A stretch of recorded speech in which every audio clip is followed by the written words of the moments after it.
citizens instead of hiring illegal immigrants for doing those jobs. Okay. Here, when these illegal immigrants are taking our jobs, it takes away from people that could get those good paying jobs. Yeah, yeah. So you think economically like I did when I was very young, and that's the nicest way I could say it. Just because we have a larger proportion of people working doesn't mean that we have a a lower level of overall job supply. Like for instance, do we have more demands for jobs today or 50 years ago We have less demand for jobs today. than we had 50 years ago? Yes, Okay, that's because not of true. illegal immigration. Okay, when I say like do we have a higher demand for jobs today or like 50 years ago, all that I'm saying are there more companies offering more jobs in this country today or 50 years ago? No.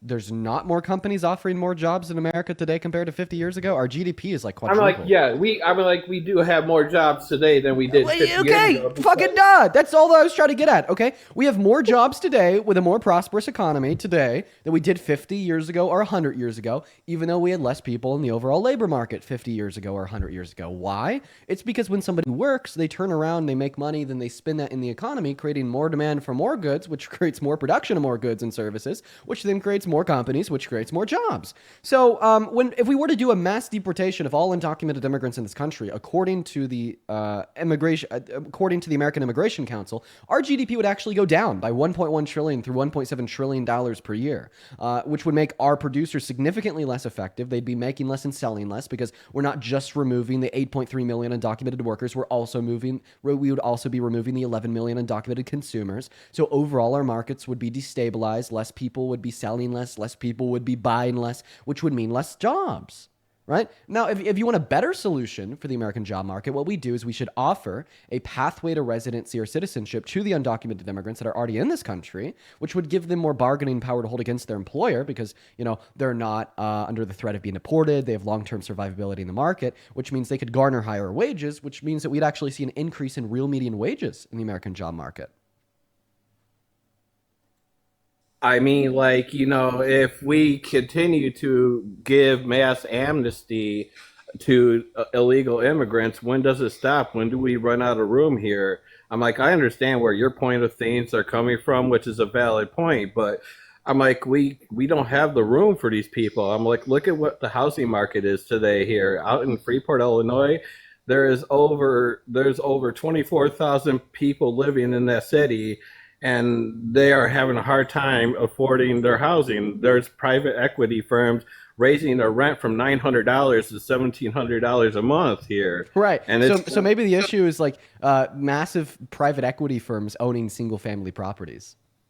I don't know. And then also, undocumented immigrants have a positive impact on the housing market. They're more likely to participate in the supply side because 1 out of every 7 construction workers is an undocumented immigrant. Meanwhile, they're less likely to participate in the demand side because, well, they can't go to the to the bank and get a loan to buy a house. So I mean, like, I don't know. It's like I live in Illinois here, and it's just like it's been a shithole state going down for the last 7 years since J.B. Pritzker became governor here with cashless bail ending. Here, there's come on, been people. Illinois has been a little bit rough for much longer than that. Illinois, like I don't know. My dad grew up in Illinois. There's a lot of areas of Illinois that are like very, very, very, very bad. And I'm not even talking about crime. I just mean like socioeconomically. Like a lot of parts of Illinois are very bad to live in. Especially with like the industrialization of steel mills in the mid 20th century. It really created poor socioeconomic standards for a lot of people that live in Illinois and bad health conditions too. I think that people in Illinois actually have a shorter lifespan than like most other Americans from a predominant amount of states. But I mean, like you just like re-referencing Illinois and the new governor that was brought in 7 years ago is not responding to any of the points that I've given so far. So do you want to like repeat the points that I brought up so far, just so I know what you were responding? So just so I know I that you mean, know what like you're supposed to be responding to. you brought up that giving mass amnesty to people basically will incentivize people to become legalized citizens of this country, that they would not be taken advantage of by their employers when they become legal citizens here. How and stuff. So yeah. So I brought up how it'd be harder for their employers to take advantage of them, and they garner higher wages, increasing real median wages in the American labor market. Isn't that a good thing? It can be here to an extent, but I'm like, Wait, come on. what That's so disingenuous. Like, if Donald Trump passed policy that increased real median wages and made sure that people are getting paid more and it was beating inflation, you wouldn't just say that's possibly a good thing. You'd be saying, Trump, I love you. I mean, like, but on the other time, on the other side of things here, like, look at all the other immigrants that did it the legal way that has had to spend years fighting the system. I had a friend that came here and had to spend over $70,000 in immigration fees and all the other junk fees that they make them pay here for other people to cut in front of him. It's not fair to those Oh, people. so now you care about how immigrants are being treated. You didn't care about how Mahmoud Khalil, who was a legal green card holder, was being treated when the Trump administration put him in an ICE detention center for 3 months with no reason. You didn't care about him. No, not at all. You don't care about the reciprocal effects on legal immigrants when Donald Trump calls all undocumented immigrants the poison of the blood of our country or says they're all coming from mental asylums or escaped from prisons. Right? You don't care about, what a suggestion of how we all need to speak English and what that does to individuals that don't speak English as their first language in America and the impact that that has on an increase in hate crimes against Hispanic Americans, where we now see like 19, 20, 21-year-old white men walking up to them and telling them to go back to where they came from, all because of the rhetoric originating and spewed from mouthpieces on the right, including Trump. So you don't care about the treatment of immigrants as it relates to the GOP and how they talk about them. But as soon as we're starting to talk about how there's so many undocumented immigrants that only came into this law with use into this country with the use of undocumented means because the legal means of entry into this country are so unattainable, as Donald Trump has been using them as a political pawn for the last 10 years, all of a sudden then it's unfair to the legal immigrants, and then we need to greatly upset our country and break apart families to do something about it.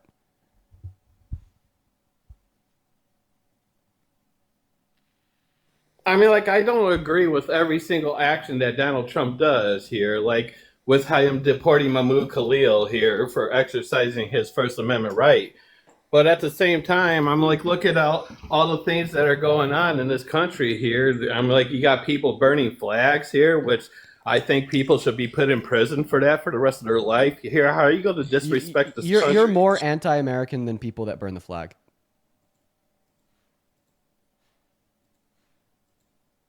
I'm like, do you think you can go into other countries and burn their flag and not be put in prison for it? Wait, so like 50 years ago, right? The talking points from the right was, well, we are Americans. America's excellent, and we're better than all other countries.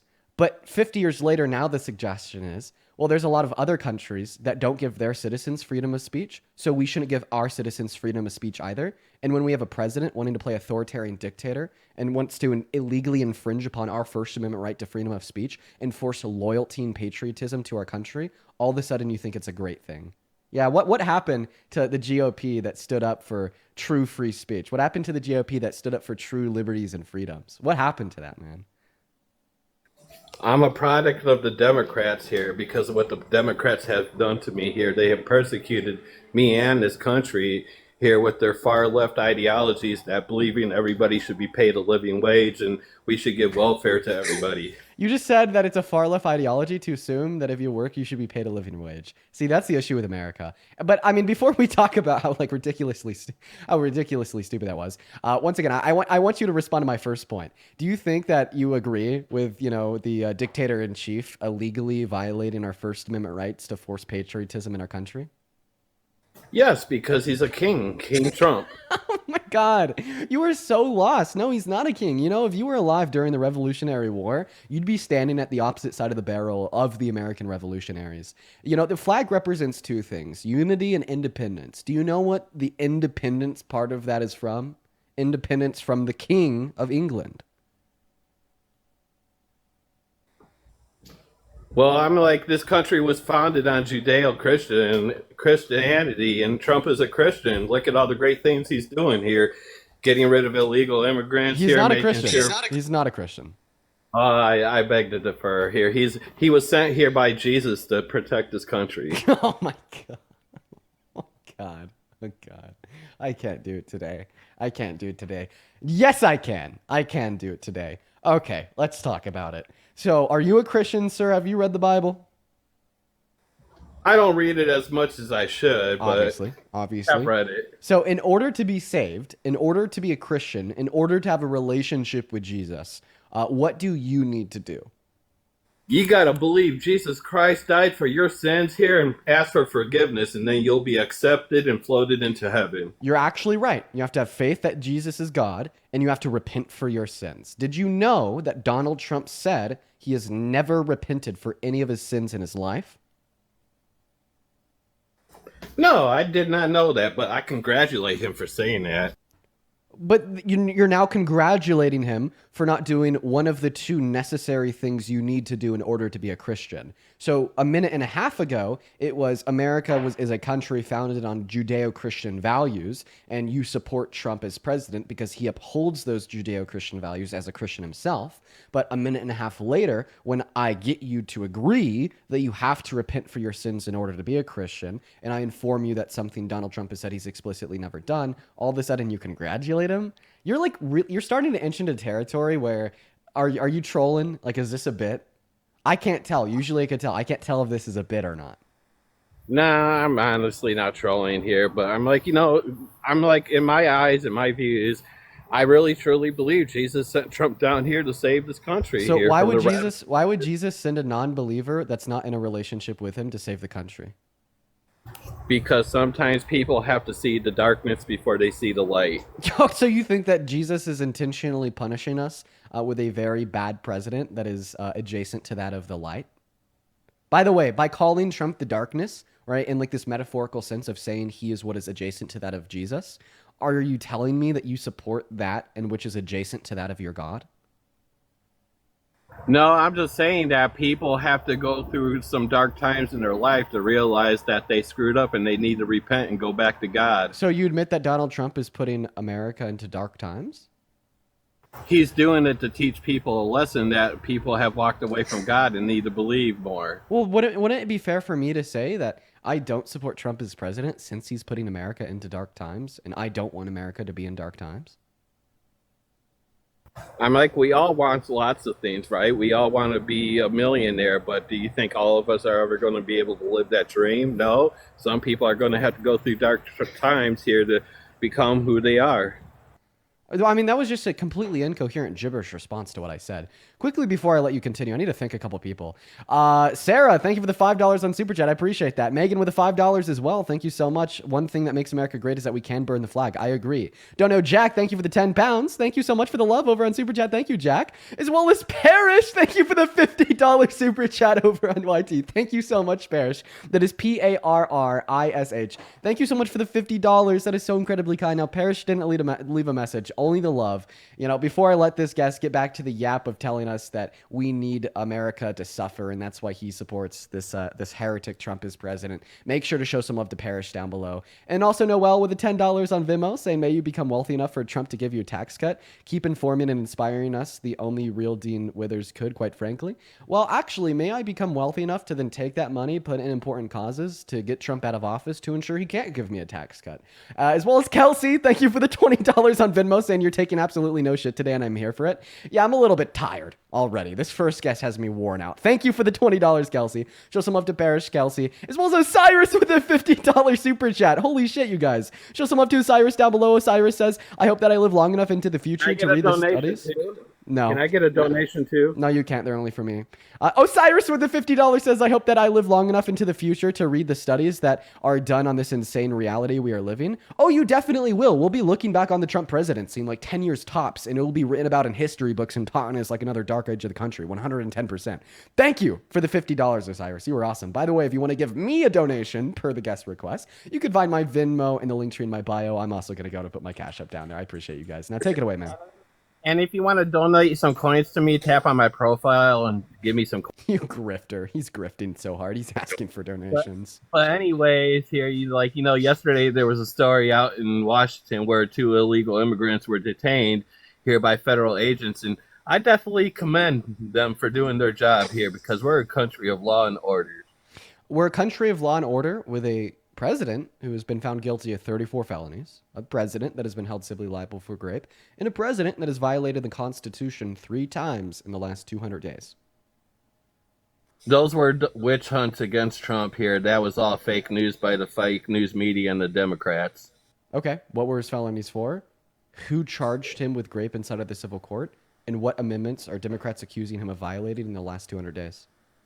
Oh, so the charge was brought up by the Democrat National Convention here, who sat there and said he did liable against E. Jean Carroll for raping her and Wow, I'm stuff. surprised you knew her name. What about the felonies? All those felonies here about false information here pertaining to what's that McCall it here, paying hush money to Stormy Daniels here was all fake here. It was set up by his own lawyer, Michael Cohen, who is a fraud. Okay, well, I'm gonna go in and kick him. I'm sorry, you guys. I can't do that one anymore. Let's go to move on to the next guest. By the way, what is like the over under? That guy's a troll. Do you guys like wanted to like take like? Could you guys take a guess down below in the comment section? What's the over under? I don't know. I don't know if he was a troll or not. We're gonna go to move on. Yeah, towards the end, he was like putting on like a fake Southern accent, so I thought that made it clear that he was probably trolling. If he was trolling, he was good at it. What's up, Tim? Do you support Trump? Tim is not here. Goodbye, band. Guys, if you want to come up here and debate me, go ahead and hop in that queue. I will happily have you up here for a conversation. Just hop in that queue. We'll get you up here. It'll be awesome. We got Dirk connecting into the live right now. What's up, Dirk? Do you support Trump? Hey, this is Dirk Funk. Of course I support Trump. Do you? Oh, no, I don't support Trump. He's a very terrible president. You voted for Kamala? I did vote for Kamala. Good job. You pronounced her name right. Very good. So, real quick, What's she up to these days? What's she up Drinking to? her days away? No, writing a book. Oh, writing a book. Yeah. Very good. Is it well, about dealing with alcoholism? What's Trump up to these days? Violating the Constitution, calling himself a king, and I don't know, being found guilty of felonies, raping women, sexualizing kids. Trump's up to being the greatest president that we've had in the past 100 years. Jesus Christ. Why do you say that? Well, he's securing the southern border, which is something that Kamala couldn't do. Okay, and how is he securing the southern border? Well, he shut down the border. He's making it so illegals aren't getting in. I know, but how did he shut it down? Well, by allowing ICE to actually do their job, because the president is the head of the executive branch, and he's ICE manages executing on these laws very well. So ICE manages like Homeland Security on American soil for deportations. ICE doesn't manage like fighting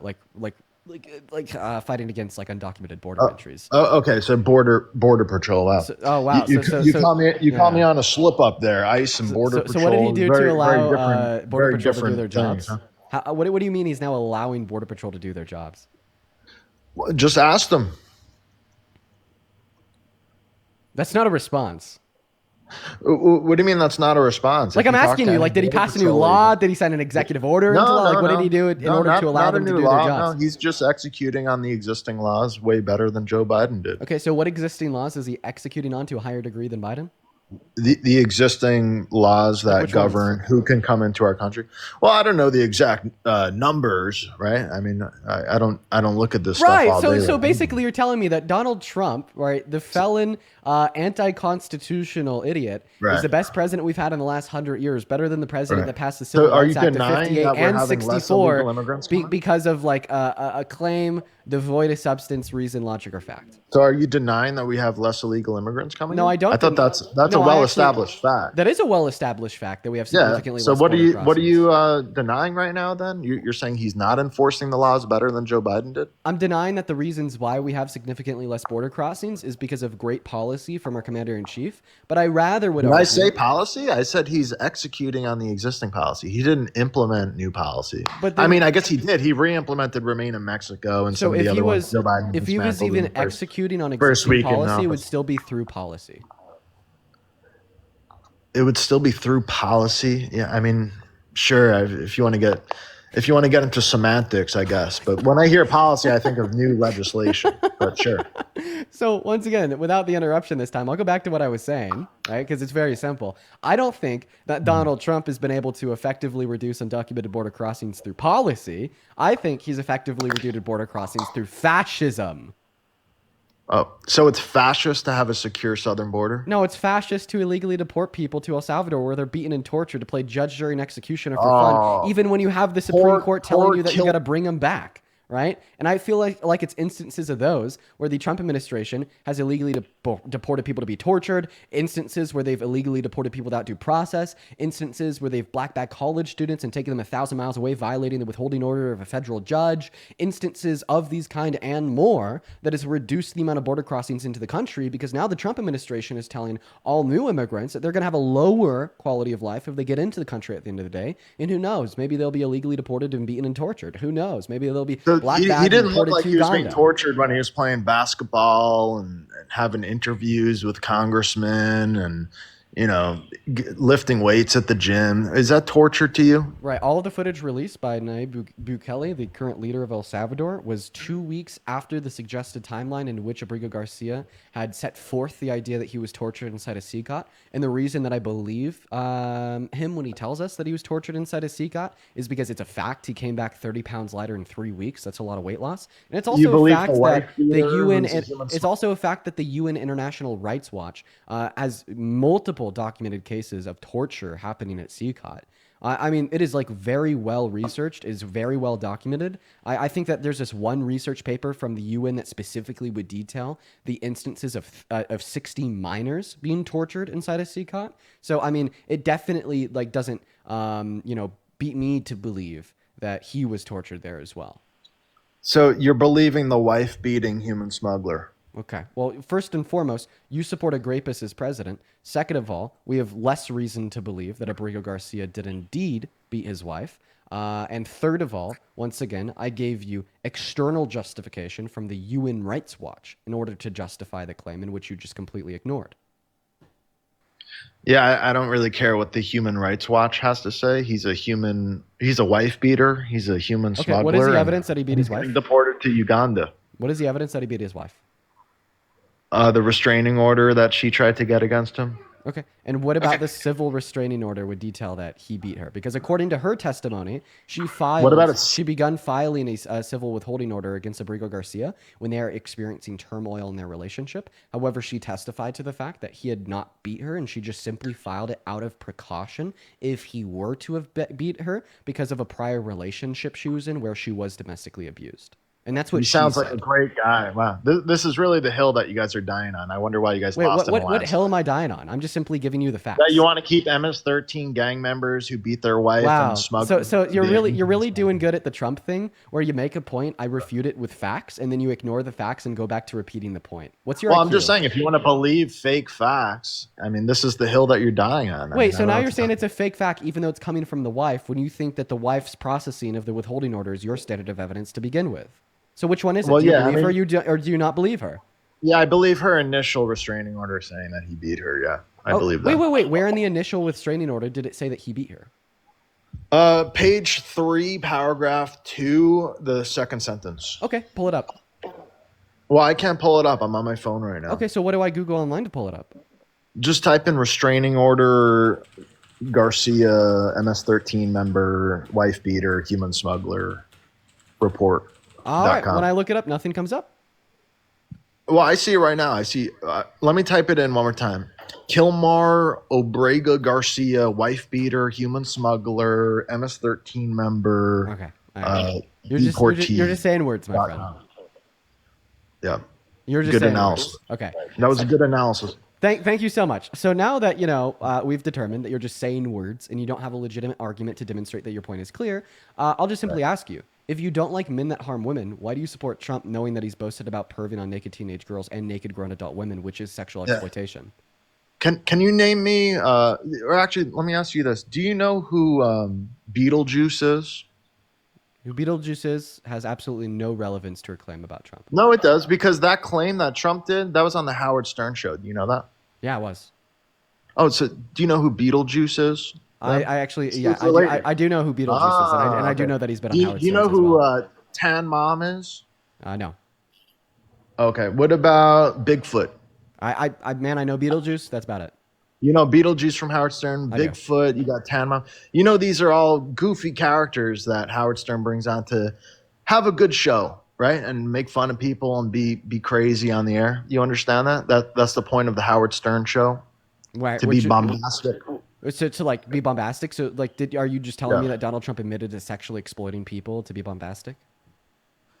Donald Trump was trying to put on a good show. Yeah, he's an entertainer. That's correct. So he said that he actually did these things, though, and we have like testimony from the individuals at like Miss Teen USA, Miss USA, and Miss Universe as well. Yeah. When did that happen? 30 years later.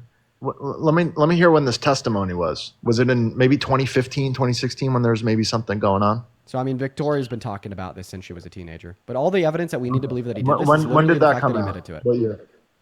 Yeah, I think. Yeah, when you say he admitted to it on Howard Stern. Yeah, like for sure. How about we just listen to it together? I think that's a little. Can you please tell me where it's like clear that he's obviously just being like facetious? And, yeah, the setting and the context is. Let's actually go ahead and listen to the context. And you have fantastic hair. Well, you're a powerful man, right? This is on Howard Stern, right? ladies. You're a powerful man. Right. I want to sleep with you. Now, you're not the type that would say no. I don't want to hurt their feelings. Right. No, but I mean, you see a beautiful woman, you want to have that. You're a guy who likes to have everything, right? Well, couldn't that be construed, however, as conflict? Yes. Well, I don't see it as a conflict. It could be a conflict of interest, but it's the kind of thing you worry about later. Oh, I see. You tend to think about the conflict a little bit later on. The question is, how can it not be construed? No, I mean, some of these foreign girls, Mr. Trump, in my country, we say hello with vagina. And well, you could also say, as the owner of the pageant, it's your obligation to do that. So you have done that. Now, I'll tell you the funniest is that I'll go backstage before a show. Yes. And everyone's getting dressed and ready and everything else. And, no men are anywhere. And I'm allowed to go in because I'm the owner of the pageant, and therefore I'm inspecting it. I'm inspecting. I want to make sure that like everything is good. You're there. Yeah, the dress. Is everyone okay? They're standing there with no clothes. Is everybody okay? And you see these incredible-looking women. And so I sort of get away with things like that. Howard Stern, ladies and gentlemen. So I want you to make it clear to me, and I want you to make it clear to my chat. I want you to attempt to convince us all that when Donald Trump says that he has done this, that he gets away with this, when Howard Stern affirmed that you have done this, and the answer is yes, that he didn't actually mean that he's actually done it. Yeah, and this is just maybe showing your age a little bit. How old are you? What are you, like 16, 17, something like that? You probably don't know who Howard Stern is. You probably just know Howard Stern from his post-Trump derangement syndrome days. But back in the day, Howard Stern was what we call a shock jock, right? He would bring people on the air and people would say these wild things just to get a laugh, right? I mean, that's literally the entire point of the show. And Donald Trump, being a natural entertainer, a natural crowd pleaser, went onto the Howard Stern show and played the game that Howard Stern wanted him to play. Okay. I mean, it really is the most simple thing in the world if you actually understand what Howard Stern is. Yeah. Okay. Well, see, like the issues here are like point number one. If you want to suggest that the things that he was saying inside of the podcast were just simply fictitious and didn't actually occur, why don't we have it's the Howard Stern show. That's fact. Please don't interrupt me. So point number one, if you want to argue that these things were like simply fictitious and didn't occur, I just simply ask you, why has he never said this? Right? Like this was something that Hillary Clinton brought up a lot during his 2016 campaign for the presidency, and Donald Trump not once denied his own statements, right? And obviously, if he was just doing it for a laugh, doing it for a gag, doing it as a joke, that would have been the first thing that he said. Well, Donald Trump knows how to get good publicity, right? And he understands that it's not in his interest to be talking about or defending something that he said on Howard Stern, putting that in the headlines. It's easier just to ignore it and let people with a brain realize what happened. So then why didn't he ignore, like, for instance, the Wall Street Journal's reporting on the letter that he had sent to Epstein? Why didn't he ignore her other, reporting about how he denied housing to black individuals in the 70s? Why didn't he ignore the birther myth, right? He's talked about all these things. In fact, prior to the 2016 election, he talked about a lot of the controversies surrounding him that Hillary Clinton and her campaign has brought up. He didn't ignore any of it outside of this. So and all of that worked out for him because he won the election. Why specifically did he only ignore this point when it was the only one that was obviously false, because apparently he was just making a mockery and joking?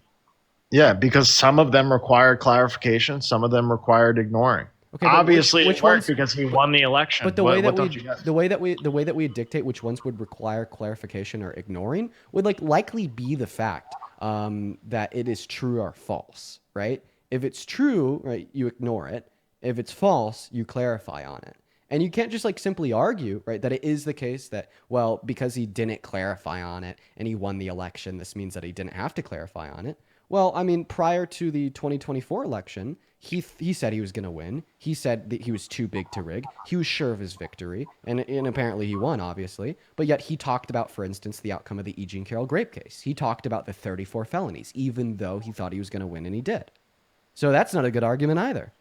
Well, I don't get your point. What are you referring to? He talked about the E. Jean Carroll case. He talked about the E. Jean Carroll case. He talked about the felonies. Well, he what does talked that have about to do with all anything? of the controversy surrounding himself prior to the 2024 election cycle. Yeah, even because though anyone he with a knew he was brain gonna win. sees that those are sham trials and sham verdicts. I mean, anyone with a brain. Wait. sees that. But I thought your argument was because anyone with a brain would know that Donald Trump wasn't being serious when he said he was serious about perving on teens at Miss USA, that's Yeah. why he didn't need to talk about it. But now you're telling me that anyone with a brain would know that his felonies were fake, would know that the grape case is fake, yet he did talk about it. So apparently, Yeah, I mean, right, your mockery of a defense of truth by suggesting that anybody with a brain would know that he was joking on Howard Stern's show is insufficient to demonstrate why he wouldn't talk about it if it was false.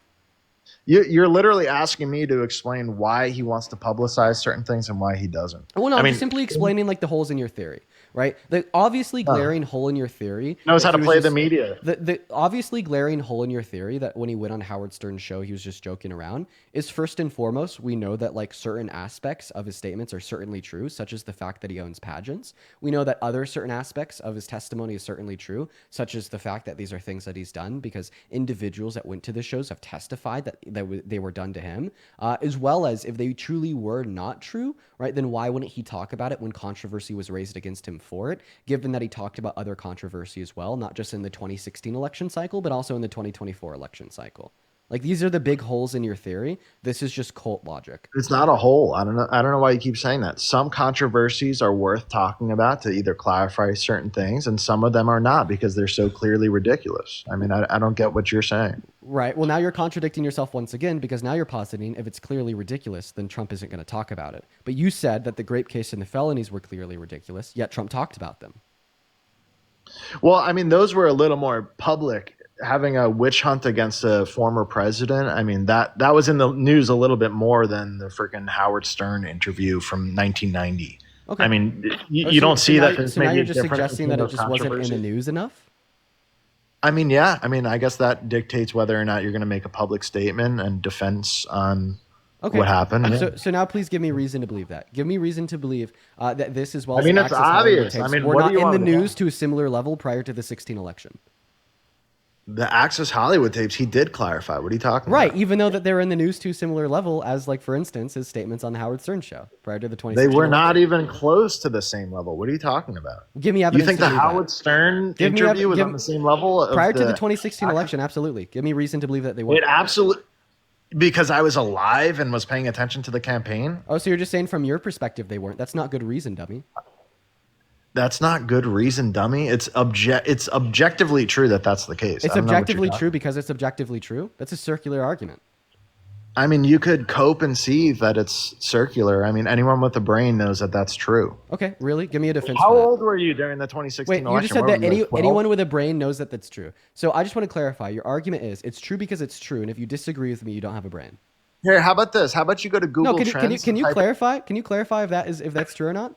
Can you just clarify as your argument it's true because it's true, and if you disagree with me, you don't have a brain? Okay, so let's put some data behind this. Google Trends. You want to do it? You want to share your screen? I'm not gonna do your homework for you, my friend. All right, I'll okay. Jesus Christ, man. Jesus Christ.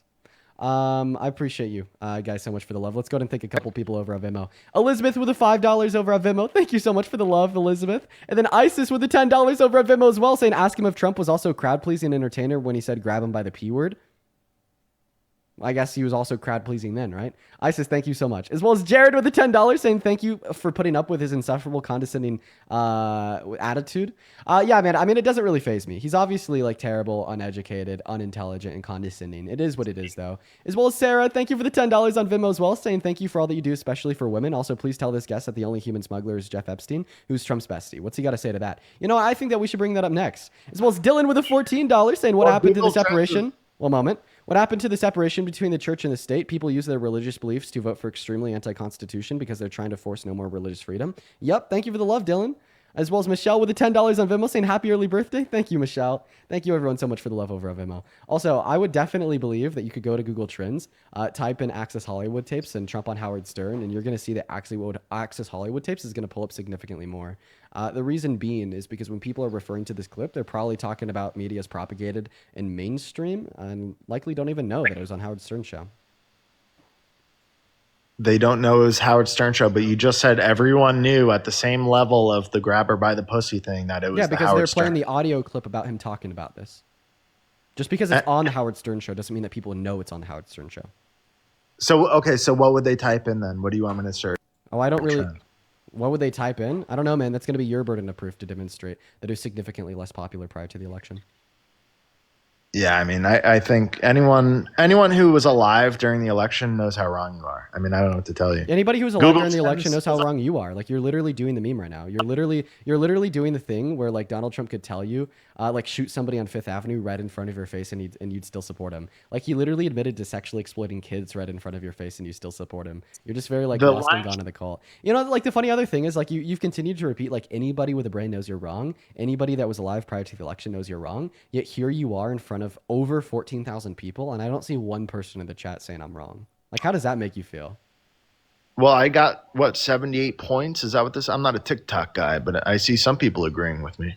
Right, yeah, 78 points out of 14,000. Very good, man. Thank you. All right. I just kind of want to, like, see how, like, far your cultist brain has gone. So do you care about the Constitution? I do care about the Constitution, yeah. Would you still support Trump if he infringed upon, like, multiple parts of the Constitution? Would I still support him?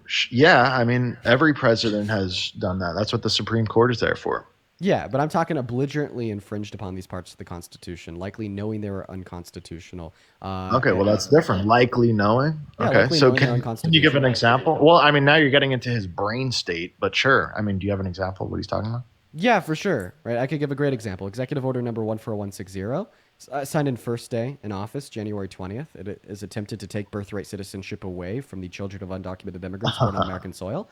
The reason why I'd say he likely knew this was unconstitutional is because, well, it explicitly states that all people born in this country are and subject to the jurisdiction of our law are citizens, and obviously the children of undocumented immigrants are people. Not to mention that rulings from SCOTUS have been upheld since literally 1898 to suggest that the children of undocumented immigrants born on American soil are citizens, as well as it's just clear given the explicit text of the amendment. So he either knew it was unconstitutional or he's just, like, really stupid. Well, I've heard legal scholars say otherwise. Okay, yeah, what's the legal argument?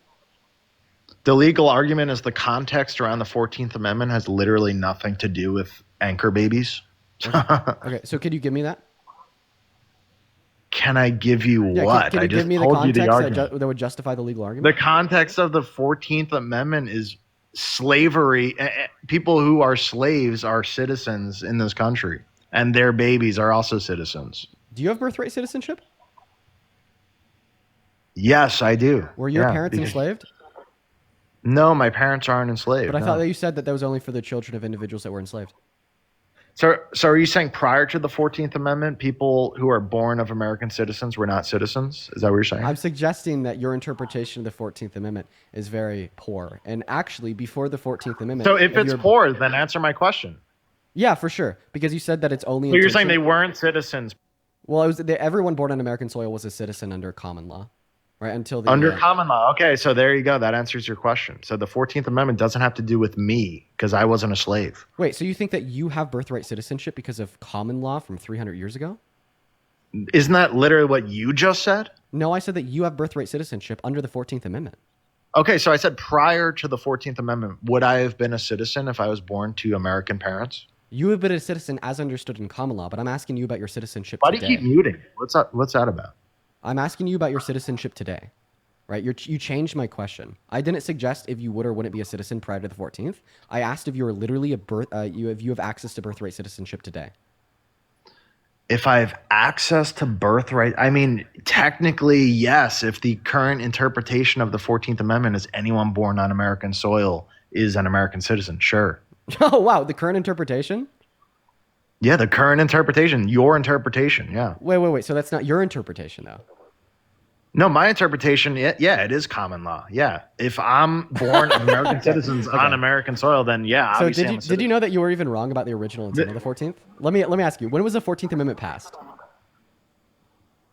You tell me. Oh, you have What, you are have we no gonna do a fucking quiz clue. now? Wait, so you know all about the intention of the framers of the 14th, but you don't know when it was passed? I'll help you, my friend. It was passed in 1865, and you're suggesting that the Great. original intent of the framers of the 14th was to specifically give citizenship to the children of prior enslaved individuals, correct? Correct. So then how come on the floor of Congress, when they were ratifying it in 1865, they had congressional debate on if immigrants should have access to citizenship under the 14th or not? And they agreed that they should. And then in 1898, less than 30 years later, U.S. versus Wong Kim Ark uphold that ruling and giving birthright citizenship to the children of non-citizen immigrants born on American soil, and then even agreed insofar as who is and is not subject to the jurisdiction of the United States law, which would be the key determining factor in if they're subject to the 14th Amendment. And they set very clear, explicit parameters to outrule the children born of foreign diplomats, to outrule the children born of foreign invading forces, and to outrule indigenous Americans, which was later revised through federal law.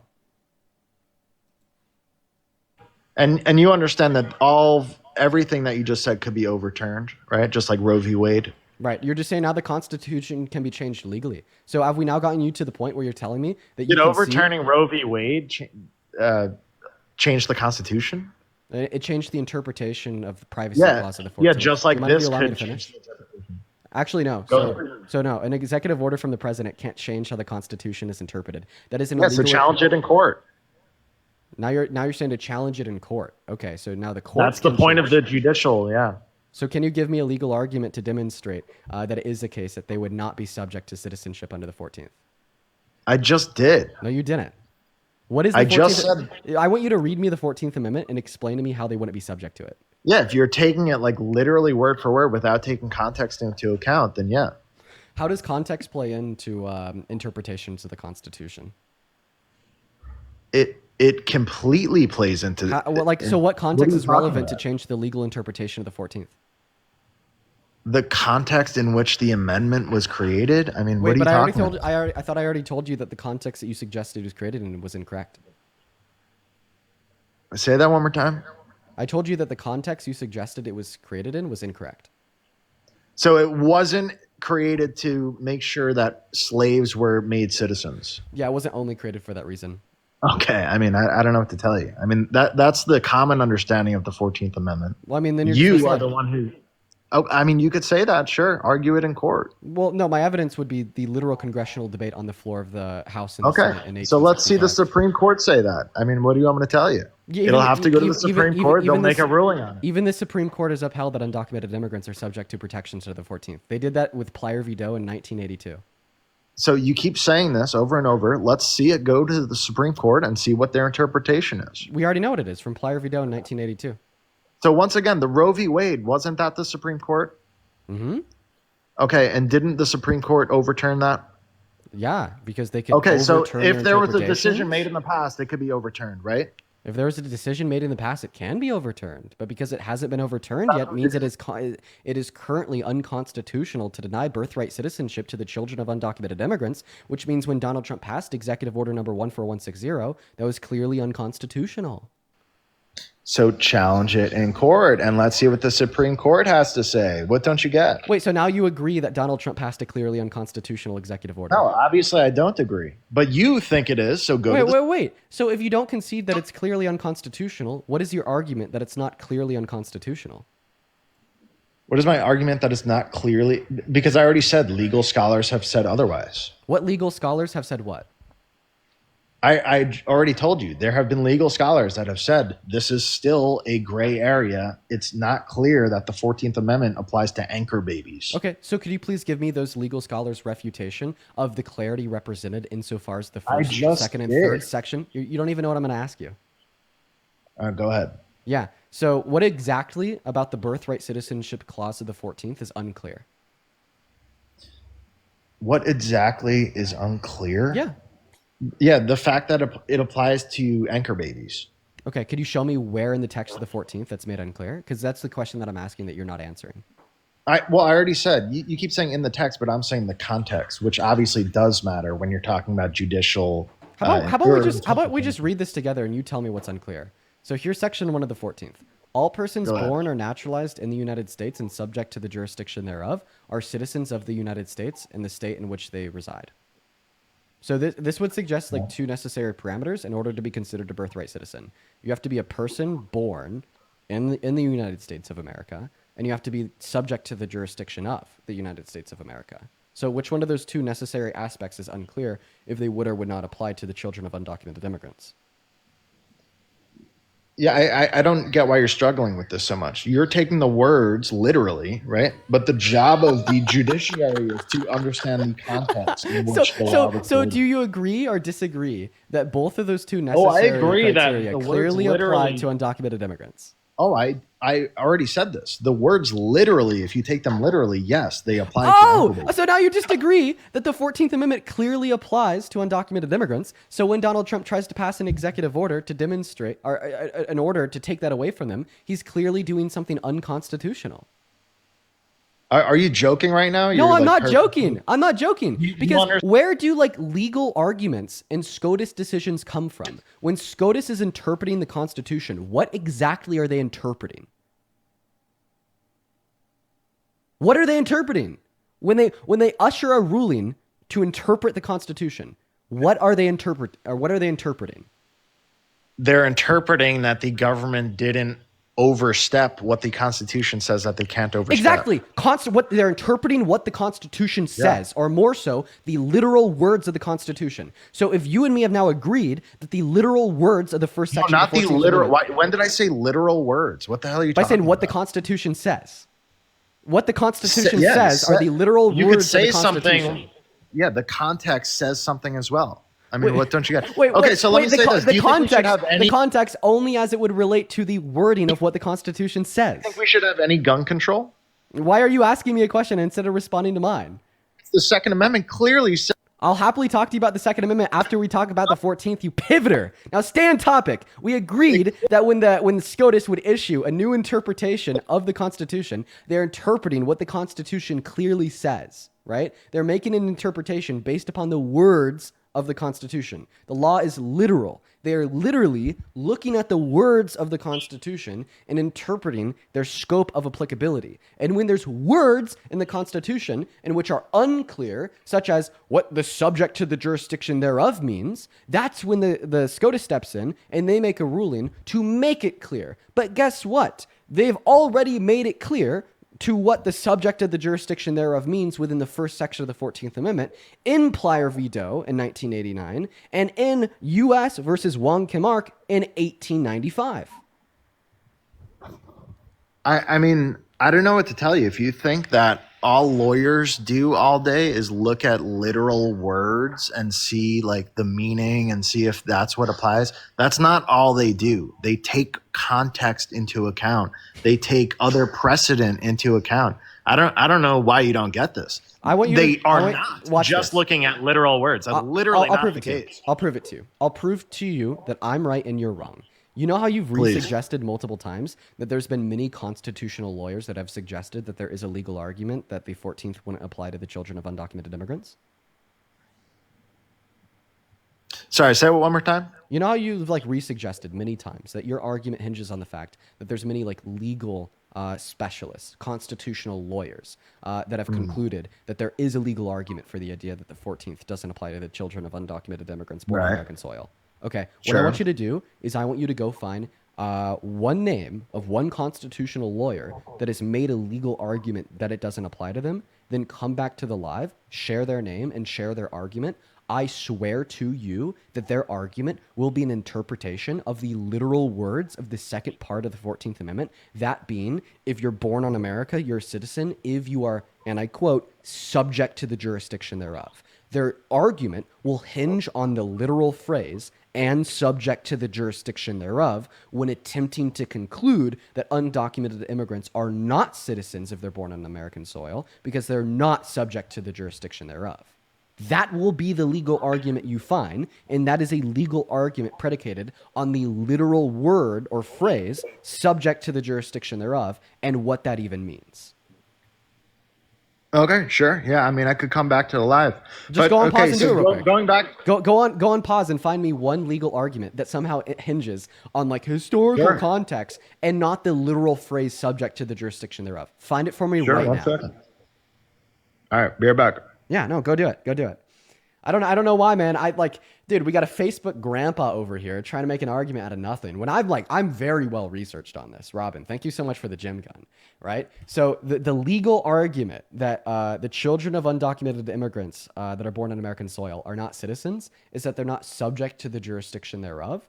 And then they explain that they're not subject to the jurisdiction thereof based upon like a misunderstanding of the ratification of the 18th in 1865, B, a misunderstanding of like relevant court cases to determine that they are, such as U.S. versus Wong Kim Ark, and like 3, just a complete ignorance and ignorance of like other cases that have explicitly ruled that undocumented immigrants are subject to the jurisdiction of U.S. law, such as Plyer v. Doe in 1982.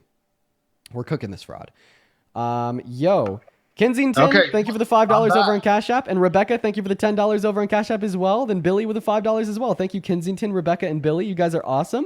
As well as Jacob, thank you so much for the $25 on Venmo. Saying this man is Odin on the Dunning-Kruger effect right now. Also, happy early birthday. Thank you for the 25 loves, for the $25. All the love to you, Jacob, and thank you so much for the happy early birthday wishes. Show some love to Jacob down below. And then Tammy with the $20 saying, I so appreciate everything that you're doing. Try to educate these Trump supporters, so thank you. Thank you so much. And then Anna with a 5, Maya with a 5, and then Alex with a 5. Thank you, guys.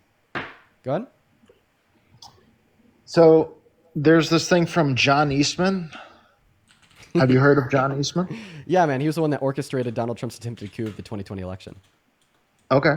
Well, he says the 14th Amendment, in my view, and in the view of a number of scholars who've looked at this, was not intended to confer citizenship on the children of people who were here illegally. Mm-hmm. And then his argument for that is what?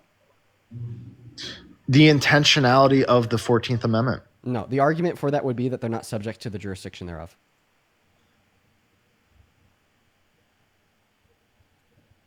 Okay. Right? Sure. So, I want you to give me his argument so I can prove that to you. Yeah, no, you're right. Yeah, I see it here. I'm right. See, my point. My fucking point. Thank you. Okay. Thank you. Do you see how I'm right and you're wrong? Can you concede this point? I mean, I guess in this case, you're right. I mean, I'm sure there's others who say otherwise, but sure. Go find one, please. Every single argument that you will find from a constitutional lawyer arguing that the children of undocumented immigrants that aren't born on the soil is that they're not subject to the jurisdiction thereof. By the way, I appreciate you for admitting that I'm right. I honestly, bro, I'm surprised you got it in you. That may come in as a little bit of a dig, right? But it's also like a little bit of like a good job. It is. It's both at the same time. While he's looking for that second one, I'd also like to quickly thank Alex for the $50 over on Super Chat.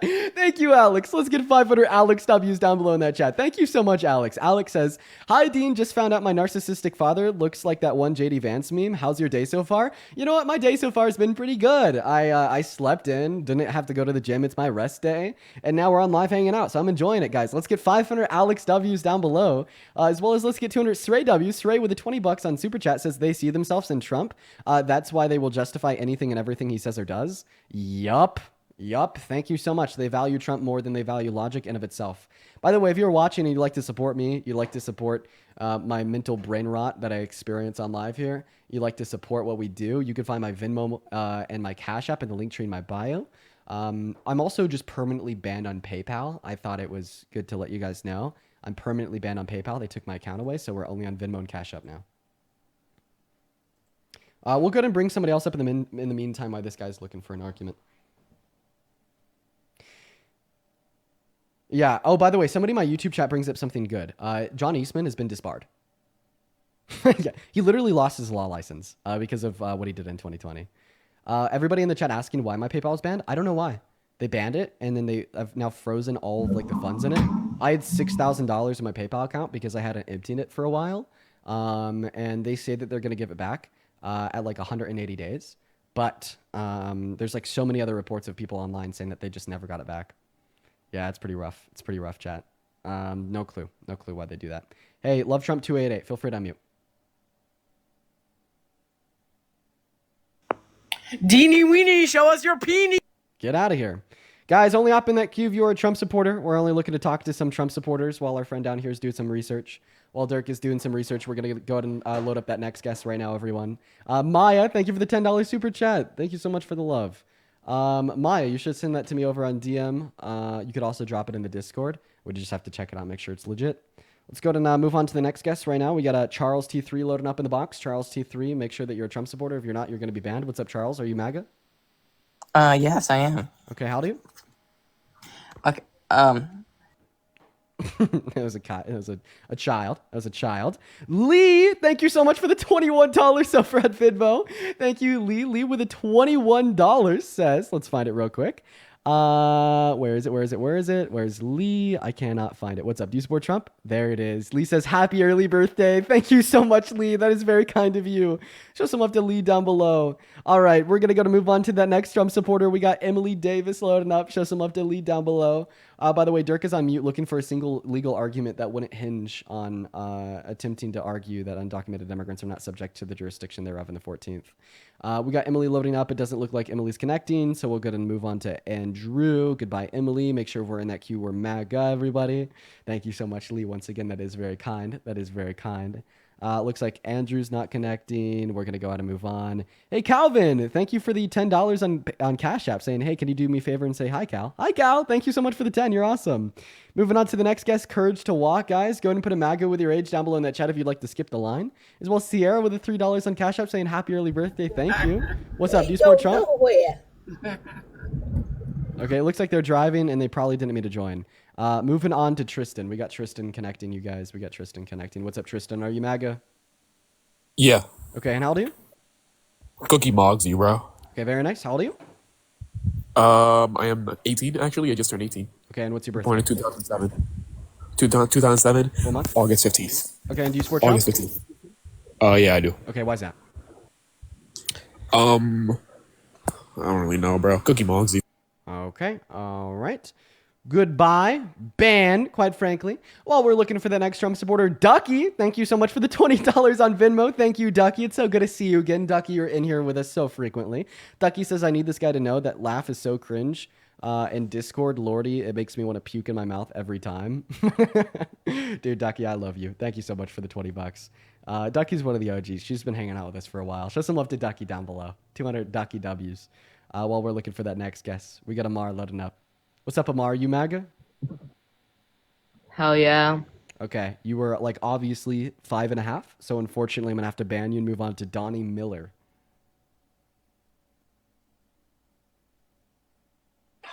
What's up, Donnie? Donnie's watching TV. Donnie's watching TV. Unfortunately, he won't be up here. We get a bunch of bots in the queue. Dirk, welcome back, man. Dean. Yo, real quick, Dirk. NME, do you support Trump? Yeah. Okay, how old are you? I'm 28. All right. Yo, Dirk, take it away. All right, real quick. I found this guy, Peter Schuck. Are you aware of this man? No, I'm not aware of Peter Schuck. Is that sarcasm I'm sensing?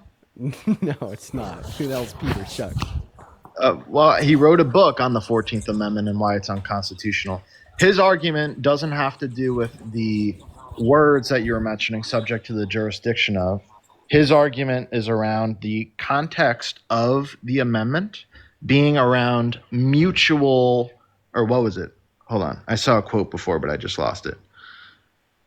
He maintains that under the 14th Amendment, citizenship is based on mutual consent of the citizen and the nation, and neither the kids nor the nation consented to citizenship when the kid's only connection to the nation is the fortuity of having been born here. Question: is Peter Schuck a philosophy professor in social and political philosophy? I have no idea. Oh, wait. His Wikipedia says he's a legal student. Whoa. Go to Google. Type in National Affairs, the question of birthright citizenship by Peter H. Schuck. Get down to the constitutional context section. We're going to go ahead and read it. The precise meaning of the phrase that we have italicized, and I quote, subject to the jurisdiction thereof, end quote, is at the heart of the debate over whether U.S.-born children of undocumented immigrants are automatic birthright citizenships. Oh, okay, so he is using the word. Yeah, I mean that didn't pop up in the thing I'm looking at. I'm telling you, you could go on Google and right now. I believe you. I It's the core of believe the you. debate. I'm just saying. In the thing I'm seeing, I don't see sub. Here, let me control F subject.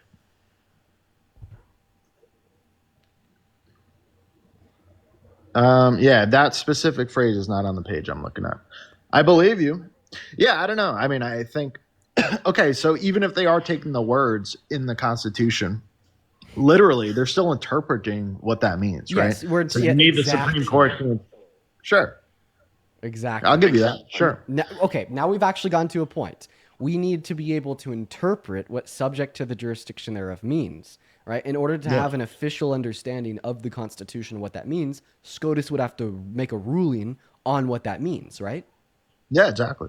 They have twice. Okay, so let's make it a third time. In U.S. versus Wong Kim Ark, they ruled that subject to the jurisdiction thereof means subject to U.S. law. And in the way that the justices in 1898 set this forth was by not saying everybody that would be subject to the jurisdiction thereof, but rather by setting specific and clear parameters for who wouldn't, right? The specific and clear parameters of who wouldn't, according to the interpretation from U.S. versus Wong Kim Ark, would be foreign diplomats, Native Americans, and militant invading forces. Okay, so there we go. Interpretation from SCOTUS to determine what subject to the jurisdiction thereof that affirms that undocumented immigrants and their children are. Second point, 1986, Plyer v. Doe, the Supreme Court explicitly ruled that undocumented immigrants are, quote unquote, subject to the jurisdiction thereof when they ruled that they have access to the protections offered under the Equal Protection Clause of the 14th that also invokes that phrase. Yeah. And the conclusion was that interpretation. And the inclusion there's a law that of breaks these, that, then and the conclusion of these two SCOTUS rulings would tell us that the legal argument against the notion that undocumented immigrants have birthright citizenship would be that of the statement and subject to the jurisdiction thereof. And we have two examples of case law that demonstrate undocumented immigrants are, meaning that the clear interpretation, legally speaking, of the 14th Amendment would be that the children born of undocumented immigrants are citizens, meaning that when Donald Trump passed that executive order, he clearly violated the Constitution. But you saying clearly violated, isn't that up to the Supreme Court to decide? It's up to yeah, it is, but we've already made it clear that they've already decided it was in clear violation. They've already made that decision in Plyer v. Doe and U.S. versus Wong Kim Ark. But that wasn't ruling against this executive order. Well, you don't need to have a new SCOTUS ruling for every new EO. It'd be in clear violation of the rulings that they've already made. Like, for instance, what do you mean? For instance, you would have to take it to the Supreme Court. No, if somebody tried to make a racially segregated school tomorrow, would that be in clear violation of the third clause of the 14th, that being the equal protection? In my opinion, it would be. But yeah, the Supreme Court would have to decide that. Yeah. So that's the whole point of the Supreme Court. No, my argument would be is that if somebody tried to open up a racially segregated school tomorrow, right, it's already been clearly decided that that's unconstitutional in Brown v. Board in the Supreme Court. Yeah, in my opinion, it's very clearly unconstitutional. Well, it's not in your opinion. It's in the current interpretation of course it is. For the criminal justice system. Yeah, but I'm not the arbiter if something is unconstitutional. The Supreme Court is. Right, but the Supreme Court has already ruled that's unconstitutional. Not in this specific case. If there's a new law that says schools are racially segregated, they would have to rule on that law. No, they don't, because that law would have already been stricken down and ruled as unconstitutional per the Brown v. Board case. That's why we don't see racially discriminated schools popping up on a day-by-day basis. That's why we haven't seen any racially segregated schools since Brown v. Board, because that was the ruling that made it unconstitutional.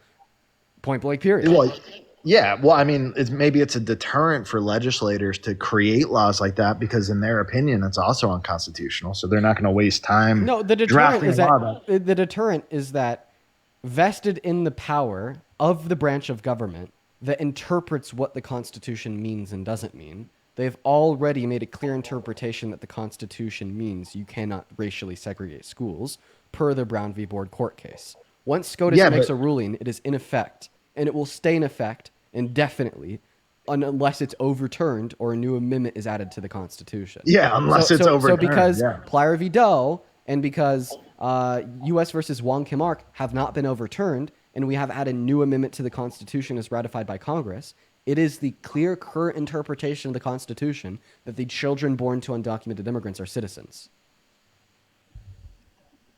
Yeah, but these Supreme Court rulings are relative to a law. A law. No? I'm confused on what you're saying. So it goes to the Supreme Court because there's a law that someone is saying is unconstitutional, right? So if you're saying that this law or this policy is unconstitutional, it has to go to the Supreme Court. It could be an action, it could be a law, it could be multiple things. Okay, sure. Yeah, a policy, a law. Right, but can we like agree that like the Brown v. Board court case didn't just determine that I don't know. Like what I'm sorry, I'm tripping out here. So the Brown v. Board SCOTUS court case that determined schools cannot be racially segregated under the third section of the 14th Amendment. Did that ruling only apply to the schools/school districts in question instead of that court case? Or does it apply to every single school in America at that moment and forth? Yeah, that's not what I'm saying. I'm saying that law was determined to be unconstitutional, and any law that is on the books right now that does that is unconstitutional. Right. And anything that would violate that SCOTUS ruling then or now is unconstitutional, just like anything that would violate the SCOTUS rulings that say undocumented immigrants are subject to the jurisdiction thereof would be unconstitutional. Yeah, but the only way that you would get that determination to figure out if new law is unconstitutional is to go to the Supreme Court. Okay, so then are you saying that if new law was introduced to racially segregate schools identical to old law, that wouldn't be clearly unconstitutional per the Brown v. Board ruling? Well, when you say identical, I mean, I think that's maybe a different story. But if they try and do some sort of loophole, if they add some additional verbiage to make it different. There's no loophole here. It just violates the text of the Constitution, the correct interpretation, that being that under the Equals Protections Clause, you cannot like equally segregate schools on the basis of race. I don't know. I would say let's let the Supreme Court figure out if it's unconstitutional. Yeah, my friend, we're going to move on to the next guest because like I don't have time for like ridiculous droids that are just simply not in tune with reality. Right? Like I explain it to you a billion times, right? You even conceded with a logic as it would relate to other Supreme Court decisions. Like that guy conceded to the idea that when SCOTUS made their ruling that racial segregation in schools was unconstitutional, that is unconstitutional not just for the schools in question of the decision, but for every American school at that point and from that point, right? But then as soon as it relates to the topic on if do the children of undocumented immigrants have citizenship or not, all of a sudden it's only in like specific circumstances at specific points in time. Get fucking pushed, my friend. How does it feel to lose a debate to a 20-year-old? Let's go to move on to the next guest. What's up? Do you support Trump? Yeah. Okay. How old are you? I'm 39. Katie, what are you doing?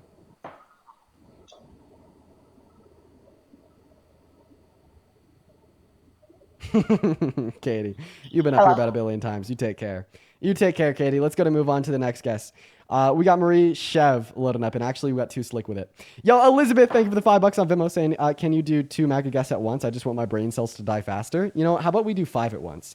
And then Faisal, thank you so much for the $20 saying, enjoy learning from your debates. My only request is that you press more people on Trump's support of Israel's genocide using America's weaponry. Yeah, why don't we talk more about Palestine today? Why not?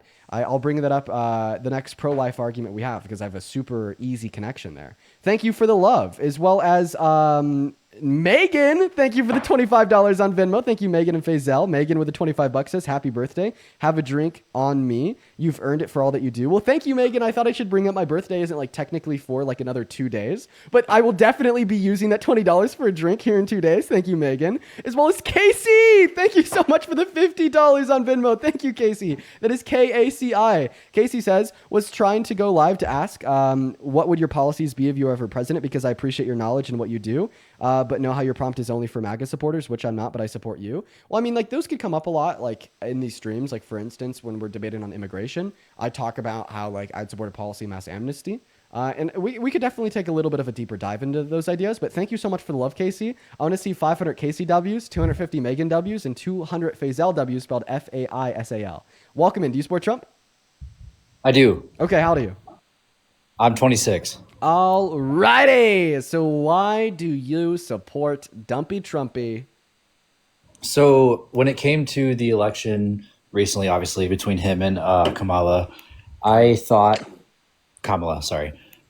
personally, and again, this is just an opinion, but I thought that he would be more fit to run the country when it comes to speaking to other world leaders, handling even domestic issues, especially the border was a big thing too. And I do support immigration and I'm all for it, but it kind of depends on how you're going about it, et cetera, et cetera. So I just thought in general, he would be more fit, or better fit, I should say, to run the country compared to her.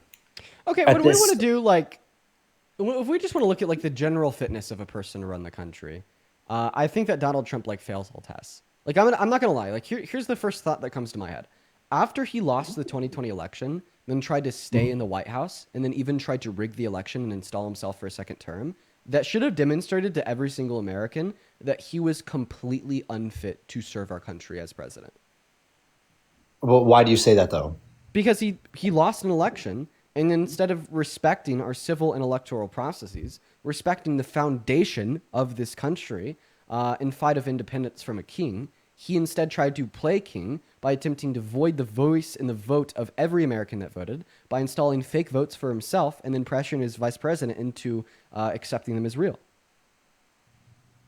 And when you say that, I will say this, I do agree. I think that my argument's kind of hard, right? Because I normally tend to lean more towards the Democratic side of things because I do have empathy for people. I'm very understanding. I want people to do well. I want people to be healthy. I want people to be happy. I don't think personally, in my opinion, that Trump would necessarily offer that for citizens or even non-citizens more than Kamala would have. But again, we are the most powerful. Can you repeat your claim? Sorry? Repeat that claim for me. What? How I thought that he would not do better than she would? No. So I just didn't listen to anything that you just said. So this is where like we picked up on. So I detailed that like he should have been it should have been clear that he was obviously unfit to serve as our president when he literally tried to rig an election. And then what was your response to that? I was saying I don't necessarily think that he's unfit to run the country and to be president. I do agree with you though in saying that in some aspects, in some form of things, he is a piece of shit and his ego is way too big. Wait, how is like wanting to throw out like our country's civil and electoral processes and shift us into an authoritarian dictatorship, not making him unfit to run a like functioning democracy? Well, I will disagree with you there because that's not happening at all. He tried to get that done in 2020. He did. He admitted to it in court. His legal argument was that he did try to rig the election, but he should be immune from any and all criminal repercussions since he did it when he was president. Well, not necessarily. He failed, so that doesn't matter. That's in the past. That's Whoa. It doesn't matter. If a man like tried to rape a child but failed, would you say they'd ever be fit to be a child sitter in their life? Absolutely not, and that's an insane scenario and completely right. different. So if like Donald Trump tries to rig the election and play authoritarian dictatorship but fails, would he ever be fit to run a functioning democracy again in his life? Correct. Compared to his opponent in the last election, absolutely. I would say he has his downfalls. He has way too big of an ego. I do, as coming from like a morality standpoint, I do think that he is a piece of shit. But when it comes to running most powerful country on this planet, that's not a morality. Like the question of him attempting to rig the election isn't merely a question of his ethics, but it's also a question of his ability to lead. Because when he tried to rig the election, he demonstrated that one, he doesn't have any respect. He doesn't have any respect for the civil electoral processes as detailed by our Constitution. Two, he doesn't have any respect for the voice and the vote, the needs and the wants of the people, or else he would have respected them and left office and not tried to change them fraudulently. And 3, that he just simply is unfit to be serving as a leader of a country that's supposed to be quote unquote free when he's no different of the likes of people like Kim Jong-un or Putin that just want to play authoritarian dictator. I mean, that's a really, really bold claim trying to compare us to North Korea and Russia when they don't even allow tourism into their country, let alone anyone. Oh, guess what? Properly, We're illegally taking can come our to illegal immigrants and we're throwing them in detention center for 3 months, and we're deporting other people illegally to be beaten, tortured, and seek out in El Salvador for 3 months as well. Come on, man. What are we doing? How is it illegal? How is it illegal, if I can ask? Because SCOTUS said it was illegal? Who? Do you have a specific example? I'm only asking because I'm genuinely curious. Yeah. April 10th, 2025, all 9 SCOTUS judges ruled that the Trump administration's deportation of Abrigo Garcia was illegal. So if they came to that determination and conclusion, why are people still being deported if it was illegal? Like clearly if something was illegal going on and it wasn't right, legally, morality, regardless of the case, they wouldn't continue doing it. They're deporting people for a reason. The Trump administration literally defended their removal of Abrigo Garcia after SCOTUS ruled that it was illegal. Oh, I did not know that. And I will say this, I'm a very openly minded individual. I love conversations like this because if we can talk about it and you can open me up to something or educate me on something I didn't know, I love that. That helps everyone. Okay, do you see what everybody in my chat is spamming? I don't know. No, they're all spamming second repost. What's your second repost, man? What do you mean? I don't know what that means. You like repost videos on TikTok. Everybody in the chat since you've joined has been spamming quote unquote second repost and whatnot. I like usually like people like spam about like a guest repost when it's like super bad. What is it? Do you know? I don't even know what it is. Is there a way I can see that while still on the live with you? I don't know. Again, I can check it. Let's see. I'm not super familiar with the app, so okay. I don't know how to do it without. It's a video of like a biker, and the text says she told me to grab a snack, so I grabbed her by the throat. #stay freaky. Oh yeah, and then the bio is, or then the description of the video says she likes it rough. ... I shift harder. #book talk. #mask talk. #biker talk. I didn't even look at the hashtags. I do remember the video now that you looked it up. I do remember that. I'm assuming that like the implication here is like consensually, right? Oh, 100%. Me and my fiance have been dating for 5 years. We're both freaks. We love it. In a good way, obviously. That's why I reposted that. It was just a dumb repost. I didn't think it was that deep.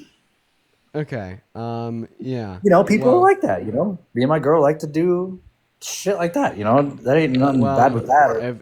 If it's between two people that consent, as long as it's consensual in a happy, healthy relationship.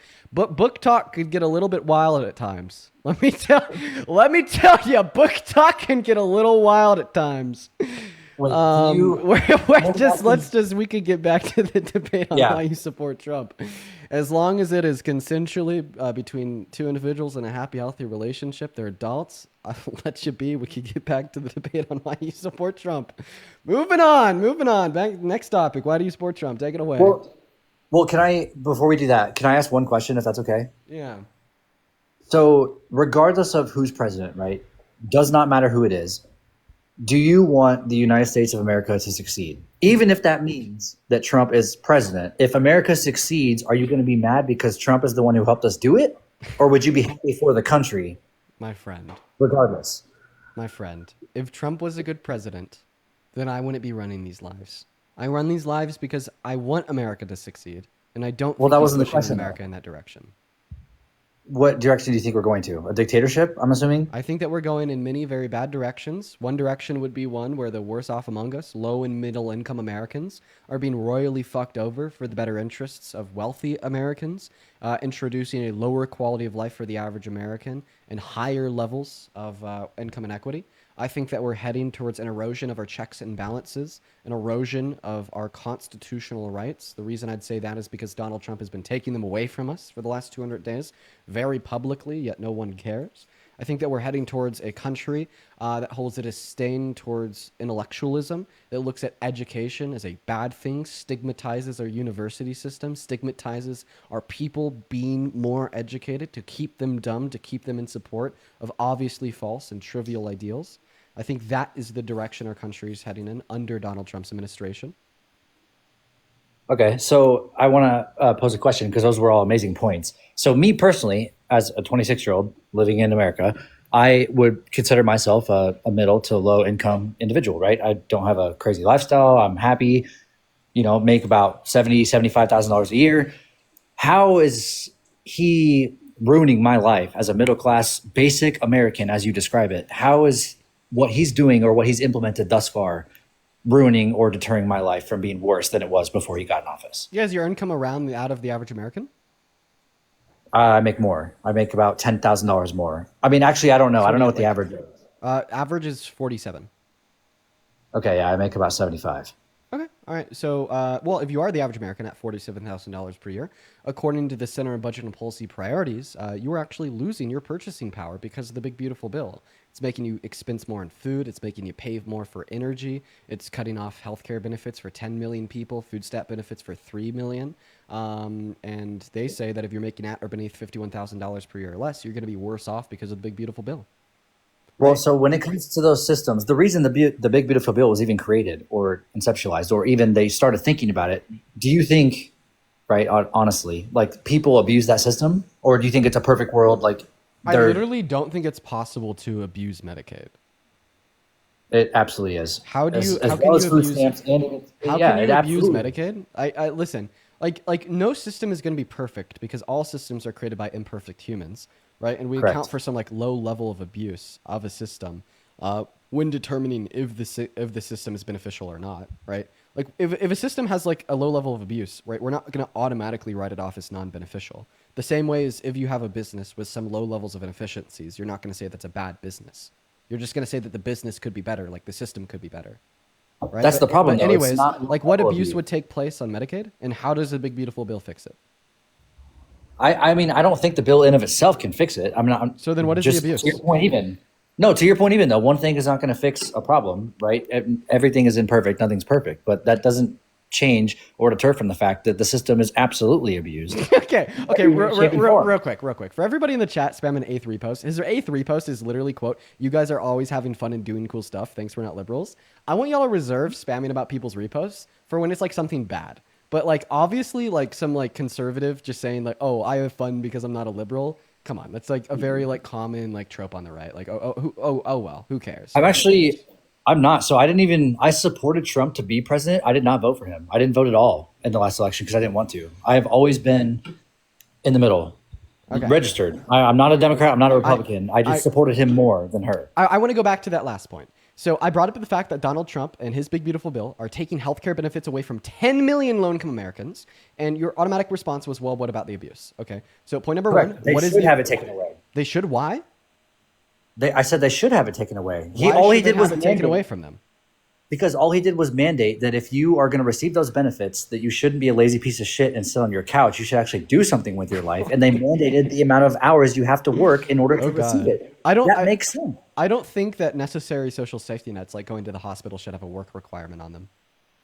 It goes both ways, right? I agree with that 100%. But at the same time, think about it in my shoes, right? Just for 2 seconds. I work probably 50, 55 hours a week. I'm not mad about it. I do enjoy my job. I love what I do, right? I make decent money. But at the same time, why should I have to be the one to pay someone else's bill or foot the bill? Yes, for their medical costs, for their food, whatever the case may be, when you don't do shit. You don't contribute to this country. You don't contribute to society. You are not helping anyone. You're not helping anyone by sitting on your couch doing nothing. So yeah, he mandated within the bill, as I'm sure you're already aware, you have to work a certain amount of time in order to receive the benefits that you were getting before. I have two arguments. I have two arguments for you. The first argument would be like a moral obligation, right? I don't think that you're going to be as willing to hear out this argument because like a lot of people that hold these beliefs are kind of just devoid of empathy. But like we typically understand that regardless of who you are, if you're working, if you're not working, what your income is, low income, high income, that you deserve like we have a moral obligation to provide you access to some like rudimentary positive rights, right? Like, can we agree that regardless of what your income is, if you're working, if you're not working, if you're lazy and you sit on your couch all day, or you're a scientist at NASA, that you should have access to call the police and have them show up at your house if there's a crime? I agree, 100%. Now, why would we agree there that like low-income Americans that can work that aren't working should have access to call the police? Is it maybe because the police force is a social program that is funded by the taxpayer that can be necessary at points one and significantly increase the quality of the constituents of the qualities of the lives of the constituents of our country too? I do agree. Yeah. Okay. And I agree Right, with and healthcare. so exactly. So now we're saying that regardless if you're low income, high income, lazy and not working, even though you can, or a scientist at NASA, you should be able to call the police and have tax-paid dollars dedicated to you and your needs because it overall is aimed towards increasing the life of the people in the country. Well, we're just now going to take that argument and univocally apply it to healthcare as well, right? Going to the hospital, going to an annual physical, getting the skin dots on your arm checked out for possible cancer, making sure that when you're older, you don't have prostate cancer, et cetera, et cetera, et cetera, is like generally geared towards increasing the quality of the life of the people in the country. And two, can be very necessary for extending the lives of many. Yeah, I agree. Well, here's my thing. And I do agree with you. In fact, I think you'll like this. So my fiance, who I've been dating for 5 years, she is like a hardcore Democrat, right? I've never faulted her for it. Never been mad. Obviously, why would I? And she, in our time together, has taught me more empathy than I have genuinely had for a while, right? She's helping me be better. She's helping me grow as a person. So I agree with you on that front. What I'm saying is it just sucks. And I was happy about the big, beautiful bill when it passed, because why am I working as much as I am to feed our family, right? Pay our bills, et cetera, and have a shit ton of money come out and insurance wise, right? Because it ain't free for your average American. We all know that. Just to have someone else do absolutely nothing and they get everything handed to them. You know, it's not an empathy thing. It's just okay. Because again, it's not fair. It's not fair. It's not fair to you? To me and all millions of Americans that do the exact same that I do, that work their asses off, make good money. You're going to be shocked when I tell you I agree. But can I tell you why I agree that it's not fair? Yeah, I'm always. It's because free healthcare should be able to be accessed by everybody, not just some people, right? But the answer isn't to take it away from the some people that have it. It's to give it to everyone else. Yeah. I mean, right? Like it is legitimately unfair that low-income Americans get free healthcare and you don't, because everyone should have it. But the answer isn't to take it away from the low-income Americans. It's just to also give it to you. Bam, universal healthcare. Look at that argument. Yeah, but look at all the other countries that have universal healthcare. They're not doing the best, especially when you compare everything to the United States. What are the downfalls of universal healthcare, my friend? Well, I know two people personally, actually. One who lives, Portugal, and one in Italy. They have universal healthcare, obviously. That's a well-known fact. He broke his arm in a motorcycle accident, and it took 3 months for him to see a doctor after he broke his arm. So he has to continue to work. He has to continue to live his life. But again, yeah, sure, your doctor appointment's going to be free, but you have to wait 3 months to go get your broken arm even looked at because there's such a, So wait. If you think it's unfair for people to have to wait 3 months before they could get their broken arm looked at, then isn't it even more unfair to just take the healthcare away from low-income Americans, point blank, period? And if they do break their arm, there's a low likelihood that they will ever get it looked at in their life because they can't afford it? I mean, yeah, but there's a lot of things nowadays. No, I agree to disagree. I agree. You are 100% correct. I also disagree because there is a lot of things in place to where, yeah, especially in America, right, using it as an example, it is very expensive to go to the doctor or to get a broken arm looked at or whatever the case may be. It is expensive, but would you rather have it looked at and deal with that later or not be able to deal with it at all? Because, oh my God, yay, my medical bills are free. It's like you have to pick and choose. So I don't think any country should have to do that. I'm not too well researched on universal healthcare and its implementation. This is like one subject that I just haven't done enough research on at all. I should probably do it.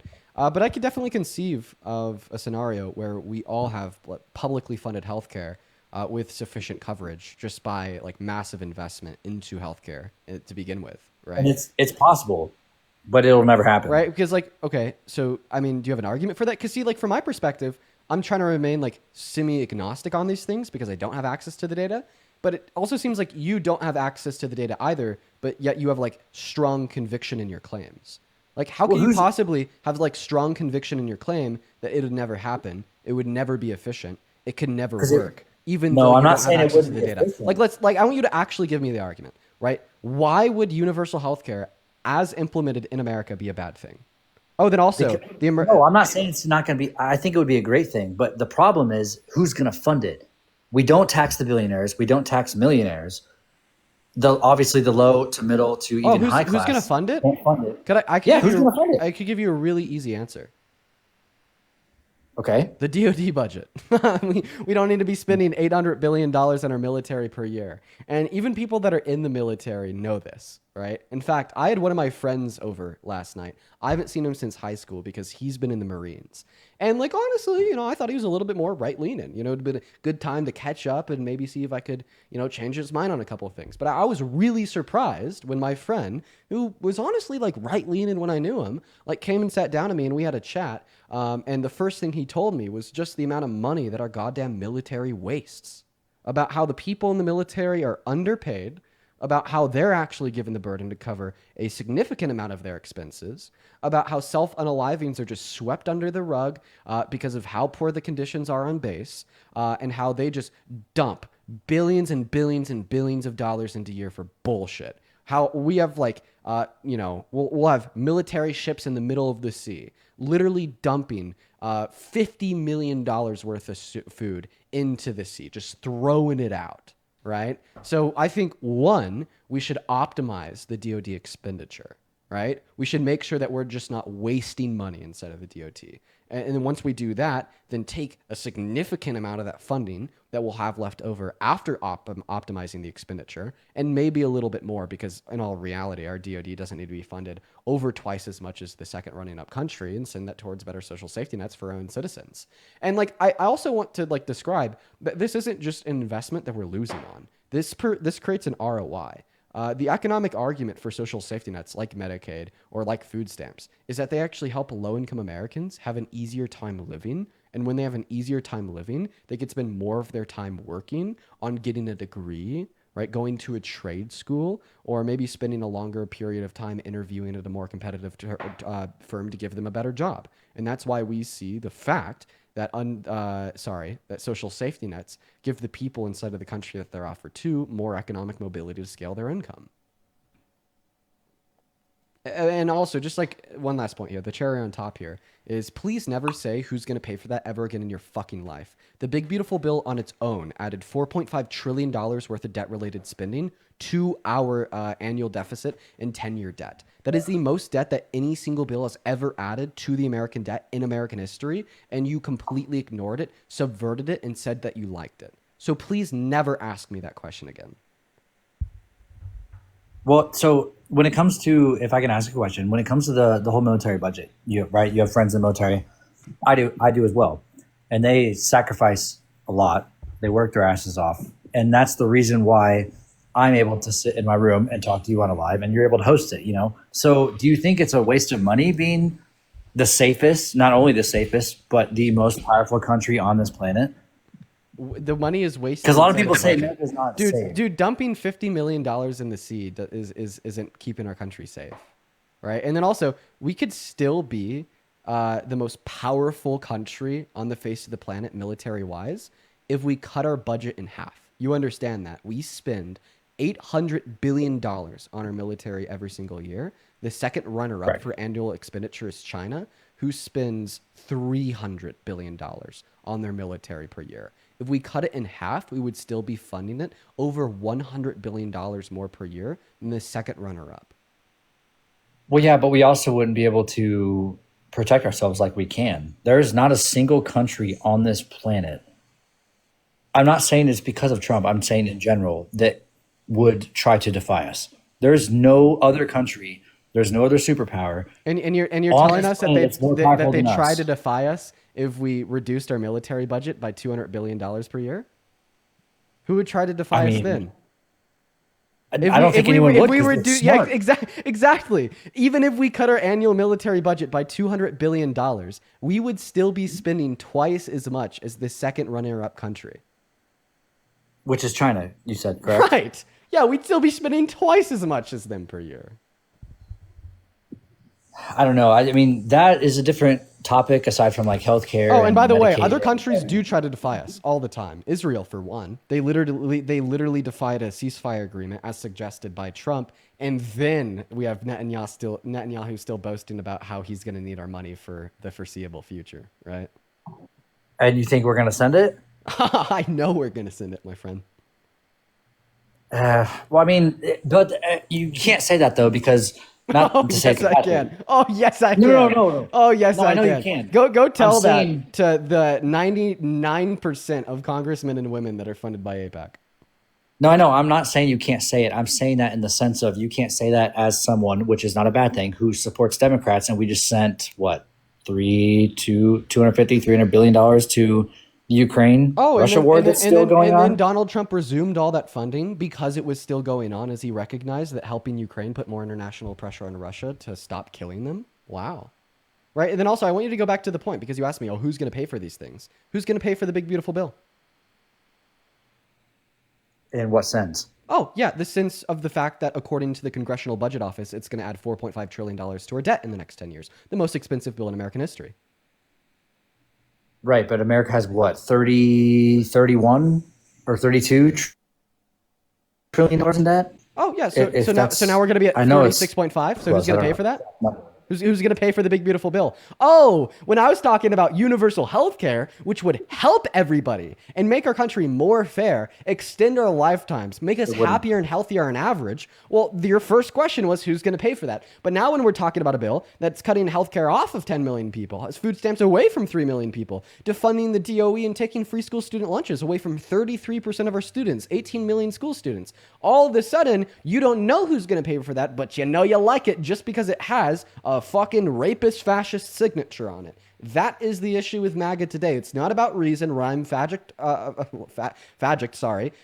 or logic. It is just completely about, worshiping the leader and agreeing with whatever he says or does and wanting to support it to the end of the earth, even if you recognize that there's good reason not to support these things, right? Such as the fact that it is wasting trillions of dollars that we don't have.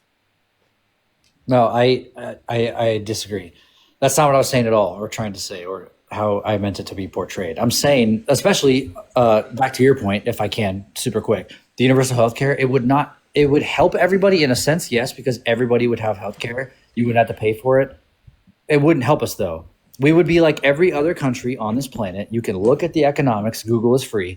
Every single country that has universal healthcare, you are not making as much money, no matter what profession you're in, no matter how much you make, because you spend a lot more money in taxes. That's what funds it. It doesn't come from the government running the country to pay for the healthcare. It comes from the citizens that live within that country. It would not help America. The same way that 51% of income earners in this country are now going to be paying more in taxes effectively, disproportionately through Donald Trump's tariffs to fund the big, beautiful bill, right? So what's better? It depends on how much money you make. That's not true. What's better? Having the poorest among us pay more in taxes to fund a bill that hurts them, or increasing the taxes disproportionately on the richest among us to fund a bill that helps them?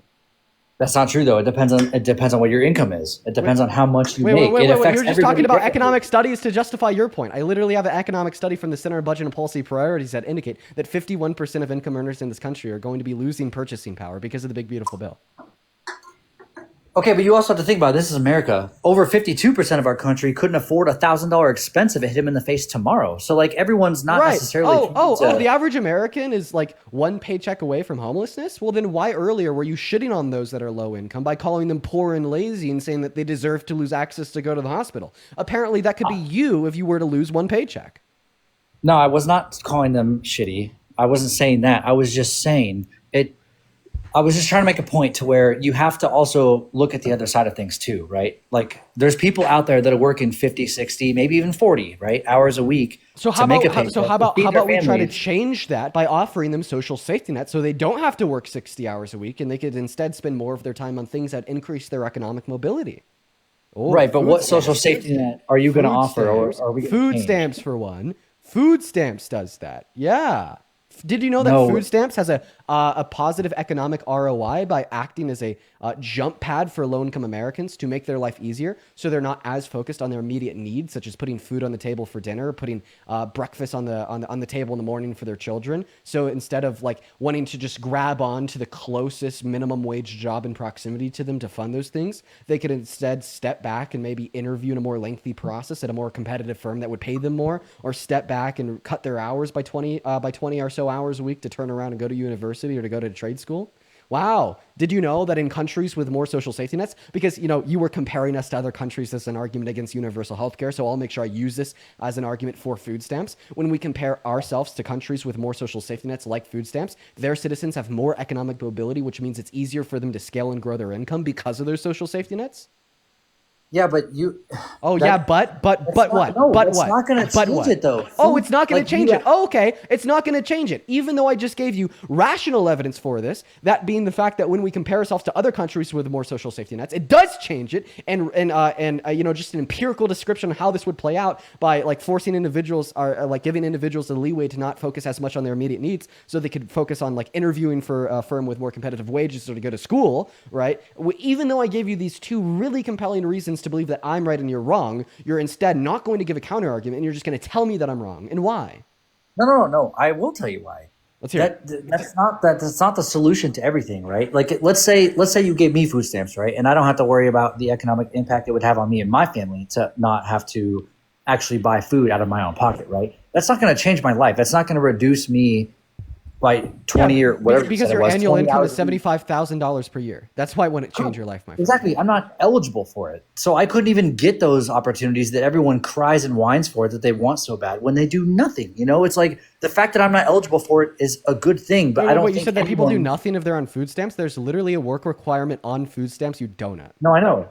I'm saying that's why the Big Beautiful Bill exists. Now the Big you're Beautiful not Bill didn't impose a work for requirement on food stamps. That was on Medicaid. You don't know what you're talking about. Correct. It was on Medicaid. You're damn right. Yes. It's Remember, what, we're 20 talking hours about food stamps? Remember, we're talking about food stamps? I just gave you an argument that food stamps is not only morally beneficial to the better interests of the worst off among us, but also economically beneficial to the country as a whole. What's your response to that argument? Because I didn't hear one. I mean, it is and it isn't. Because you have to understand. Wait, 1 second. I'm so sorry. I'm cutting you off and I'm interrupting you because that's simply not a counter argument. No, that's fine. I respect you for doing that. Like I said, I'm open-minded. I love these conversations. I want to be educated. I'm just saying, I don't know, like you said earlier, I don't know a ton about this topic. I'm just saying, right. I don't want to be paying for healthcare, for food stamps, whatever it may be, for a bunch of people who don't, you know what I mean? Like for a bunch of people who don't what? A bunch of people that don't what? Don't do anything. They don't work. You don't do anything. You have to work in order to get food stamps. I thought I already told you that. What game are we playing here? Yeah, is there a requirement you just told me that you were open-minded. If you were open-minded, then you wouldn't be repeating the fact that you don't have to work in order to receive food stamps after I told you less than 2 minutes ago that you do. Yes, there is a work requirement on food stamps. What is it? I'm asking you because I don't know. That's why I'm asking. Yeah, I think it's like the same deal that was just imposed on Medicaid, 80 hours a month. And do you think that's reasonable or no? I'm agnostic on the work requirement on food stamps, and the only reason why I'm agnostic on it is because right now food stamps seemingly has great fucking outcomes, right? So I think it actually could be reasonable. I think it could be reasonable on food stamps because it seems to have great outcomes. Like food stamps make people healthier. Food stamps make people live longer. 50% of people that receive food stamps are only on them for 12 months or less. I'd like food stamps right now are actually working out pretty well. So you do agree with that then? If you're going to receive them, which is an amazing thing. I think that it might be reasonable. It might be reasonable. I'm sure. I'm going to be honest. I'm agnostic. And the only reason that I'm agnostic and not like in denial of saying it's definitely unreasonable is just because the outcomes of it are like very clearly good.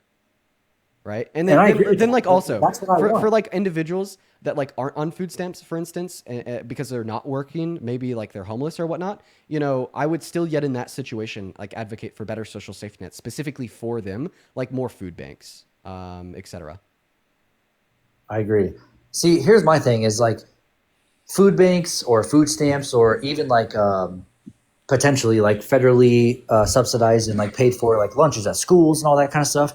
I'm all for it.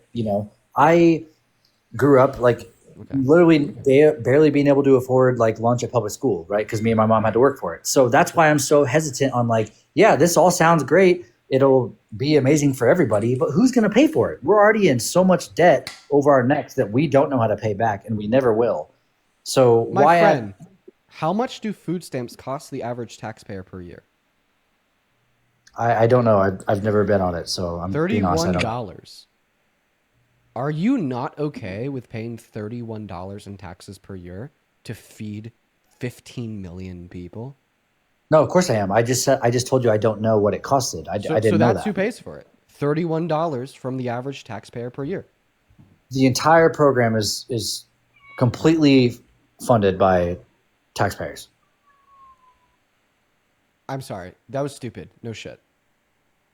It was a question. I didn't know that. I'm sorry. I didn't. If I came off mean there, I apologize. I should have just said yes.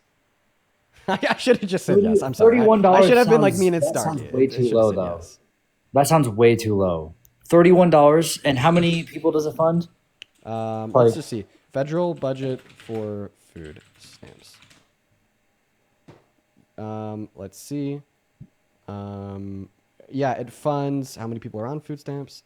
How many people are on food stamps? Federal. So it looks like they're reporting 41 million people per month, but I think that's also going to be including like state benefits. Oh, right. Yeah, that does also including state benefits. So that's federal food stamps and state food stamps. So I don't know. I mean, I could do the research. I don't really see if it's too relevant though. Here, real quick, before we move on, let me thank a handful of people here. Give me a second. First and foremost, Prince, thank you for the 20 NOK over on Super Chat. Mary with a 5 saying Dean for president in 2028. But no, seriously, I love your videos. Thank you, Mary. Ethanol with a $6. MJ with a 5. Lanny with a 5. Ethanol with another 6. Jizz with a 5. Fluffy with a 5. Gizmo with a 5. And then CK, thank you for the 10 saying watch yesterday's VOD. The last guest was gross. Oh my God, that guy sucked. Thank you, CK. As well as Jonesy with a 5. Theta with a 5. Lakin with a 10 saying hey Diva, happy Friday. Happy Friday to you as well. Mai with a 10 saying hey Dean. I actually already read that. I already read that one. Thank you guys for the love over on YouTube. I really appreciate it. As well as very quickly, I'd like to thank a couple people over on Venmo. Let's see. Awesome. Here we go. Casey, thank you so much for the $50 over on Venmo. In fact, I already think I thanked you earlier. I'm just going to thank you again. Thank you for the love, Casey. Show some love to Casey down below in that chat. That is KACI. Thank you so much, Casey. Then Jamie with a $5. Please shout out my friend Aubrey. Shout out to Aubrey. Wendy with a $15. Thank you so much for the love, saying forget the alcohol, buy some flour and stay safe. We need you. Sending so much love from Indy. Well, thank you for the $15 over on Venmo, Wendy. I'm going to be honest. I will not be forgetting the alcohol. My 21st birthday is going to be a night that I will literally not remember. Thank you for the love, Wendy. Jared with the $5 as well. Thank you. Jalen with the $5. You were awesome. Thank you so much. Christopher with a 1. Abby with a 1. Megan with a 5. Jamie with the 8. And Tyrell, thank you so much for the $10 as well. Saying, do these people not realize that we could have both public and private options for healthcare like they do in places like Norway? All we're doing is advocating for what is a baseline safety net for people so they can succeed. They love socialism for the rich, but not for the poor. Yeah, absolutely, Terrell. Good point. Really good fucking point. And then also, this came in a while ago. I really hope that you're still in here. But real quick, Shannon, thank you so much for the $100 over on Cash App. Thank you, Shannon. I want everybody to show some love to Shannon down below. That is so incredibly kind of you. This was 43 minutes ago, but I'm just thanking you now. Shannon, if you're still in here, thank you so much. Shannon with a $100 donation says, keep up the great work. Thank you so much, about 1 billion times over. Thank you, Shannon. And then Jimmy with a $10 saying, I don't know how you do it, but thank you. Well, thank you for the $10, Jimmy. Then Lindsay with a $20 saying, thank you for using logic to disprove these cultists. Thank you, Lindsay. Thank you so much, you guys. Then Lola and Brandon both with a 10 and Susan with a $10 as well, guys. Thank you so much for the love. You guys are fantastic. Please show some love to all of our donors down below. And if you're watching and you'd like to support me, I was banned on PayPal, so you can't support me over there, but you can find my Venmo and my Cash App in the link tree in my bio. Then, of course, if you're over on YouTube, you can find the Venmo in the pin message, then the Cash App in the link in the bio as well. And then one last one here, Carson. Thank you for the $10 over on Venmo for the 21st birthday. Thank you for the love, Carson. Show some love to Carson and Susan and all of the donors down below while I see if this guest has anything else that they'd like to talk about. Is there anything else that you want to go over? I mean, not necessarily. I definitely joined because I did want to be educated on a lot of things that I wasn't aware of. Just being honest, obviously, I've came across your live maybe once or twice before, and I don't know. I feel like no matter what Trump does or how good America does, you won't support it just because he's the one at the helm. And I disagree with that. I was a Trump supporter in 2020. You were? Yeah. Yeah, I stopped supporting him because he wasn't doing good. In what sense? Well, I mean, man, we've been talking for like an hour at this point about all the bad things he's been doing. Well, we've been talking about healthcare in different countries and the military. I haven't heard a couple things that you claim he did wrong. I just want that to like just refute what you're saying. You're saying like I wouldn't be a Trump supporter if he was doing good. No, I was a Trump supporter, but then I stopped being a Trump supporter because he's doing bad. So I guess like the inverse would be, it is not true, right, that I wouldn't be a Trump supporter if he's doing good. I just think he's fundamentally incapable of doing good. And there's a plethora of reasons for that. I'll just give one so I can make my point. One reason is, right, the position of the presidency is not a role of self-service. It is a role of public service. But if you are capable of raping a woman, you are incapable of public service, i.e. paying attention and being thoughtful of the desires, the attitudes, the wants, and the needs of others. That should be case closed. It really should. It really should be case closed, right? But now, what I wanted to say to you is that I think that you're incapable of not supporting Trump, even if he's doing bad.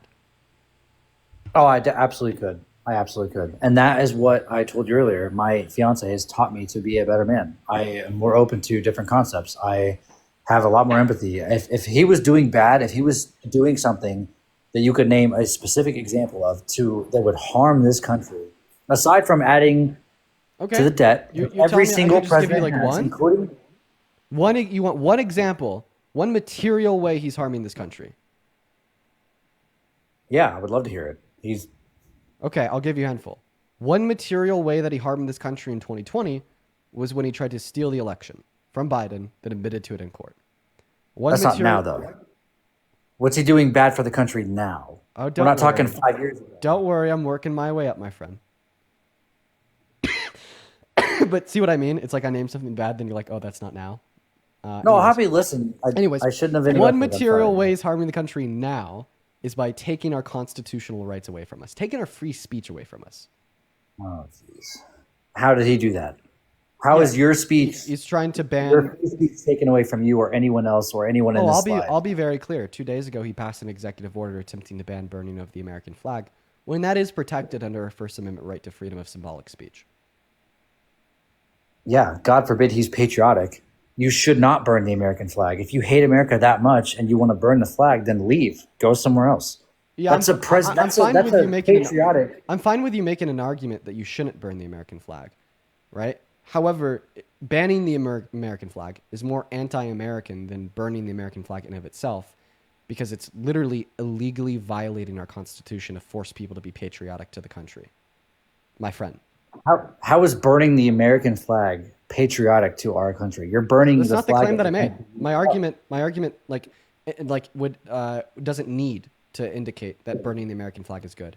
Like, for the intents and purposes of our conversation, I could totally accept that it is bad, unpatriotic, and anti-American to burn it.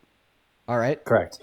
But isn't the reason why America is so great in your eyes is because you have the right to voice your opinions, your expressions, and your speech, even if it's disagreeable, anti-American, bad, or unpatriotic?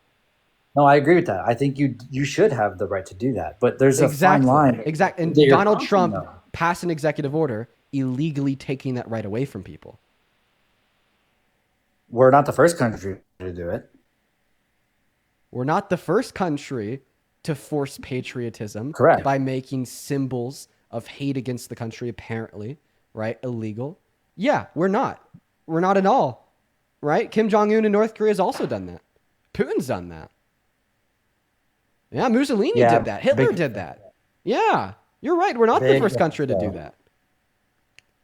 Big difference, though. Again, you're comparing heinous, horrible acts. No, I'm just literally giving you leaders of other countries that have also done that.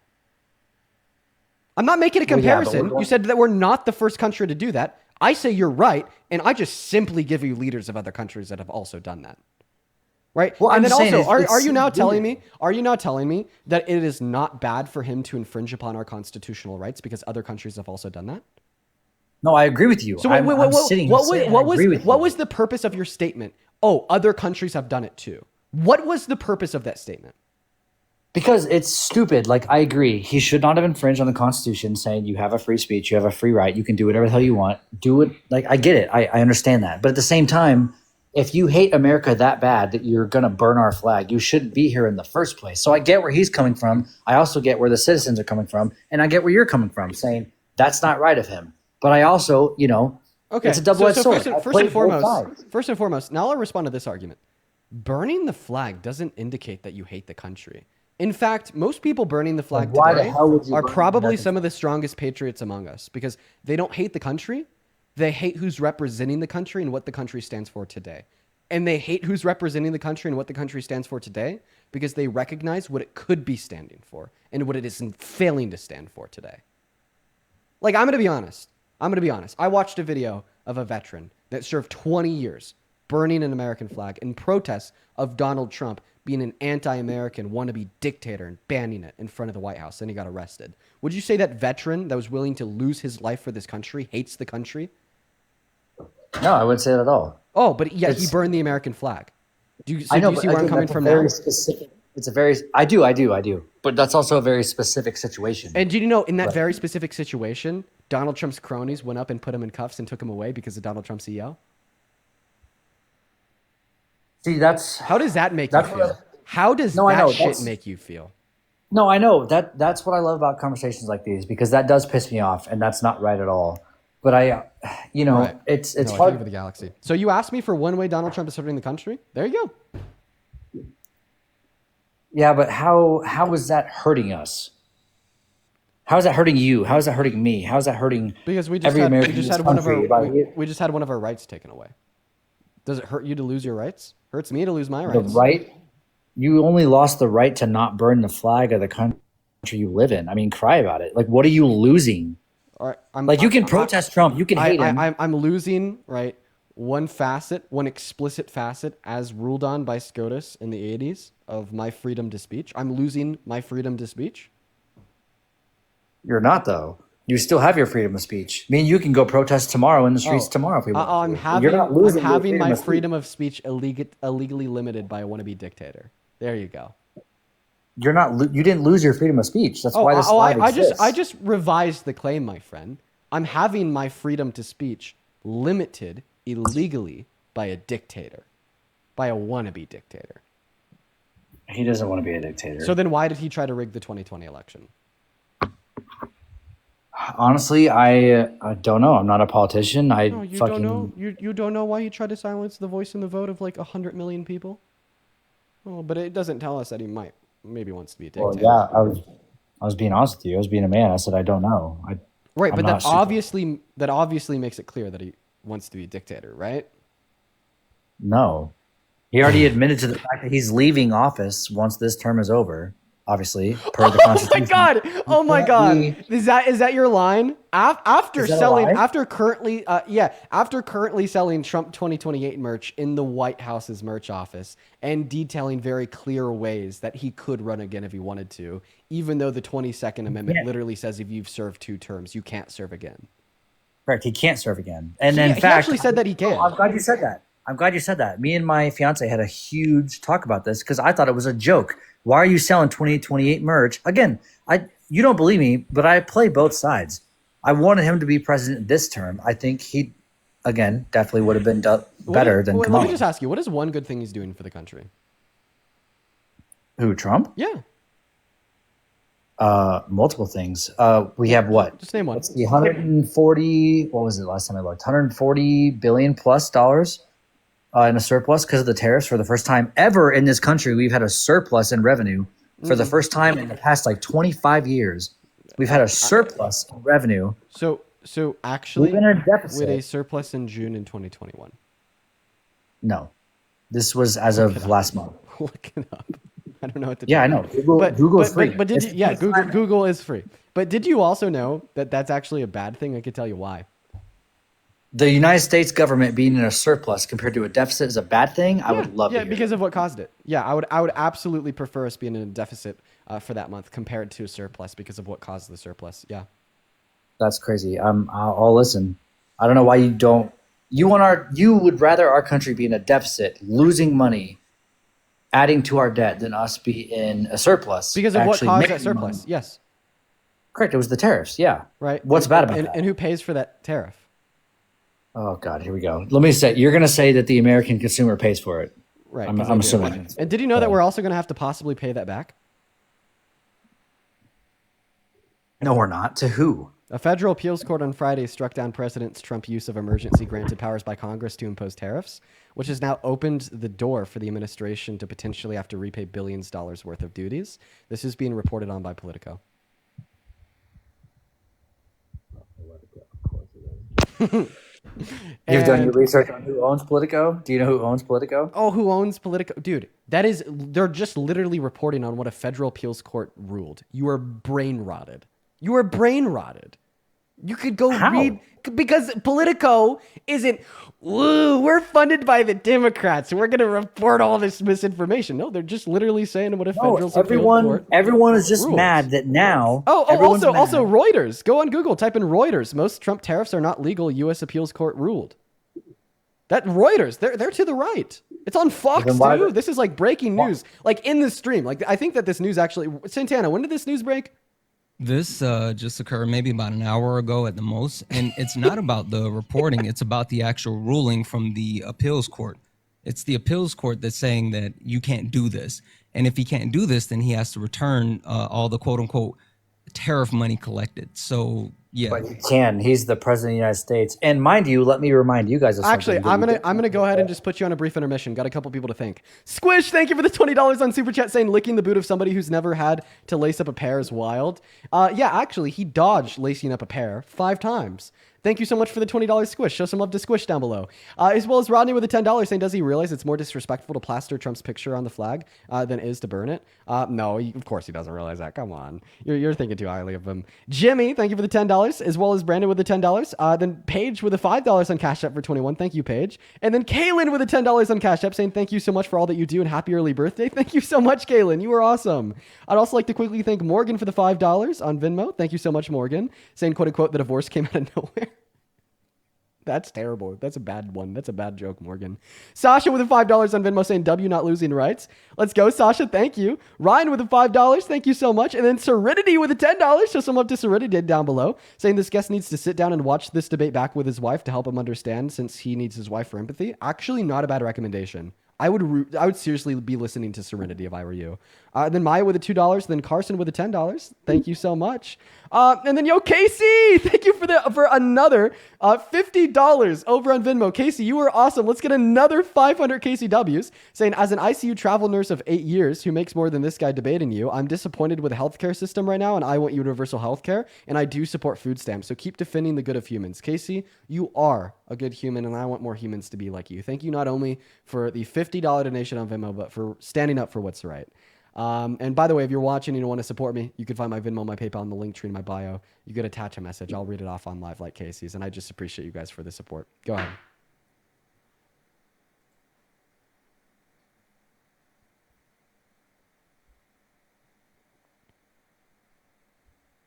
Were you talking to me? Oh, yeah, for sure. Oh, by the way, did you know that Biden has actually had several surpluses month by month that were larger than Trump's?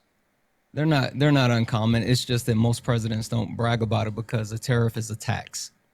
Yeah. It's not something to brag about. Yeah, so Biden had a surplus. From other countries. Biden had a surplus in February of 2022 that's larger. Biden had a surplus in December of 2022, May of 2023, March of 2024, and August of 2024. Matt, shout out to you. Thank you. Yeah, it's a very, very common thing.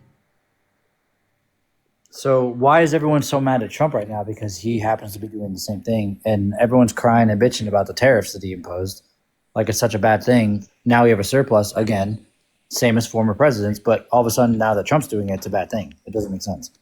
I don't think that Biden generated a surplus by imposing universal tariffs on all of our allies, which has now shut down commerce between America and 25 other countries, as well as is reducing innovation in America by limiting competition in the market, reduced GDP growth in Q1 of this year, actually started barreling us towards a recession, upset the stock market and made us quickly lose 10% of growth in less than 48 hours, and is a reverse and and serves as a regressive tax on the poor as they spend a disproportionate amount of their income on the bare necessities to live. This has also fueled unemployment. It's fueled inflation. It's fueled core inflation.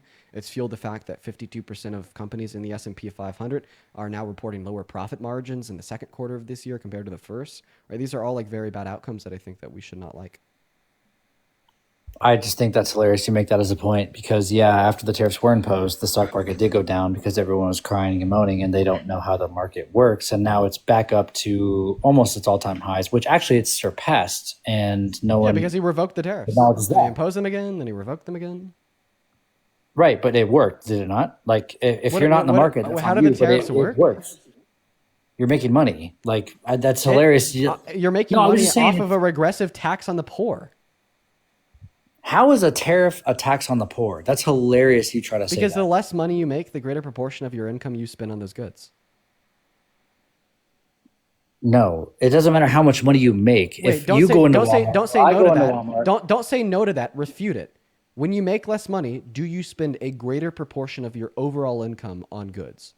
Well, yes, that is a fact, of course. If you make just less said money, no to then that fact. And that's why it's a regressive tax on the poor, is because more of their income... Not though. It's a regressive tax on everyone. It doesn't matter how much money you make. If me and you go to buy a steak at Walmart, it's going to cost us the same amount regardless of your income. Okay. Like, it's not a regressive tax on the poor. My friend, I need to introduce you the concepts of diminishing returns to the value of a dollar.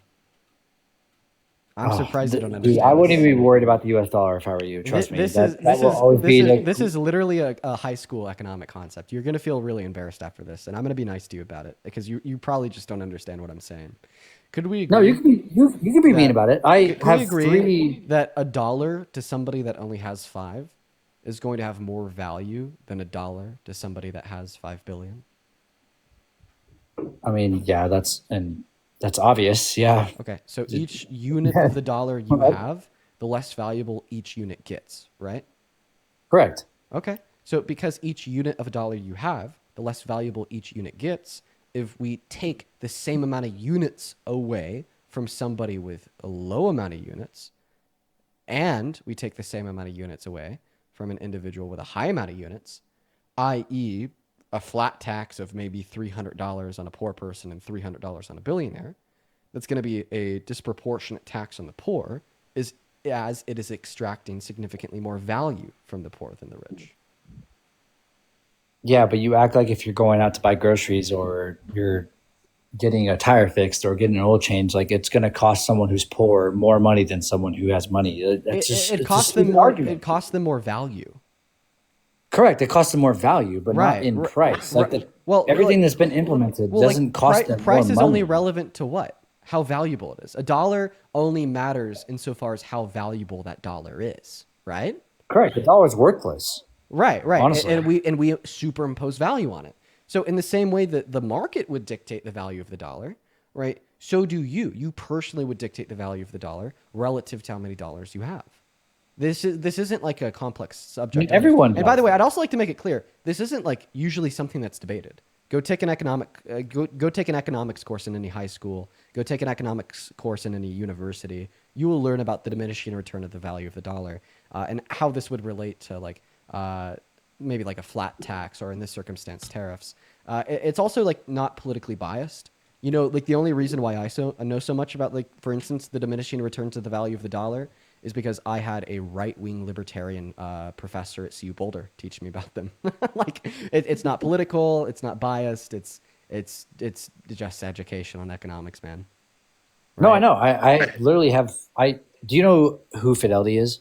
Fidelity Investments. You ever heard of them? I'm sure you have. Yeah. So I work for them. I literally am a financial advisor for Fidelity, and that's that's why I don't understand why you're like diminishing. Like, I don't know what I'm talking about. Like, I know for a fact the tariffs are not going to hurt this country, and I know damn well they're not going to hurt the individuals advisor that are contributing to the country. Do you mind if I ask, like, what are your credentials? my credentials. Like, did you? I have multiple Series 6, Series 77, Series 78, 5. Did yeah, you I literally help get a people make degree money. in finance? I didn't need it. No, I have all my certificates through Fidelity. That's how I know what you're saying is wrong, because the tariffs are not going to hurt the country. They're not going to hurt individuals specifically. And I laughed at you. I'm going to sit on when that you one. said that. I'm not sure that you're qualified to be giving financial advice. Can I tell you why? I'm licensed in the United States. Yeah, so I would love to hear. I'm gonna very quickly tell you why I don't think you're qualified. Then I'm gonna pass the mic off to Santana. One glaring reason why I don't think that you're qualified to give financial advice is because I don't think that you could clearly distinct between the value of a dollar of somebody with less and the value of a dollar between somebody with more. Right? You know, because you just completely rejected the common sense conclusion that $5 is more valuable to a poor person than a billionaire. So if you have like two respective clients come to you, one that maybe wants to invest $50,000 and one that maybe wants to invest $50 million, right? Well, obviously with a client that has $50 million, maybe with some portion of their overall net worth, you'd want to put it into more of like a high risk investment relative to their goals and their overall net worth based upon some calculation of risk management, right? However, in your calculus of risk management, right, if you want to maybe take 50,000 of their dollars and put it in a high risk asset, right, you're not going to make an evaluation of how valuable that $50 is to them relative to their overall income, because you literally reject, conceptually speaking, the diminishing returns of the value of the dollar. So it's like, are you going to be giving like low net worth clients this same advice on high risk asset investment that you would give to high income clients? No, it's obviously a lot different. I'm well aware of that. Oh, so we weren't talking about investments. So you actually do understand the concept of the diminishing returns of the value, but you just didn't admit it because I was using it to make a point that Trump is bad. Go ahead, Santana. No. I was just about to say, I mean, do you invest all of your clients' money the exact same way? Because if so, Dean's absolutely right. Like there's a lot of people in the country that have driver's license. That doesn't mean they can drive. A license doesn't really mean anything. The one thing that I just kind of wanted to lean on, and I feel like it's not even necessary anymore because you just conceded the point, but do you know the 2 times in our country history that there has been an approach with tariffs the way that Donald Trump is using them, as far as like blanket reciprocal tariffs? I don't know. Okay. So there is historic precedents for both of this. They all happen. All 3 of these happen with about 100-year span apart. This is the 3rd time. The first time it was done, the Conservative Party that was in power actually lost over 60% of their seats in the next election. They lost a ton of power. The second time, which was about 100 years ago during the Smoot-Hawley passing, which helped stimulate the Great Depression, the Republican Party lost power and did not regain power for 60 years, or the Conservative Party. And so it's happening now again. And it happens about 100 years apart, where people tend to forget, like, we've already done this and it's already not been successful in multiple ways. And it's always the conservatives that try to take this approach. Again, that's why the courts ruled this down and said, like, hey, this is unconstitutional and you can't do this. And again, it definitely opens up the door to the amount of tariffs that have been collected to be repaid to multiple countries that we have collected those tariff funds from. We're not going to have to repay it, though. It's a possibility. It's a possibility, but that's all you guys are running on. We're not going to have to repay that money. Literally, if these countries wanted to press it to the furthest limit possible, then yes, because technically we tax them on something that they did not have to actually pay. So, I mean, is it something other countries are willing to pursue to the furthest extent? Maybe not, but there's a possibility that it can happen. The simple fact of the matter is the approach that Donald Trump is taking with tariffs is not only unconstitutional, filed by the courts, it's idiotic. Do you know who Donald Trump's tariff advisor is? I don't. Okay. So his name is Peter Navarro. Peter Navarro is the person that tends to, or who has shaped this entire concept of tariffs for Donald Trump and explained to him why and how he should do so.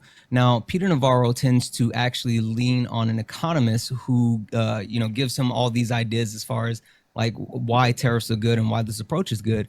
That economist's name is Ron Vera. Have you ever heard of Ron Vera? I have, yes. Okay, so you've heard of Ron Vera. Yeah. Oh yeah. Multiple Okay. times in the past. Cool. So you think highly of him? I wouldn't say that. Okay. Well, at the very least, Ron Vera is the person that Peter Navarro and Donald Trump lean on, the economists, to actually give them the idea of these actual reciprocal tariffs. There's something super interesting that we found out about Ron Vera maybe about 2 months ago. Now, if you heard of Ron Vera, I'm sure you heard about the interesting thing, right? The interest you said, or interesting? The interesting thing about Ron Vera. No, I haven't. Ron Vera is Peter Navarro.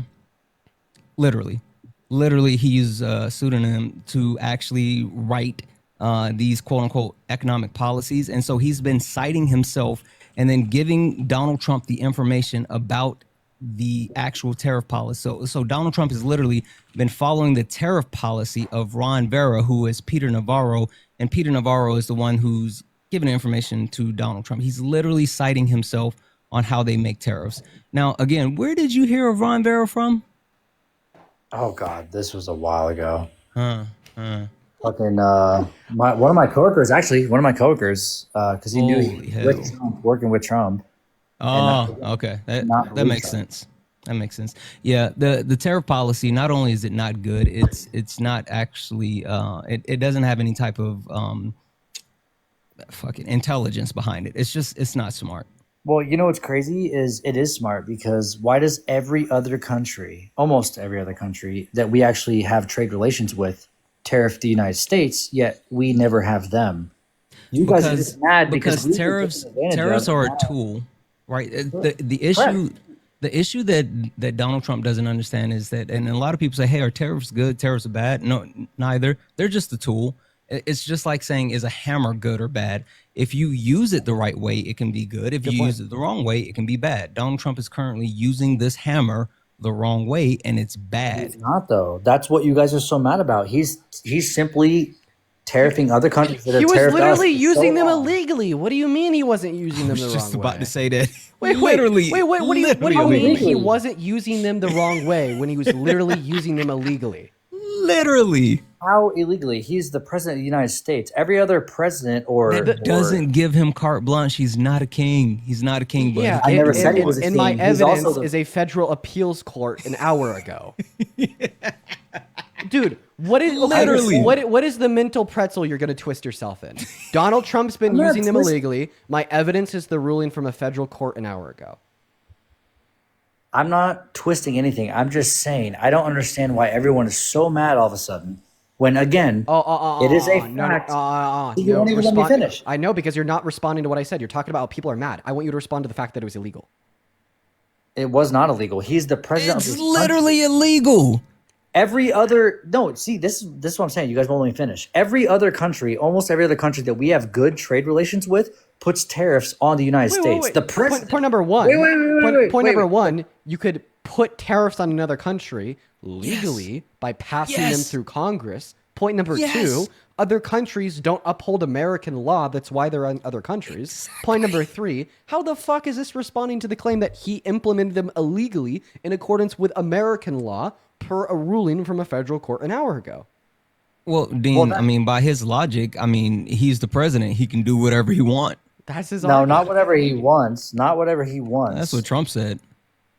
Well, I don't give a fuck what Trump said. That's not what I said. I was saying every other leader in power of a great country that has trade or deals with other countries that actually matter impose tariffs on the United States. Trump did not do a bad thing by saying, hey, we've been taken advantage of for so goddamn long.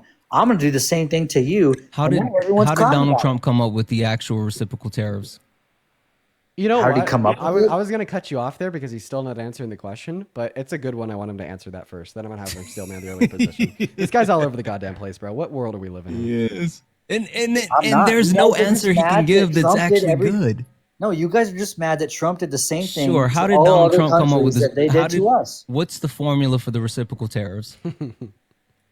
As a Look at financial Canada. advisor, Look you at should know Mexico. this. Look at Brazil. Exactly. Look at No, Venezuela. that's not the answer. I want you to lock in, focus for me. What is the actual I formula? just named 7 countries. No. There's an actual mathematical formula. Okay. But I'm gonna have you both just mathematical formula. What do you mean? Real quick. My friend Santana is asking you something clear. He's asking you, Correct. What was Correct. the mathematical You know what reciprocal formula, means. my friend? What was the mathematical formula that the Trump administration used when describing to you and every other American the rate of tariffs that other countries have imposed on us? Correct. So if you understood what reciprocal means, that means, let's say, as a random example, random country, the UK poses a 50% tariff on steel on us, right? Trump said, again, random example, America says, hey, you charge us 50% tariffs on steel. We're going to do the same thing. It's called reciprocal. That's what that means. Can you repeat the question that I asked you? Yeah, explain what the mathematical equation is for reciprocal. No. See, no, you're missing. That's That's what it is, Dean. That's what it is. He's misunderstanding. Okay, cool. So not what is the mathematical formula for reciprocal tariffs? No. You just asked me. No. Listen. Not what is the mathematical formula for reciprocal tariffs. I get that. I'm saying, what is the formula that Donald Trump used for reciprocal tariffs? Just a hint. Yeah. Those are two different things. Yeah, that's kind of what we're getting at here. What was the formula that Trump used to determine what reciprocal tariffs were? I mean, you're asking me like I'm him. I don't know what formula he used. He said, hey, they're fucking us over. They've been charging us this. I'll give it to you. They take the trade deficit that the U.S. has with the goods with a particular country, divide that by the total goods imported from the country, and then divide the number by 2. And what the fuck does that have to do with tariffs? Where does a tariff play into that picture? Literally, that and that's not the way the reciprocal tariffs work. That is just, you know who came up with that formula? Ron Vera. Peter Navarro. Literally, I'm not even joking. Literally, Peter Navarro is the one that gave Donald Trump this actual formula for the quote unquote reciprocal tariffs. And then he took that formula and used it across the board, which that is not reciprocal tariffs. That is not how it works. And that's why none of this makes sense. So why are we now in actually, when it comes to revenue, we are finally not muted for not responding to what Santana said. Unmute, try again. I'm going to start treating you like a small child. Also, he was about to go back to the same thing that you've already answered 50 times, Dean. Yeah. Well, no, we're just going to be treating him like a small child. Unmute, try again. If you need clarification, feel free to ask. I think this droid is broken. Yeah, let's find out. Yo, Jared, thank you for the $20 over on Venmo saying happy B-Day, Dean. Go grab some pizza at the Sink on Me if it's still open. Well, I'm going to be up in Boulder for the birthday on September 1st, and I'll have to grab some pizza at the Sink on You for that. Thank you so much, Jared. Show some love to Jared down below for the 20. As well as Casey with another with another $60 over on Venmo saying also no need for shout-outs, just thankful as an audience. Well, okay, I'm sorry. I won't shout you out, but I already have. I'm going to need chat just to give you at least a couple W's for the $60 because that is so incredibly kind of you. Casey says, supporting how I can. Thank you for your knowledge. I stand with you, but don't have the capability of your talent to debate. We'll support how I can. That's very kind of you, Casey. And she specifically didn't ask for any further shout outs. So this will be the last one. But Casey, just know that I genuinely do really appreciate you. As well as... go on.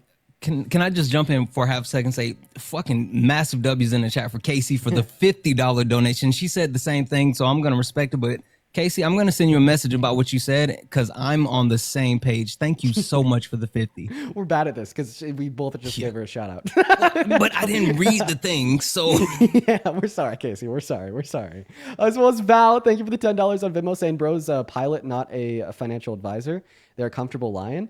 Well, I feel like if you said he was a pilot, you probably have reason to. So, yeah, apparently he's just lying. Felicity, thank you for the $25 over on Venmo saying doing the work that we need. Thank you, Felicity. I want everybody down below to show some love to Felicity for the 25. That is FELECYTE.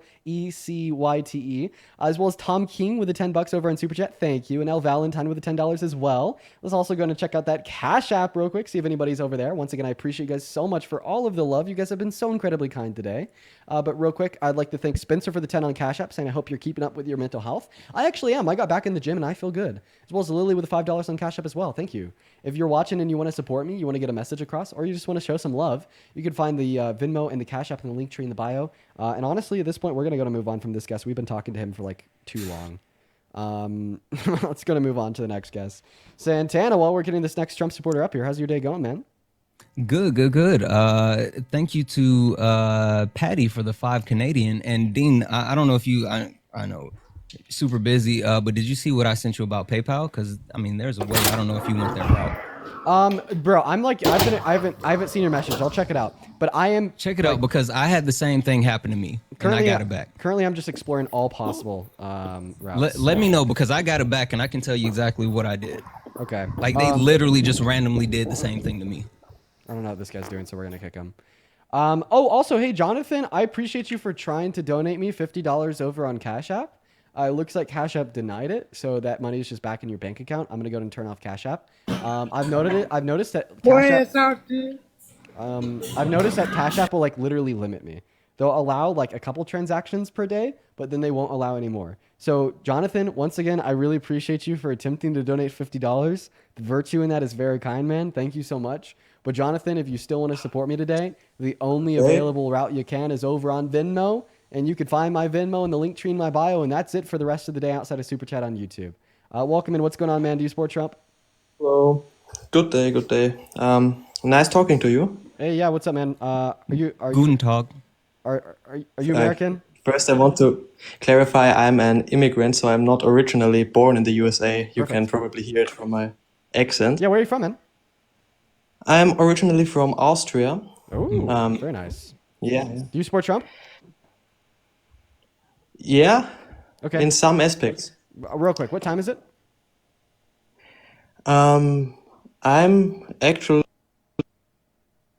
It's 8:50. There's not an American time zone. No, I'm not in America. Where is 8:50? We're gonna move on to the next guest. Let's go to move on to Ryan. Everyone, just give us a minute. All right. Jack, thank you for the $5 on Venmo for the pizza. Thank you, man. Thank you, Jack. You're awesome. Fucking love pizza. Man, me too. I love pizza too. What's up, Ryan? Do you support Trump?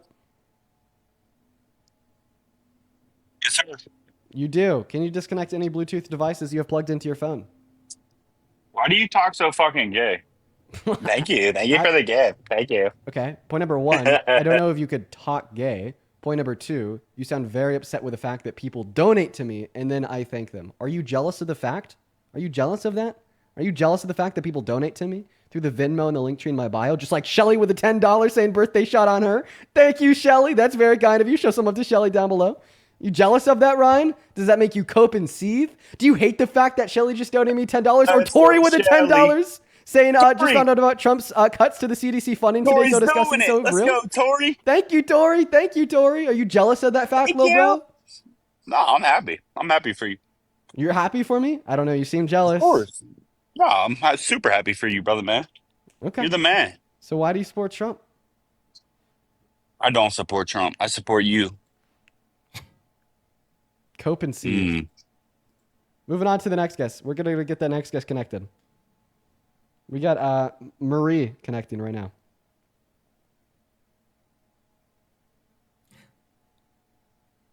Here we go, everybody. Oh, that's not Marie. That's Ryan. What about Dennis? Bro, it is so hard to get specific guests up. I try. Yeah. Yeah, it doesn't work. What's going on? How it goes. What's up, Dennis? You support Trump? I do not. However, I did in the past. Based. Hell yeah, man. Unfortunately, we're just looking to talk to people that are still stuck in your old ways. Jameson, thank you for the $10 on Venmo. Jameson, show some love to Jameson down below in the chat. Jameson with the 10 says we love an educated Rip King. I'm getting ripped again, right? I definitely don't look bad, but I don't look ripped again quite yet. What's up? Do you support Trump? No, I don't. Band. Moving on to Jenna. Here we go, guys. Do be patient. Do be patient. Equate, thank you for the 20 over on YouTube. Said you love when I co-host with Dean and Parker. Great debate, guys. Yeah, they are the best.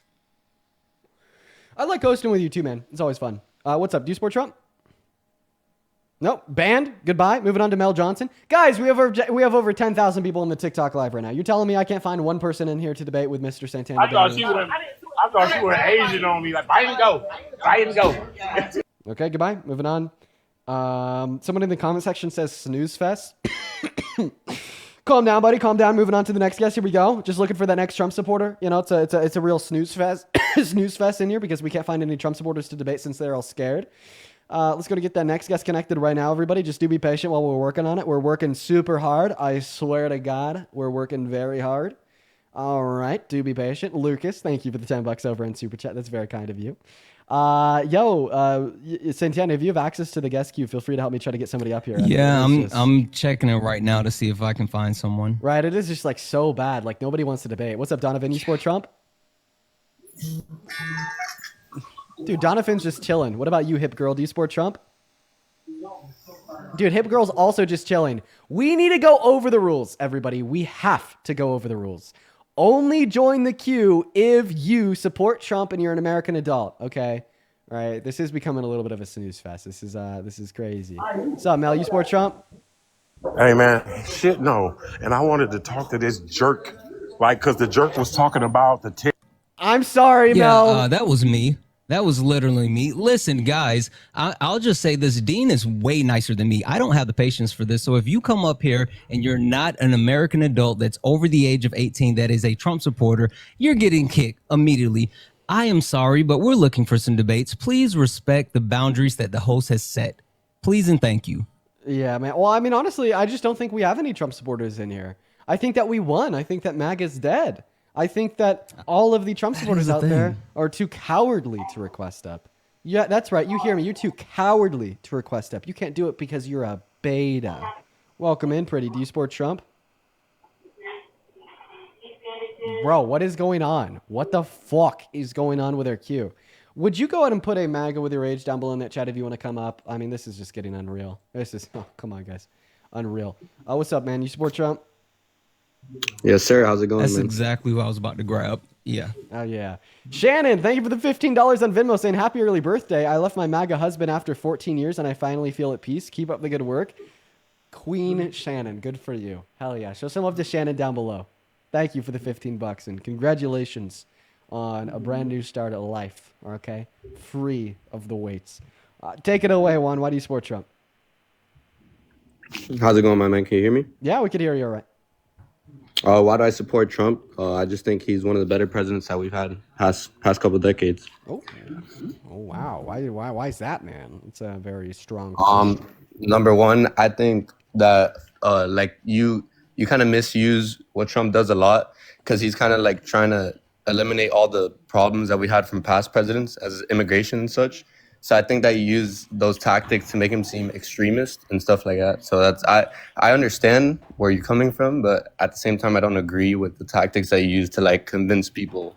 What if you understand what I'm saying. I mean, I just convey truth. Well, for example, one of your posts talks about it being unconstitutional about the Trump flag burning, and that bill or the executive order hasn't even been passed yet. So Yeah, he signed it into law 2 days ago, my friend. yeah, but it hasn't been passed yet, and there's Executive no way orders that You don't anybody- pass executive orders. The executive orders don't. or get nobody passed. would be prosecuted under that executive order. So, executive orders don't get passed. They're just signed into law with a signature from the president. They don't get Okay, sent as a and bill what through I'm saying is Congress. that nobody would be prosecuted for burning a flag. Can you so- explain to me how you think an executive order gets passed? Well, no, I would like you to inform me. You'd probably be more informed than me. So The president you has could- their lawyer write it, and then he puts his signature on it. Okay. Technically, he's right about what he's saying, though, Dean. I don't know if he knows how he's right, but what do you know about the EO? The EO, you could explain to me. I don't know a lot. Why are you saying that no one will be arrested for burning the flag? Because of the bill that was, it was 1989 that the bill was passed, correct? No. Why are you saying? Just answer the question. Because the judge that ordered that it was legal to burn flags in 1989, I don't think anybody would be prosecuted due to that order being had. No, that's not the reason. The reason is because the EO isn't necessarily about flag burning, and they made it really clear while reading out the functionality of the EO. The reason why it won't be for quote unquote flag burning is because they're going to look for additional crimes related to the person, not necessarily the flag burning, because they understand that it's unconstitutional and they know that they would not win that actual battle in the courts. So they're specifically going to actually look for other charges for people who's burning the flags. Even the veteran who burned the flag and was arrested, they didn't charge him for burning the flag. They actually charged him for something else. I can look up the charge, but they're looking for additional charges for people that burn the flag. Okay. On another note, Wait, no. Acknowledge that. Don't just skate past it. Like, are Oh, you yeah, good with when- them actually just making up additional charges for people burning the flag because they can't specifically stop people from burning the flag because they know that's unconstitutional? Well, I mean, can you show me a specific case with that happening? Literally, I just cited the case of the veteran that burned the flag and was arrested. They did not arrest him for burning the flag. They got him on another charge while burning the flag. Literally, Okay, so- they look for connecting charges So what they about- can actually subvert the First Amendment right. So what about, for example, let's say I get pulled over for speeding. Yeah, and I it don't finds care out about I'm a that. criminal. Address what I said directly. Yeah, I agree with you. But what I'm saying is, I'm saying a counter argument to what you said. So how, let's say like I get pulled over for speeding and I'm found with drugs in my car. The cop didn't pull me over for drugs in my car. He pulled me over for speeding, and then he found something else that is now I'm gonna be charged for. So that could have been the same thing with the veterans. So I don't think that's a valid argument. Yeah, no, they literally, in your example, they're literally pulling you over for breaking a crime, and then they found additional connected crimes at the time. The actual example that I gave, burning the flag, is not a crime, but they are treating it as a crime to find additional crimes. That does not equate. But you just said that they can't be prosecuted under the flag burning. Exactly, but the premise is the actual burning of the flag, and then they look for additional charges after you burn the flag. Unfortunately, I got to keep the live safe. He said DRUGS. Wanted to keep them up, but you know how that is. It'll get the live restricted. Kayla, thank you for the $21 on Venmo saying happy early birthday. Thank you for doing the Lord's work. Thank you, Kayla. I really appreciate your contribution. That is incredibly kind of you. If everybody watching can please show some love to Kayla down below in the chat, it would mean a lot to me. Oh, wow. Yeah, just got the restriction right now. After I moved him. Holy smokes. Good work. But no, because I removed him Sorry, first. Dean. No, because I removed him first, it's not permanent. Oh, okay. Yeah. No. So I've recognized that if I let them stay up, because I maybe don't think they'll get the restriction, then it'll be a restriction on the live itself. But if I immediately kick them, then it will just be a restriction on them, right? Got it. Anyways, Kayla, thank you once again for the $21. Let's get 200 Kayla W's down below. That is Kayla, as well as Carissa with the $10 saying for Pedialyte and Tylenol on September 2nd. Thank you for the 10, Carissa. Once again, if you want to support me, you can find my Venmo in the link tree in the bio. I was banned on PayPal. The only way you guys can support me now is Venmo. Now, of course, if you don't have Venmo, you could also support me on Super Chat on YouTube. And everybody on YouTube, I hope you're doing all right. Anyways, hey, what's up, Keith? Do you support Trump? Hello, Dean. You're looking, quite frankly, very handsome today. Thank you, Keith. Thank you. Thank you so much. Moving on to the next guest band. Moving on. Let's go and get the next guest. Sports television connected to the live. Here we go. Hello, are you MAGA? I am, yes. Okay. Why are you MAGA? Well, I think I voted for Trump in 2024 for two main reasons. One, I think his social politics were superior to that of Kamala Harris. And secondly, I thought that his foreign policy was more apt than hers. Okay, well, I mean, he conceded to what she wanted to do with Ukraine, so I don't know. False, actually. But we can get into one or both didn't of restart those. funding You to pick, Ukraine? you pick, and then we can. Have we? You pick, and then we can go into that. Have we chatted before? No, never. I feel like we have. I feel like I've spoken with them as well. I have And never. I can't I've only remember if talked it was with you or with Parker, but like I'm sure with neither. I've only talked to Harry's assistant. I feel like I remember you. I don't know. Maybe. Who knows? So, yeah, what do you mean when you say that Donald Trump's socially better than Kamala Harris? I think certainly some of his social politics lean more towards what I believe in. For one, I believe his abortion stance of keeping it up to the states and promoting states' rights is a positive thing. Secondly, I also believe with some of his gender ideology and some of his legislation to protect women's sports and things like of that nature. Okay. Point number one, I think it's a very bad thing to keep abortion on the state level. Well, that's your opinion, but I believe that protecting state rights is key, and that's a key thing that we saw our founding fathers try to entrust in the Constitution. Do you think that states should have the right to legislate on human rights? Negative. All right, and that's why I think that abortion shouldn't be legislated on at the state level, because I think that restricting a woman or girl's access to abortion is a human rights violation, as I find it to be a human rights violation to infringe upon somebody's bodily autonomy unless you have good reason to do so. And I just simply think there's a lack of good reason to do so in the context of women's access to abortion. I think certainly you can find that, but I would argue that abortion does not follow under the realm of human rights. Okay. Because you would think there's good reason to limit its access, as you probably think it's morally wrong. But let's make sure of that. Can we agree that it's a human rights violation to infringe upon somebody's bodily autonomy unless you have good reason to do so? An example of this would be kidnapping. Under specific circumstances, yes.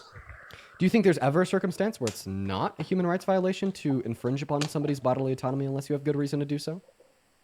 It depends if such infringement on bodily autonomy would be a greater threat for others. Okay, well, if it was a greater threat for others, that would be giving you good reason to do so. So it would hinge on if you have good reason to do so, right? So if you don't have good reason to do so, then it's a human rights violation, correct? Under that framework, yes. Right. Now, and hopefully you could agree to this. Like, for instance, we infringe upon people's bodily autonomy when we put them in jail for murder. That's okay, because we have good reason to do so. But when somebody infringes upon somebody's bodily autonomy to kidnap them, throw them in the back of a car, that's a human rights violation because they don't have good reason to do so. So now you'd have to either agree that limiting women's access to abortion is a human rights violation, given that you can't articulate good reason to do so, or in order to disagree that it's not a human rights violation, to coherently argue your point that it should be left up to the states, you'd have to give us good reason to infringe upon their access. So I'll just simply ask you, what is the good reason to infringe upon the abortion access of women or girls? The reason is predicated upon protecting states' rights, and that if you remove further restrictions from the states, that you can go slower and slower and closer into a more national government, tyrannical state. So now you're saying that the virtue of protecting states' rights on its own is good enough reason to infringe upon somebody's bodily autonomy. You understand that now you are saying that states would have good reason to infringe upon the bodily autonomy of, for instance, Black Americans by re-legalizing slavery, and the good reason in the circumstance would be that single virtue of upholding states' rights? That's simply a straw man argument, though. So You're then- stressing certain if bodily... if you think that's a straw man, you misarticulated your position. False. You've actually misarticulated yours, because you're now predicating the Could you idea still- of can now you still stripping be my away. argument? Excuse me. You're now utilizing amendments that have already been established in the Constitution as a way to bind your argument. However, there is no legal argument protecting abortion in the U.S. Constitution. So using a constitutional argument to defend your own stance is actually a straw man argument. We're We're not having a legal argument. We're having a moral argument of what should or shouldn't be the case, not what is or is not. Once again, can you steal me on my position? I think that you're misunderstanding my position. I think that you're actually overinterpreting your position as something that is on the not, basis of... You're not steel manning my position. Can you steel man my position? You mean straw man? No, I mean steel man. No, steel. Do you know what it means debate, to bro. steel man? Sorry, I just thought that you're a debate, bro. Can you repeat my position? There's no way he is if he didn't know what you were talking about. It's fine. It's fine. Can you repeat the position I gave you insofar as why I think that abortion should be protected by the federal government? You claim that abortion should be protected by the federal government because, as you claim, it is preserving bodily autonomy. And if you would then take away that right to bodily autonomy, it would open the floodgates for now restricting bodily autonomy on the basis of race or slavery or other such bases. I wouldn't say that was a good repetition of my position. I'll repeat the position. This will be fun. I just want to make sure that you're following it. So I think that abortion should be protected on the federal level because I think that human rights should be protected on the federal level. The reason why I think that access to abortion is a human right is because I think that infringing upon somebody's bodily autonomy without good reason is a human rights violation. And I think that there's no good reason to infringe upon a woman's access to abortion by making it illegal, meaning it would logically follow that is a human rights violation. You've already agreed to the conceptual basis that it is a human rights violation to infringe upon somebody's bodily autonomy without good reason, meaning that if you agree that human rights should not be legislated on at the federal level, should not be legislated on at the state level, which you've already agreed to, yet you think abortion should be legislated on at the federal level, this means that you don't think it's a human rights violation to infringe upon a woman's access to abortion, which means that you do think there's good reason to infringe upon their bodily autonomy. Good reason for an infringement upon a woman's right to bodily autonomy in the context of abortion would just simply be reason why abortion is wrong or harmful. So do you have an argument to demonstrate that abortion is wrong or harmful? Well, I think your argument falls apart when you add within any reason. I think this reason aspect is missing from your argument, and that it's not a valid enough reason in order to support your position. Can you repeat that? I didn't track. So in your argument, you claim that federal government has the right to protect bodily autonomy. I said, and that it should protect with good reason. With good reason. I said that the federal government should protect human rights. With good reason. No, it's not even with good reason, right? I mean, that's what you said. I'm just repeating what you said. You're not repeating what I said. You said with good reason. I did not say that. I'll repeat myself. The federal government should protect human rights, and it is a human rights violation to infringe upon somebody's bodily autonomy without good reason. So the without good reason piece is the piece that we're sort of disagreeing on here, because I'm arguing that it's a states' right. Listen, this is what I'm arguing is it's a states' rights issue in order to enact abortion. Personally, I am for. I'm probably pro-choice. However, can't even follow the position. This is terrible. I thought that you were smarter than this. Dean, you can't.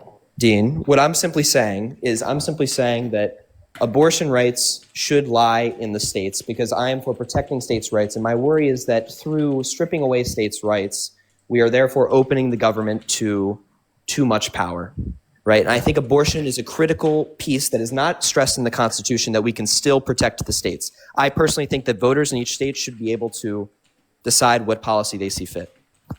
Okay, I'm literally gonna write this out for you in a premise by premise argument, just simply because you're not following me. Santana, I'll let you quickly talk for him while I'm writing this out. But like, I swear to God, I'm purporting like a really strong and good argument that you're just simply not. You are. He's just not tracking. You talk to him real quick while I write it out.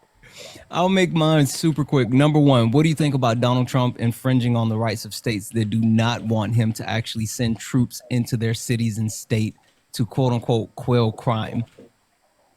Is it the federal government's responsibility to protect its states? To a certain level, but it's not the federal federal government. No, it's not the federal government's.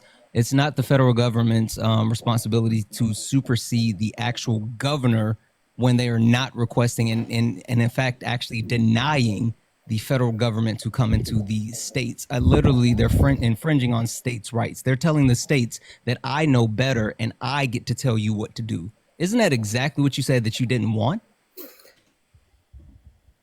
So according to your logic, correct, but however, you're misasserting the level of need for a federal government to protect its citizens from a foreign threat. The federal government under Trump has deemed that when those troops were actually sent to Los I'm Angeles, what did they Santana, do? Did they protect? Santana, when the troops were sent to Los Angeles, did they protect the citizens? Yes or no? According to the crime, according to the crime reported by Los Angeles, yes or no? Violent demonstrations yes decrease. Or no? Yes. Yes or no? No, they yes, didn't, according because to literally yes, they did. the way that they were actually able to be deployed is because they were deployed to protect federal buildings. That's the way that Donald Trump was actually able to supersede that. So by your premise, by protecting federal buildings, that has nothing to do with protecting the actual people of Los Angeles. It doesn't work that way. Anyway, I want to go to the second point real quick because I know Dean is almost ready. Second point, when you say it should be left up to the states, what do you do when there's a state that actually, one, does allow their citizens to vote on abortion, but then two, makes a decision when there's enough support to quote unquote uphold people's ability to actually get abortions, and then they change the actual stipulations for the voting? I'll give you the real example. Florida literally changed, since they have a supermajority as far as the Congress. They told the people, if you go get enough signatures to vote, then we will put it on the ballot. And they got the signatures and put it on the ballot. And then Florida changed their actual stipulation, saying, hey, actually, you don't need 51% of the votes anymore. You need 61% of the votes in order to uphold abortion. What about those types of situations when they're literally pushing back on the will of the people? No, that's certainly an interesting example. I think that your common argument would be, well, you know, you're rejecting the free will of the people, but the free will of the people did elect these elected representatives to represent them. And that is a critical clause, that when voters go to the voter box, they do elect officials to be able to determine their voting regulations. And so you're saying that the actual official, I'm just trying to make sure I understand you, the officials that were voted for the people, by the people, who are public servants, now get to actually tell the people that, you know what, your vote isn't good enough, get more. False. Their vote was good enough because their vote actually elected. It wasn't, because any other stipulation, it's 51%. And they made I understand. I understand the specific. I understand the specific. To 61%. I understand their vote wasn't good enough. Santana, I understand the specific situation that you're talking about. However, what I'm simply arguing is the people that changed those stipulations were elected by the people, and that is a key part of representative by government. the people, for right? the people, to So, actually do exactly, the will of exactly. the people. So for the people, And by the people, so elected if the those elected will, officials to make those elections. To do the will of the people, right? To do the will of the people, right? To do the will of the people, certainly. Cool. And But so the will of the people that were, elected if them. the will of the that people were to elected them. actually be able to vote and pass the abortion clause, why would they actually go above what the will of the people was? The will of the people was not to get a supermajority vote for it. It was to be able to vote for it. And they decided to make that change when they knew that they were going to get a vote turnout that they did not want. Well, as you know, we do live in a representative democracy where we do elect our representatives who then make rules for us. So you are simply predicating your argument upon a direct democracy and arguing that because we don't have direct democracy, it is therefore not the will of the people. False. The will of the people is expressed in a representative democracy. I hear you. But you're Listen, simply I using that as a way think Dean is ready. I just want you to understand that you're very hypocritical in your stance. It doesn't make sense. So it doesn't make sense. We're a representative democracy. You're literally hypocritical in your stance. I mean, we're a representative democracy. I mean, sure. Yeah. Thank you. Okay. All right. So when I was giving you my argument on why I think that abortion should be protected on the federal level, you were very lost in the sauce. You weren't tracking it. You weren't following, which is fine. I was kind of going through it quickly, and I don't think I was articulating it to the best of my ability, so I'm not going to necessarily fault you for that. However, are you familiar with what a syllogism is? No. Damn. So a syllogism is a formal argument that would contain a set of premises and a conclusion. The conclusion is supposed to be logically following from the premises, right? And the premises are supposed to be true. So inside of a syllogism, if the conclusion logically follows from the premises and the premises are true, then the conclusion is true. Are you following me so far? Yes. Okay. So here's my first syllogism. Okay. Premise number 1 is the federal government should protect human rights. Premise number Not 2. always. Because there's certain exceptions where the state government should protect human rights. Okay. I would change that to the government should protect human rights. Okay. So take premise number 1 to mean that the state should not have the ability to legislate on human rights. I think that could also be debatable under a certain framework, but continue. Well, it's either, do you accept it as true or false?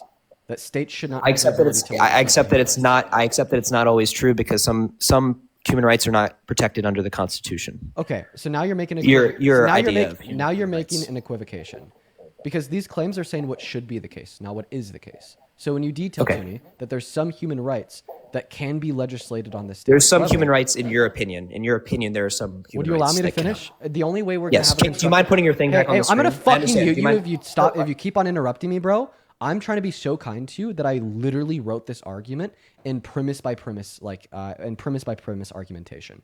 Shut your ass up and listen to me. I'm trying to be so fucking good faith. I have not wrote out an argument in premise by premise syllogism form for anybody ever before, and I'm doing it for you because I think that you're intelligent enough to grasp the concept. But when I'm trying to critique the information that you're saying because it's false, and I'm just trying to further explain my view in a good faith manner, don't interrupt me. It is so rude, especially when I'm sitting over here trying to write these arguments out for you in premise by premise form. Okay? Can I say one thing real quick, Dean? Yeah. Like you are definitely doing this in good faith, and I think the point that you're missing, you said literally in good faith form. That's not what he's doing. That's the problem. Right. Anyway, I'm sorry. I'm gonna let you have it, Dean. But just FYI, this guy is not doing it in good faith. Yeah. So keep that in mind. Yeah. So we're still on the first premise. The first premise says the federal government should protect human rights. The important implication of the first premise would be that the state governments should not have the ability to legislate on human rights, as all human rights should be protected by the federal government. Do you agree or disagree to this notion? Unmute. Hello? Sorry. Do you agree or disagree to that notion? I agree that all human rights that are currently protected by the Constitution should be legislated and dealt with by the federal government. Okay. Well, that's simply not the question that I asked you, and I'm asking you my questions clearly. If you do that again, I'm going to kick you. Repeat your question. Thank you so much. And if you're unclear on what my question is before you answer it, just please ask me to clarify it. That's fine. Okay? Sure. So the question is, do you agree that all human rights should be protected by the federal government, with the important implication that this bears being that states shouldn't have the ability to legislate on human rights. Yes. Thank you. So you accept P1, correct? I accept P1 as it's written. Phenomenal. P2 would be infringing upon one else's bodily autonomy without good reason is a human rights violation. You accepted this earlier. Do you still accept this now? I do not accept bodily autonomy in terms of abortion. No.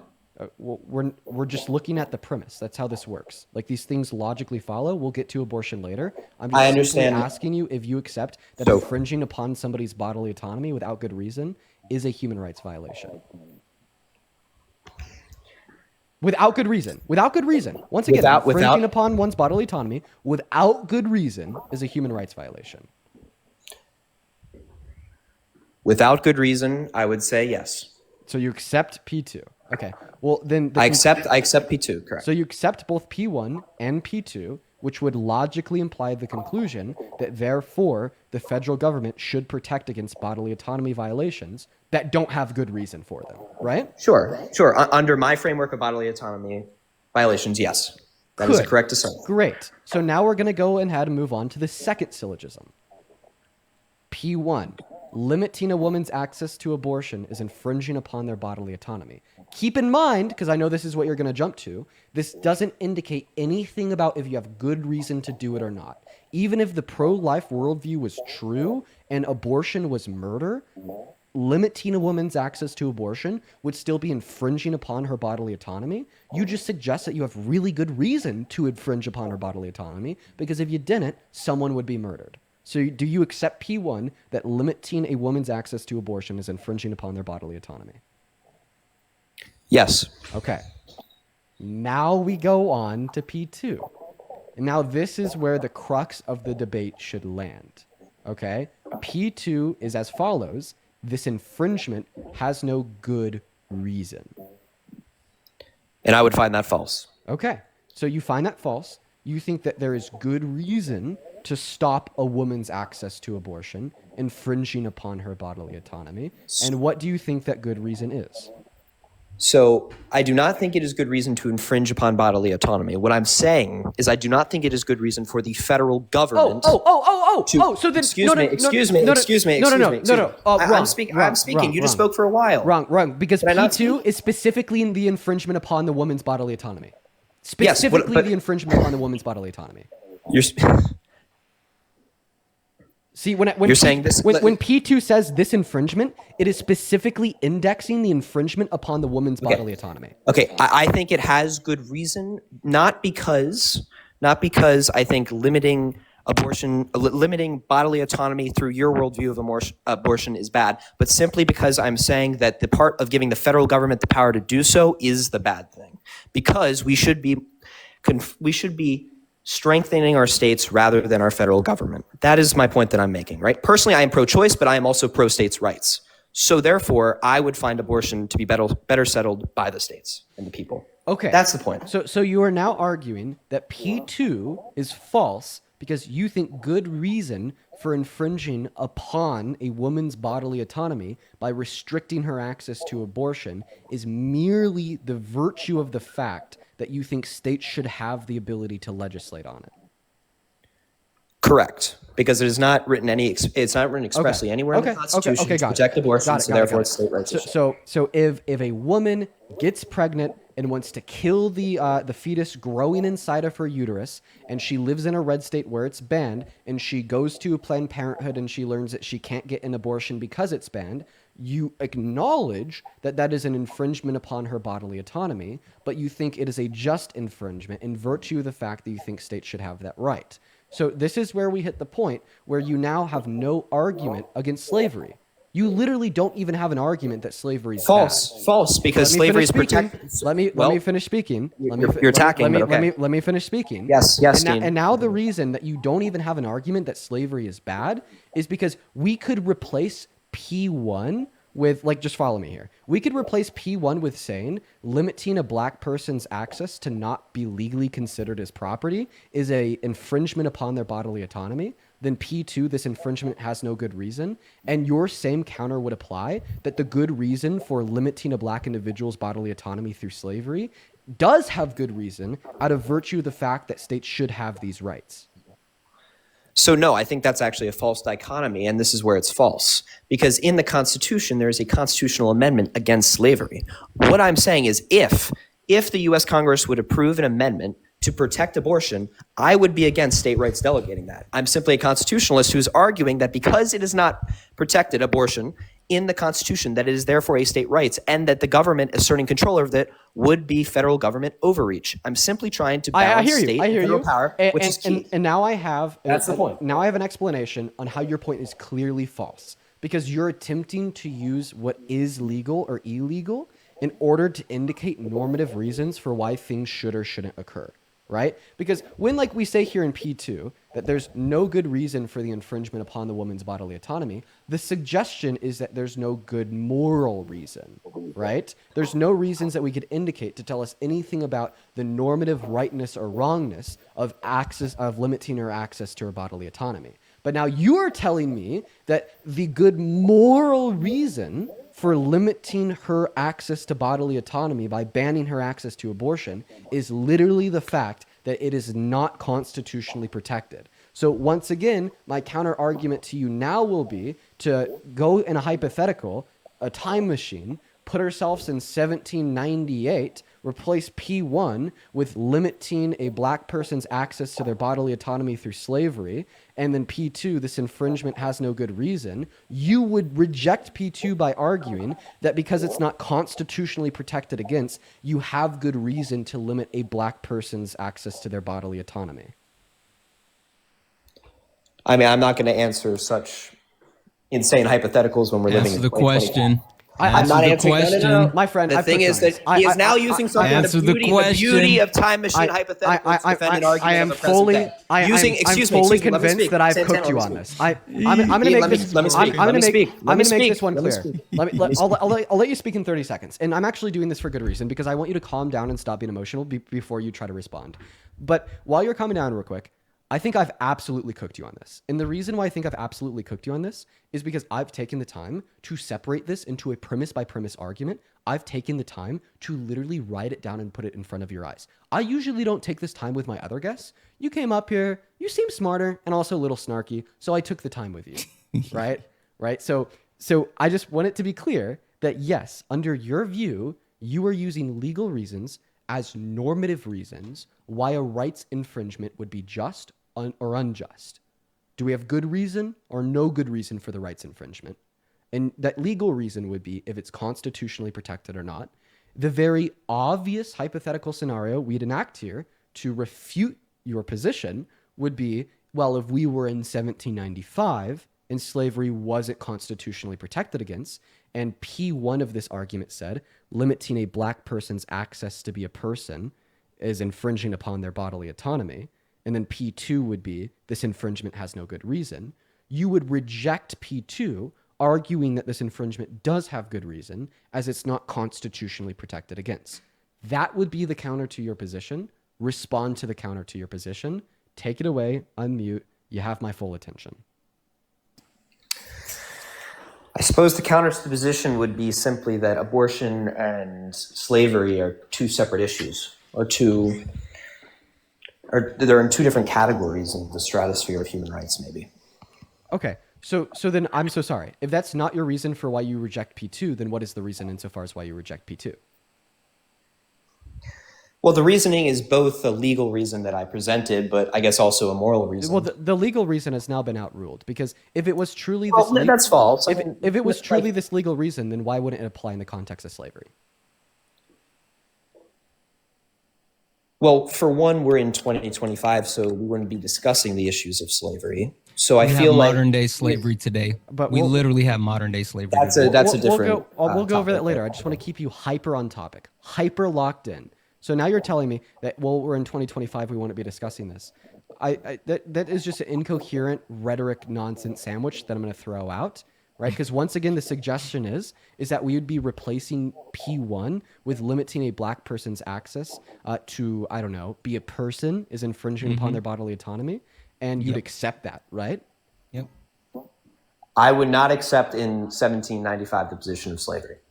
Okay, so I'm literally going to write this out for you again. I'm going to give you like an even better side-by-side comparison because you can't be good faith. Copy, paste, reword, P1. Limiting a black person's ability to be a person is infringing upon their bodily autonomy. Look at this. Dude, you're so fucking cooked. It is ridiculous. It is so Can I ridiculous. say a couple of thank yous real quick? For sure. I'm just hyper locked into this, but go ahead. Okay. Maya, thank you so much for the 10. Yeah, we're going to get back to you as quickly as possible. I promise you, we definitely want to help out. Matthew, thank you for the 10. You're amazing. Susan, holy shit, guys. I'm sorry. Can I get 1,000,000 W's for Susan, who sent a $100 donation saying thank you for the amazing education. You are freaking far too kind. Someone sent a $50 donation. I'm not going to say who, but I will say that literally, you know my stance as well, and I will always support the queer community because, you know, everyone deserves rights. Sports TV doesn't get that. Anyway, Tip, thank you for the 5. How does allowing governments to ban abortion limit power? Wouldn't allowing people to choose do better? Just asking for a friend. Yeah, exactly. I don't think he gets it. Thank you all for the donations. Also, Hype Python, thank you for the $9.99. Yeah, he is barbecue chicken. Dean is cooking them. Guys, for anyone that would like to support, keep in mind, Dean, his payments are limited to Venmo. So if you would like to actually support Dean, shoot him a Venmo, show him some love, especially right now. I mean, like, this is a lot of work that he's doing. Also, his birthday is coming up. And you can also donate through YouTube with the super chat. Let's show Dean some love because he is lifting hard. Also, keep tapping the screen. Let's go ahead and get the likes up to 3 million likes. Okay. So ignore C2 on the upper graphic. And now we're just going to be comparing these two side-by-side syllogisms. So with the syllogism on bottom, you accepted P1, P1 being limiting a woman's access to abortion is infringing upon their bodily autonomy, but then you rejected P2, that being that this infringement has no good reason, rooted in the fact that you do not think that you do think because it's not constitutionally protected, that therefore there's good reasons for this infringement to be the case. So we're now going to logically mirror this argument on the bottom to the argument on the top in the context of slavery. Do you accept P1 in the context of slavery, limiting a black person's ability to be a person is infringing upon their bodily autonomy?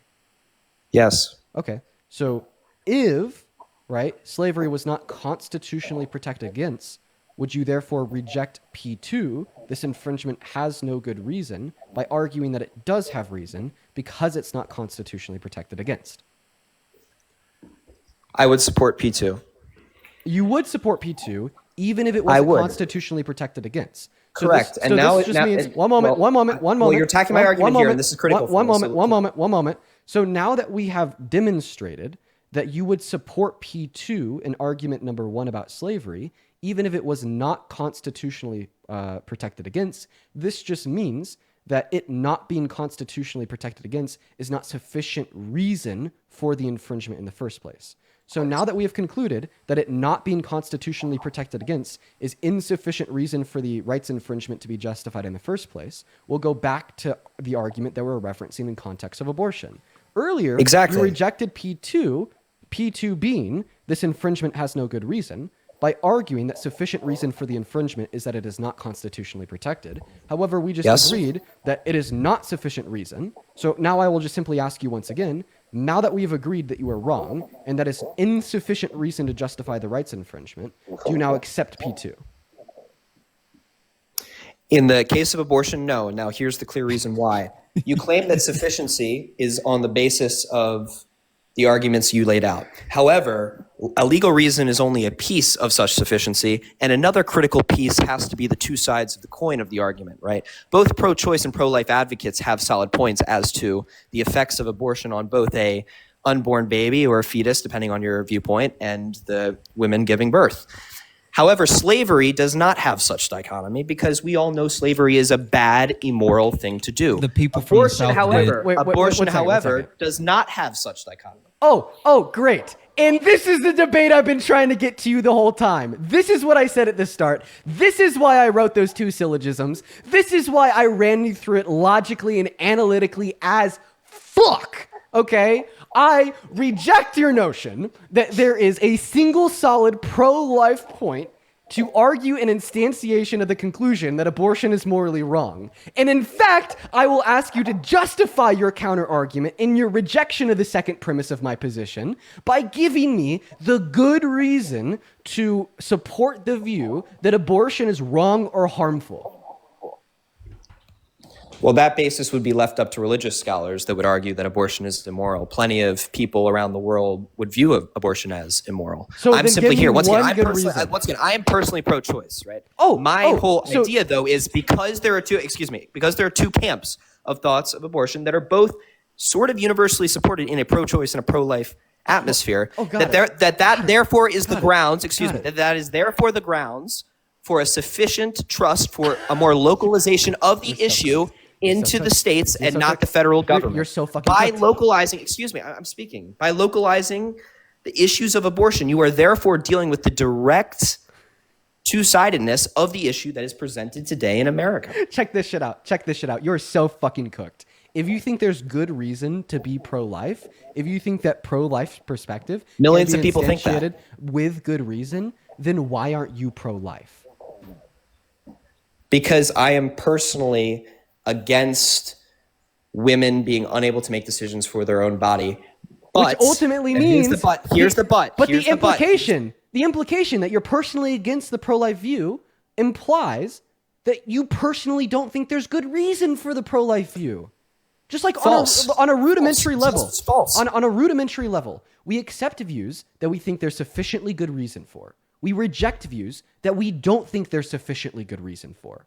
When I'm explaining to you why I'm pro-choice and why I'm not pro-life, all that I'm saying is I think there's sufficiently good motivating reason to be pro-choice, and I don't think that there's sufficiently good motivating reason to be pro-life. Okay? Right? And if sufficiently good motivating reasons, right, don't inform you of what you should believe or not, then you don't think in a rational manner. Thinking in a rational manner implies that you think in accordance with what view has the best motivating reason to instantiate it.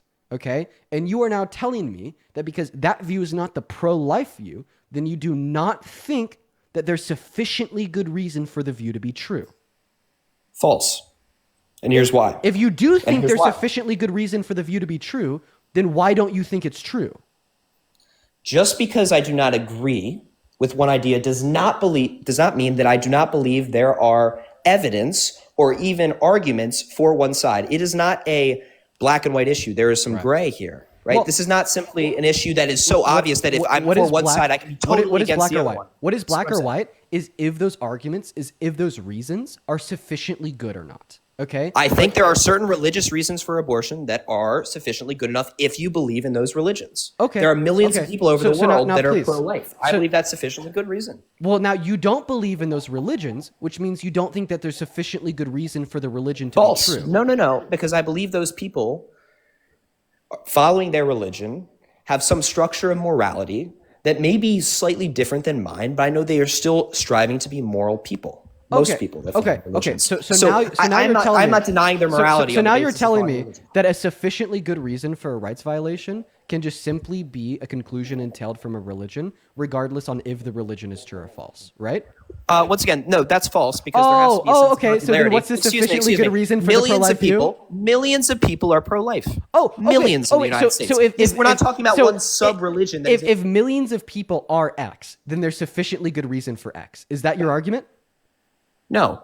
No? My argument Why do you keep unfolding on yourself? What's the argument for the sufficiently good reason for the pro-life You're views? dangerously straying into a deep anti-religiosity state that is now denying the religious affiliation of many people. Straw man! Remember, I'm asking you to demonstrate why you think there's sufficiently good reason for pro-life views. You started off by telling me, well, people believe this because it would follow from their religion, regardless if their religion is true or not. You threw that one out the window when I just repeated your own view to you. And then you went on to say, well, millions of people think this. So then I repeated the view back to you saying that you think there's sufficiently good reason for rights violations given that millions of people agree on it. And then you said no. And then I'm asking you for the new updated position. And now you're saying like, oh, you're denying religion. You're denying religion. You're denying religion. Fucking straw man. Stay on topic. I want you to describe to me what the sufficiently good reason for a pro-life view is. In a religious perspective, once someone is conceived, then they are a person. So a simple pro-life argument that I'm sure you know, that the religions have said, is that once conception occurs, then a human life is conceived. That's not. Or you could simply make an argument that, you can simply make a pro-life argument that we see, that by killing a fetus or a baby, however you may see it, is denying someone a life. I've probably the most important clarification, point of clarification ever. Are you ready? Sure. Do you believe that this is still sufficiently good reason to hold the perspective if you believe that the religion is false? I think yes, if you see a large population of a certain religion in a specific area, because I think it should be a localized issue because in the United States, we have this division of powers that occurs, as you know, and I think that's a states' right issue. And this is the key of the argument, the crux of the argument. And let me just finish with this, and I'll let you talk. Don't worry. Don't worry. I want to hop in here because now you're telling us that an individual, a rational actor, has sufficiently good reason for a human rights violation, a sufficiently good reason for a rights violation, given that it follows from a religion, even if the religion is false, given that millions of other people also follow from that same religion. Okay, that's all right. Well, so now let me demonstrate to you why this is a bad argument. All right, let me give you a great reason why this is a bad argument. Have you ever heard of the slave Bible before?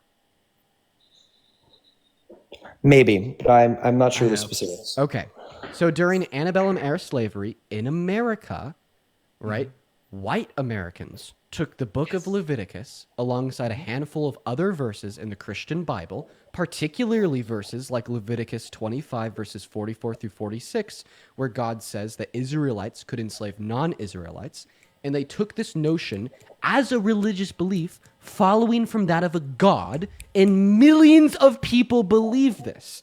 Obviously, a rational actor would say either one, they didn't have sufficiently good reason to believe this because the religion was false, or two, they don't have sufficiently good reason to believe this because their version of their religion is false. However, you just told us that the truthness or falseness of the religion in of itself is irrelevant to if they have sufficiently good reason to believe it, given that there's millions of other people that also believe it. The conclusion of your argument would be that white Americans that thought slavery was justified based upon a contorted notion of Christianity, the slave Bible, and verses out of Leviticus, had sufficiently good reason to believe that slavery was okay. Also, just an FYI, they literally taught that to black people and used that as justification for slavery, explaining to them how they should actually obey their slave owners because it was ordained by God. Exactly. And under his, anybody, like you, me, Santana, we would say that their version of that religion was false, or that the religion in of itself was false. But this guy's argument, it doesn't matter if their version of the religion is true or false. It doesn't matter if the religion is true or false. All that matters is if they believe it, rooted inside of a religious belief, and other people do too. Right? And that actually happened. People legitimately believed, in accordance with their version of their religion, that slavery was okay, and millions of other people did too. So your argument would conclude that they had sufficiently good reason to believe that slavery was okay. So let's see if you agree with that conclusion. Do you think that all of the white Christians that thought this had sufficiently good reason to believe that slavery was okay? No, because slavery is never okay. Boom, got it. So in other words, you just rejected the totality of your position. Thank you for playing. Yeah, you did. False. No, because slavery has no black or white. It's only gray. We've already covered this. You literally because abortion. No, I've said slavery is off the table. My argument slavery back? Is wrong always. Repeat my argument back to you.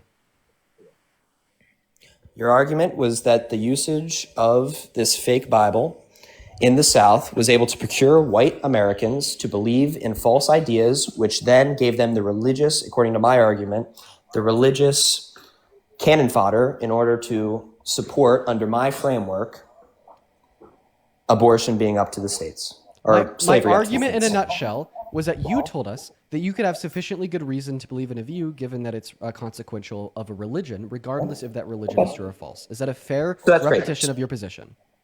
That is a fair repetition of your position. Yes. No, of your position. Your reason why you think. Oh, sorry. Yes, of my position. But Okay. But here's the thing. Before we move on, Can you point to me? Excuse me. Before Can you we point to me? move on, you just said that a fair repetition of your position is that people have sufficiently good reason to believe X because X is consequential of a greater religious view, regardless of the religious view is true or false. So then we introduce the new notion that, well, in accordance with your view, the white Americans would have sufficiently good reason to believe that slavery is okay because it was consequential of their religious view, regardless if their religious view is true or false. And now you're rejecting that conclusion.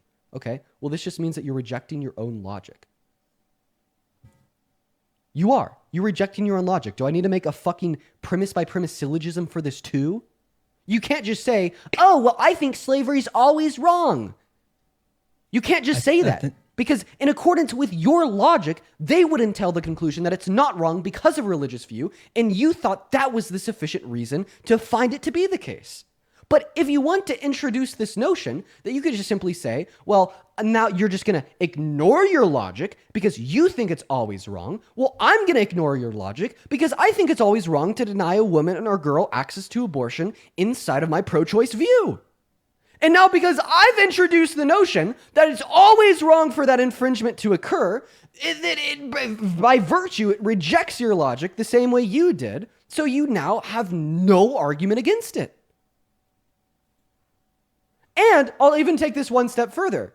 Earlier, you told me the difference between slavery and abortion is that abortion can have some valid views on each side with good reason. I asked you for an example of a pro-life view with good reason, and then you described a pro-life view that was consequential that of a religion. Okay, well, guess what? You actually don't think that a view consequential of religion in of itself would be good reason to find X to be the case unless the religion is true, and my evidence is your rejection of the notion that slavery has good reason for it, given that your good reason is consequential of a religion. I don't think that's totally true because your example was the distortion of a religion by a figure that is not a religious figure. What I'm saying is, can you point to me? Congratulations. Excuse me. Congratulations. So now you have to argue that the religion is true for the pro-life worldview. Now you have to argue that the religion is true in order for not to be distortion. Dean, can you point to me a distorted religious view on abortion? Yeah, for sure. There's just not sufficiently good reason to believe that the religion is true in the first place. So then you're using an anti-religious. I can point to secular one. viewpoint. I can point to one very specifically. Christianity. How so? Christianity. Literally, the idea of abortion has been propagandized by Christians since I think it's somewhere between the 30s or the 50s. Anyway, when they started making this push. Are you a Christian? I'm probably a non-practicing Christian. I would. Okay, yeah, I would cool. say that. Have you ever heard of the bitter waters? I've not. Okay, so literally in the Bible, there's a actual way, a prescription to give an abortion, literally called the bitter waters, where God actually tells the husbands how to commit an abortion on their wives. And not only that, do you know what the actual penalty is for the abortion? No, I'm not familiar with that. You pay a fine. It's a property. Literally, the Bible calls it a property crime. And now, what's the penalty for schmurder? Usually imprisonment or death. Death, right? Because schmurder is a sin, and the penalty of sin is death. But the actual penalty for an abortion given through the bitter waters is literally you pay a fine. So even that premise, like literally, that's the exact premise. But a lot of people don't uphold that because, again, it's been propagandized since like the early 50s or whatever. Yeah, like this wasn't a thing. There was no real push for abortions through religion. There you go, sir. There's the distorted view. The true view of the Christian Bible would instantiate that fetuses possess property rights, given Mosaic law in the description of what you should do to an individual if they were to kill a fetus, right? Alongside other texts rooted in Deuteronomy and Numbers, where priests ordain abortions, given that the fetus was conceived out of marriage, right? Yeah. So now we have sufficiently described how it is a twisted view on the Christian Bible to argue the pro-life view, meaning that this is not sufficiently good reason to hold the view. Yep. Well, then another point that I would counterclaim to that would be... Do it. Counterclaim. I'm open. Go ahead. Another point that I would use to counterclaim that would be that if we view religion as... If we try to secularize religion and think that our laws and that the current way that we do life has not been influenced by religion, then I think we're now falsely overemphasizing the role. No. You can't call that out. You got to hear the argument first. Come on. Yeah, for sure. Just like religious influence has nothing to do with if religion gives a sufficiently good reason. Your argument is that now, because you claim that all religion is distorted and that no religion is true, and you may have that viewpoint. So no, I'm just simply saying that you'd have to demonstrate otherwise. The point now to be on the pro-life view. That's all. Okay. I want that point to be clear. My point is that. Wait 1 second. Here's the counterpoint. Here's the counterpoint. Because you just misrepresented my position. My position is that you'd have to demonstrate that A, the religion is true, and B, the interpretation of the religion is true, in order for the pro-life view to have sufficiently good reason. I think that all you have to do to prove that a pro-life view has sufficient reason under that framework that you presented is by saying that religion has no context for the framework of both laws in this country or even moralities in this country. And I think that you would find that religion does have that sort of intertwining in the laws and moralities, and thus, therefore, is an important thing to consider when thinking of political ideas. Okay, so now you've just gone completely off base, because now you're saying it's not off base. It's just using religion as a context for laws. Here's why it's off base. Because you're arguing that because religion and government has been intertwined, that therefore using religion to indicate any governmental position has sufficiently good reason. Not necessarily. Wait, hold on. Can I highlight what Dean is saying as well, though? Just to chime in and say, literally, the actual premise under government and religion, I guess you can call it the quote unquote primary religion of the United States, Christianity, rights are given at first breath. Literally, it says that in the Bible, and even the Constitution, it says you are granted the rights are granted to all people born. So literally, that religious aspect and that governmental aspects both align to say, hey, you got to be born before you get those rights. It still lines up to, like Dean literally just said it. You're missing it. Listen, man. Listen. At its nutshell, you will fail to demonstrate that a pro-life view has sufficiently good reason for it to be true, unless you think it's true, or unless you don't think it's true and you're irrational. Like if X has sufficiently good reason for it to be true, then you as a rational actor are going to find it to be true, right? And in all of these arguments, like you're trying to argue that these views have sufficiently good reason for them to be true, even if the religion isn't true, just automatically disqualifies the views as having sufficient reason for it to be true. Like, would you say, like, here's a religious view. I'll give you an example. All right, the Bible describes Jesus as God. Would you agree that in order for this view to have sufficiently good reason to be true, that the Bible would have to be accurate?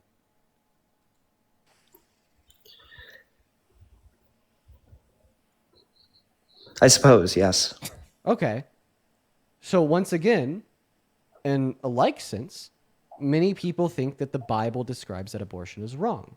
Would you agree that in order for this pro-life view to have sufficiently good reason to be true, the Bible would have to be accurate? Would that be in terms of my perspective on the idea or a perspective of how the government should handle the idea? Whatever perspective you answered the first question to. About Jesus as God, sufficiently good reason for that to be true, the Bible would have to be accurate. The Bible also says that abortion is wrong. In order for there to be sufficiently good reason for that to be true, would the Bible actually have to be accurate? And by the way, you're asking from what view? I'm saying like the view of reality. Like literally the events that you're saying reality, are true of reality. Right? Like as a Christian, what else would accurate? As a Christian, no, we're not talking through any perspective outside of the lens of the perspective of reality. Like we're talking about what is literally true and false. Would it have to be literally true that the Bible is accurate in order for there to be sufficiently good reason to think that abortion is wrong because the Bible says so? I don't agree with your full A to B, but maybe your A to A and a half I would agree with. What? I think the point is, as a Christian, you loony fuck! You are insane! You just told us that was... Oh my God, I'm going to freak out. You just told us that we could read whatever we want off of pieces of paper and that we have sufficiently good reason to believe whatever the fucking paper says, even if the paper is not accurate and wrong. Do you hear yourself, you disingenuous loony fuck? Of course the Bible would have to be accurate in order for anybody to have sufficiently good reason to believe what it says. You can't have sufficiently good reason to believe things that are false. Why? Because they're false. And if the Bible wasn't accurate, then the Bible would be false, indicating the necessary prerequisite that the Bible would have to be accurate in order for you to have sufficiently good reason to believe anything from it, you delusional, deranged, lunatic fuck. Okay. So my whole point is, I don't know what you were going there. Get pushed. Yeah, I don't like getting yelled at, but okay. The point is that as a Christian... So do you accept it that the Bible would literally have to be accurate and in alignment with reality in order to have sufficiently good reason to draw any true conclusion from it? As a Christian, I believe in the Bible. That was a yes or no question. That was a yes or no question. Would the Bible have to be accurate and in alignment with reality for you to possess sufficiently good reason to yield any particular conclusion from it? For the most part, yes. What do you mean for the most part? What do you possibly mean by that? Are you saying for the minor part, there's a minor part where you could yield sufficiently good reason to find a conclusion in the Bible, even if the Bible is false? Are you saying sometimes you could have sufficiently good reason to believe things that are false? Because I think certain moralities that are fleshed out in the Bible, we should abide by as humans. We should not murder. We should not steal, right? Even if the Bible is false, there are still moralities and ideas talked about in the Bible that should be true. No. I mean, you would agree. No. Right? The idea in the Bible is that murder is wrong because God said so. That would be the conclusion yield from the Bible. In order to have sufficiently good reason, in order to believe the view that murder is wrong because God said so, would the Bible have to be accurate? For the reasoning of why it was put in the Bible, yes. Which would be the religious motivation. The reason that it was in the Bible was because God said... So now you just said, in other words, all that you just said was that in order for you to have sufficiently good reason to hold a view through religious motivation, the religion has to be true. You just said that. There are parts of different religions that I think that should be practiced in society. That's not what I said, you disingenuous fuck. I particularly said conclusions formed by religious motivation. Conclusions formed by religious scriptures. Like in order to think that murder is wrong because God said so, the only way you could have sufficiently good reason for that view is if the Bible's accurate, aka if Christianity is true, correct? Okay. I will answer that direct question. Let me get from point A to point B, which is your answer. Oh my God, dude, we've just been going through this for 2 hours. I'm doing exactly what you're doing. You are so fucking disingenuous. You are so fucking disingenuous. I'm literally just trying to get you to agree that in order for you to have good reason to believe something, it has to be true first. That's all I'm trying to get you to say. You idiot. You fucking idiot. Have you ever heard of a pseudo-intellectual? The next time you look in your mirror, I want you to scream that word at yourself 10 fucking times. Say, I'm a pseudo-intellectual. I'm a pseudo-intellectual. I'm a pseudo-intellectual. Because that's all you fucking are. Sure, you have a great vocabulary and you're able to attempt to purport your views in some way that makes sense. And you've really memorized the fucking note cards of the federal government, the state government, the Constitution, and you were cooking when you first came up here. You were doing better than 99% of the guests that joined the stream. But now I've literally reduced you down to arguing against the idea that you have to have, in order to have sufficiently good reason for something to be true, that thing has to be true. Okay, let me now discuss my argument, now that you're finished that. So personally, I'm going to ask you a personal question like you did me. Are you a Christian? No, I'm not a Christian. Okay. Do you believe that murder is wrong? Yes. So therefore, because you believe murder is wrong, and it says it in the Bible, do you believe in the Bible? Do I believe in the Bible? I think that the Bible... No, I don't believe in the Bible. Okay. But there are certain aspects of the Bible that you agree with, such as murder is wrong. The Bible saying that murder is wrong. However, if you listen to literally anything I said, you would have heard me say that yielding the conclusion that murder is wrong because God said so. I reject the conclusion that murder is wrong because God said so. The only way I could have sufficient reason to believe the conclusion that murder is wrong because God said so is if the Bible is accurate and Christianity is true. Do you agree? So how do you know murder is wrong then if you're not You a Christian? fucking idiot. Are you going to answer the question? Also, for everybody in the comment section saying, let this guy finish, get fucked. I don't give a shit. I've been going in circles with him for the last 2 hours trying to get him to agree to the most common sense conclusion known to mankind ever. That is, in order to have sufficiently good reason to believe something to be true, that thing actually has to be true. You cannot have sufficiently good reason to believe in anything if that thing is false, which implies that it has to be true in order for you to have good reason to think that it's true. Why is this important? It refutes his earlier argument that you could have sufficiently good reason for something to be true via a religion that you think is false.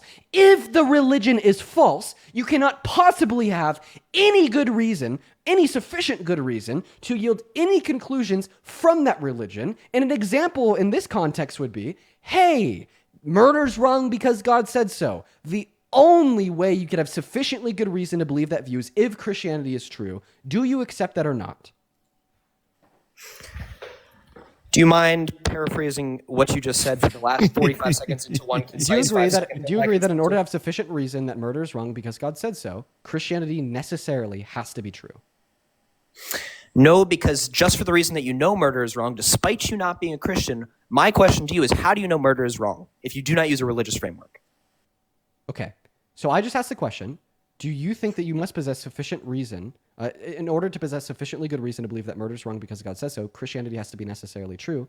This means that you think you could literally possess sufficiently good reason to think that something is false. Or to think, to believe something is true when in all reality it's false. Why do you think that people could have sufficiently good reason to believe in views that are false? Why do you think that? What do you even mean? Okay?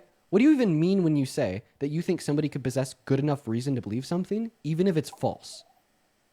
Because even if you don't believe the Bible exists, even if you believe that no religion exists, there are still tenets from these religious scriptures that we use in everyday society. Buddy, that's not what we're fucking talking about. What conclusion did I ask you? What conclusion? No. What conclusion did I ask you if somebody could have sufficiently good reason for it to be true, even if the Bible is false? What was the conclusion I asked you if somebody could have sufficiently good reason for it to be true? What was the conclusion? The whole point you were making is shut the fuck up and answer the question. What conclusion did I offer to you, right? What conclusion did I ask you if you had sufficient reason to believe that it's true, even if the Bible's inaccurate? What was the conclusion? Be clear. You can state the conclusion for me and I'll respond to it. Believing that murder is wrong because God said so. I do not believe murder is wrong. That's not what I asked you. I do not believe... Can you possess sufficiently good reason to believe that murder is wrong because the Christian God said so, even if the Christian Bible is inaccurate? You can still possess the wherewithal to know that murder is wrong. That's not what I'm asking you. Oh my God, do you have 2 brain cells? That's not what I'm asking you. What do you think I'm asking you right now? You are speaking straight past me. You do not have a functioning fucking brain. Repeat the question I'm asking you.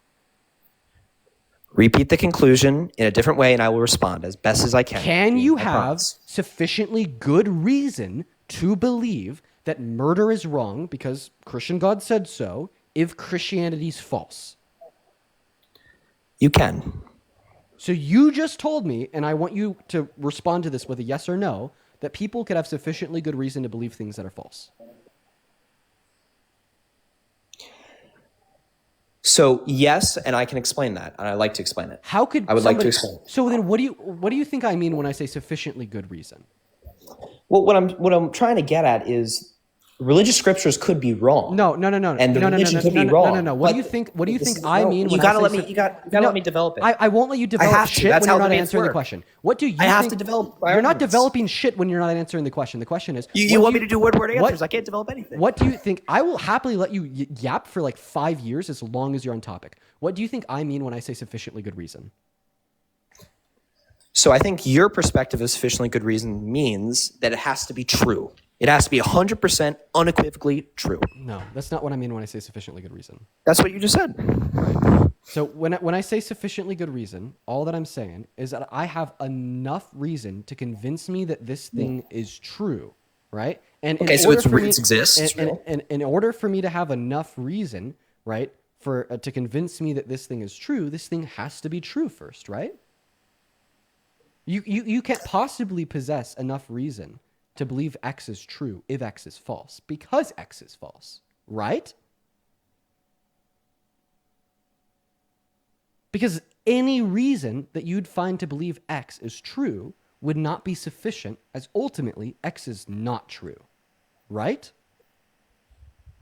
I would say no under the current parameters that we're discussing. And I will explain why. Because we're not talking about, you just got a galaxy, by the way, so. Yeah, and I want to kick you. Yes. So, by the way, that last debate literally reduced down to him telling us that you could think things are true even if they're false.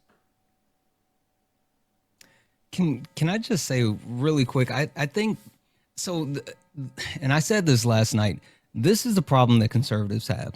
They hold to these like really fringe, like hyper specific views that morally don't align with everything else. And the reason why they can't quote unquote win a debate is because for them to actually be able to be consistent and win the debate, they would have to agree to like all the batshit insane crazy stuff that you can actually connect it to, and they won't do that because in the end, like their actual views are absolutely ridiculous. Like that's why they can't hold those same premises. Dude, I'm just like, oh man, I'm like so fucking like beat up over that shit. You know, if you guys want to, and this is going to be obvious. This is going to be so obvious to everybody watching this stream.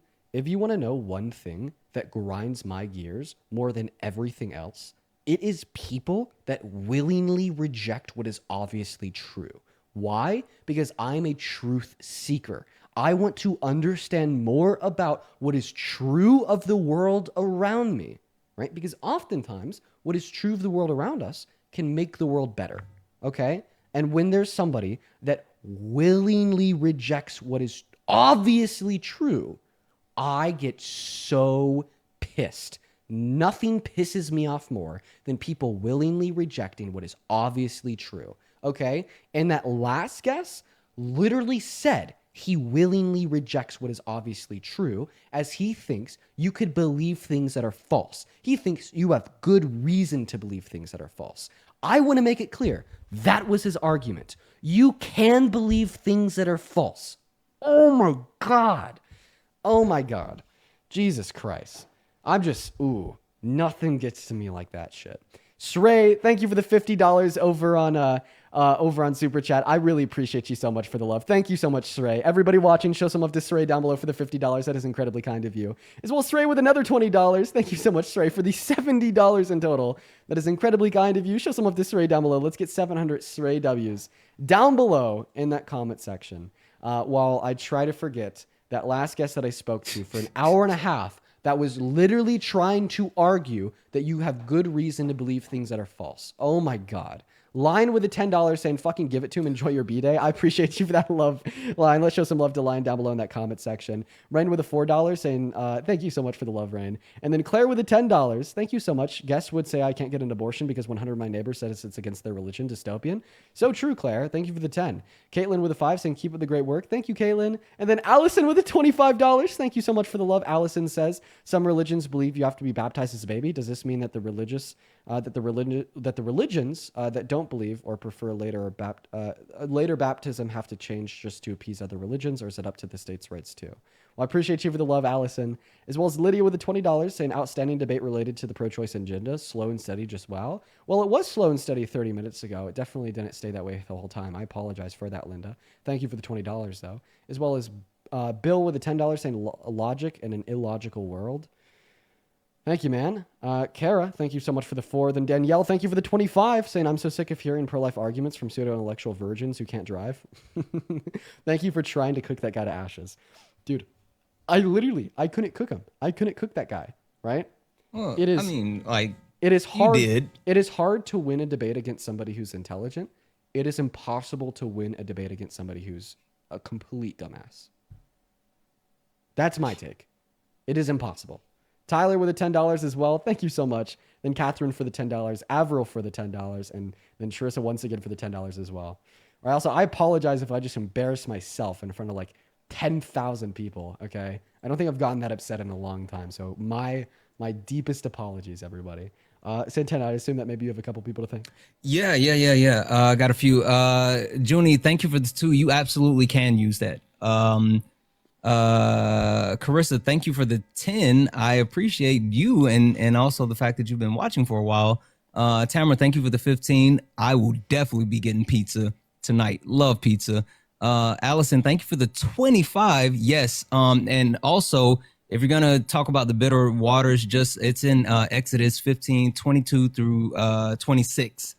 So you might want to make sure that you read up on it. Billy, thank you for the 10. Yes, no nonsense, and I will always support the queer community. Bree, thank you for the 5. Listen, I couldn't help but laugh. Dean was cooking. Noel, thank you for the 15. Yeah, literally after we wrap this, I'm gonna go get a drink. So there's that.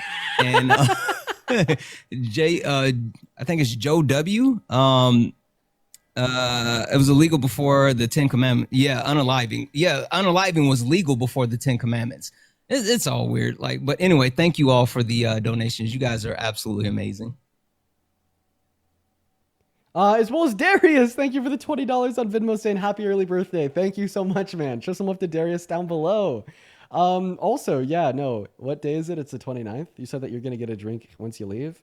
I could get a drink in 24, 48, 72 hours. You know what I need? I'm going to text you. So I'm going to text you.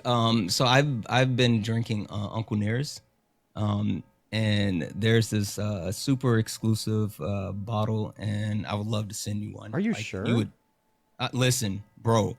When I tell you it is the absolute best. I don't know. It's 125 proof. So, but it is the smoothest thing you'll ever have in your life. It's amazing. So, that is incredibly kind of you. I will happily take you up on that offer in 72 hours. Okay. I got you. And exactly. Well, it'll take more than 72 to get to you. So, and that is incredibly kind. That is incredibly kind of you, man. It's so good, bro. I'm telling you, you'll love it. 125 proof. I don't know anything about alcohol, obviously, but that's like 62.5% APV, whatever that means. I just have no clue. And what kind of alcohol is it? It's a whiskey, Uncle Near's. Ooh, a 62% ABV whiskey. Nice, nice. It is so good. So it's from the great granddaughter of the guy that made the Jack Daniel's formula. And so they took the formula, she made her own company, all this other stuff. So it's a whole thing. Yeah, I mean, once again, I know nothing about whiskey. But if I were to know something about whiskey, I feel like most whiskeys I would have hypothetically drinking in Minecraft were closer to 30 to 40% ABV, you know? 60. That's crazy. That's crazy. Bro, I got you. I'm telling you. It's worth it. Of you. That's a very kind offer of you. Well, thank you so much, Santana. I also appreciate you for coming up here and coasting with me. Absolutely. I apologize that, that the one big debate that you're up here for was just absolute shit. But I'll say this one last thing. The thing that I hate the most is a smart, stupid person. They absolutely think that they have it all, but they can't get the actual understanding or functionality. Anybody can, like you said, read off a flashcard. Yeah. But I mean, when you can't actually engage with the premise, or you're unwilling to actually concede that, hey, this doesn't make logical sense, or hey, this is an actual problem, it's you. You're the problem. Well, see, actually, I would say something very similar to what you just said, but the opposite. I don't think that last guest was a smart, stupid person. I think he was a stupid, smart person. Ooh. Right? And I actually feel this way about a lot of people on the right. I think this is going to be my hot take for the night. And there's actually a chance that a lot of people watching right now are really going to disagree with what I'm about to say. I think that there's plenty of people on the right that are very intelligent. I think that there are devout, loyal Trump supporters that are more intelligent than me. But these very intelligent people on the right, these devout Trump supporters, okay, I told you it's going to be a hot take. What they do, I'm listening. What they do, follow me here. These very intelligent people on the right are A, super fucking evil, or B, they don't care about what is true or false, even though they have awesome cognitive faculties to evaluate what is truth or false. They just don't care. They're evil, they're apathetic, they don't care, right? And honestly, I think that embracing this view is not like a terrible thing, because the moment we shift the paradigm from looking at everybody on the right, for instance, as stupid, right? Which makes these implications of they can't reason these conclusions because they don't have the abilities to do so. They can't reason these conclusions because they're uneducated or ignorant, which is true of a lot. To rather the paradigm that there's a lot of people on the right that are genuinely intelligent, but fail to reason these conclusions out of opting to fail to reason to these conclusions, or because they're evil, makes it a whole lot more harmful, you know? And I think what this shows is that it's more than just an issue of lacking education in America, but it's a larger issue of lacking empathy in America. You could be educated without empathy and still be just yielding the most terrible, atrocious, evil conclusions because you don't care. I don't know, because then that would mean there's more Stephen Millers than Charlie Kirks, and I just absolutely believe there's more Charlie Kirks than Stephen Millers. Like, I don't know about that one. I don't know, man. Like even like Charlie Kirk, from my perspective, I don't think he's like the smartest guy ever. I think that Ben Shapiro is a lot smarter than him. Oh yeah, by miles. I'll use Ben Shapiro for my example. I genuinely think that Ben Shapiro is a smart ass dude. Okay. Yeah. Right. And I think that he makes his intelligence clear in many ways. I mean, he's a lawyer. He's a constitutional scholar. He knows a lot. Right. But he is that intersect of being intelligent and evil, because instead of using his intelligence to seek what is actually true, he rather applies his intelligence to attempt to create the most compelling arguments for what is false to make money. But you don't think that you have more of those that actually are like Pied Pipers, right? They're the ones that can speak to the ones that are quote unquote less intelligent and actually put it in a position that is more digestible for them. I will grant the premise that I think that you have to have a certain level of quote unquote evil in order to support him. But I can't say that there's many Ben Shapiro's or Stephen Millers that support Donald Trump. Dean, if we were to step back and say, is there more intelligent people on the left than the right? Obviously, because I think that at its core, people, at least on average, do care about other people. I'm an optimist. I think that human nature can be beneficial, right? So because I think that people have natural proclivities towards doing what is right, that's what would then lead like a majority of intelligent people to hold that natural proclivity to do what is right and to go to the left, right? But I still think that there's a lot of people that don't have that natural proclivity to do what's right, and they'll use their intelligence to go to the right. So I think there's a larger, disproportionate amount of intelligent people on the left compared to the right. I just don't think that there's no intelligent people on the right at all. Yeah. I wouldn't say none, but I would say, like, you can point them out when they come. And then even like the last guy, because he seemed like he was one of those, and then you realize he's not. I don't know. I don't know. Even with that last guy, man. I mean, you think so? I think it takes a certain amount of intelligence to try to fucking fight your way out of what is so obviously true, right? Or ego. You know, like for him to make the mental connection in his head that he could like, oh, if I explicitly ignore that Dean is asking me, if you could think that murder is wrong because God said so, and can you have sufficiently good reason to believe on it? And then ignore the God says so part, focus on the murder is wrong part, and make a connection how between it's possible that the Bible could be inaccurate while still saying that murder is wrong, meaning that you could have sufficiently good reason to believe in this while the Bible's inaccurate. Like I think that you need to have like some good critical thinking skills to reason that, but he's just applying those critical thinking skills to attempt to justify what he already believes in, which is false, instead of to attempt to seek greater truth. But I don't know. There's my TED Talk for the day. But I'll say this, Dean. I mean, like, what did I say right before you started and you put up like your point by point breakdown before you got into it with him? I said, this guy is disingenuous. That's what it is. And it was a battle of futility because he's disingenuous. So no matter what you say, he was going to have to find some way to actually validate his beliefs because he did not want to actually admit that you were right and he was wrong. That's what it was. Yeah, so true. Well, Satana, I appreciate you so much for joining us. I'm gonna Thank go to you, the bro. end I for the day. appreciate you. I hope you have a good rest of your night, man. Yeah, I'll see you later. See you Bye, later. guys. For everyone hanging out with us over on YouTube and TikTok, I'm going to go to an end now. I'm going to rest. I definitely need it.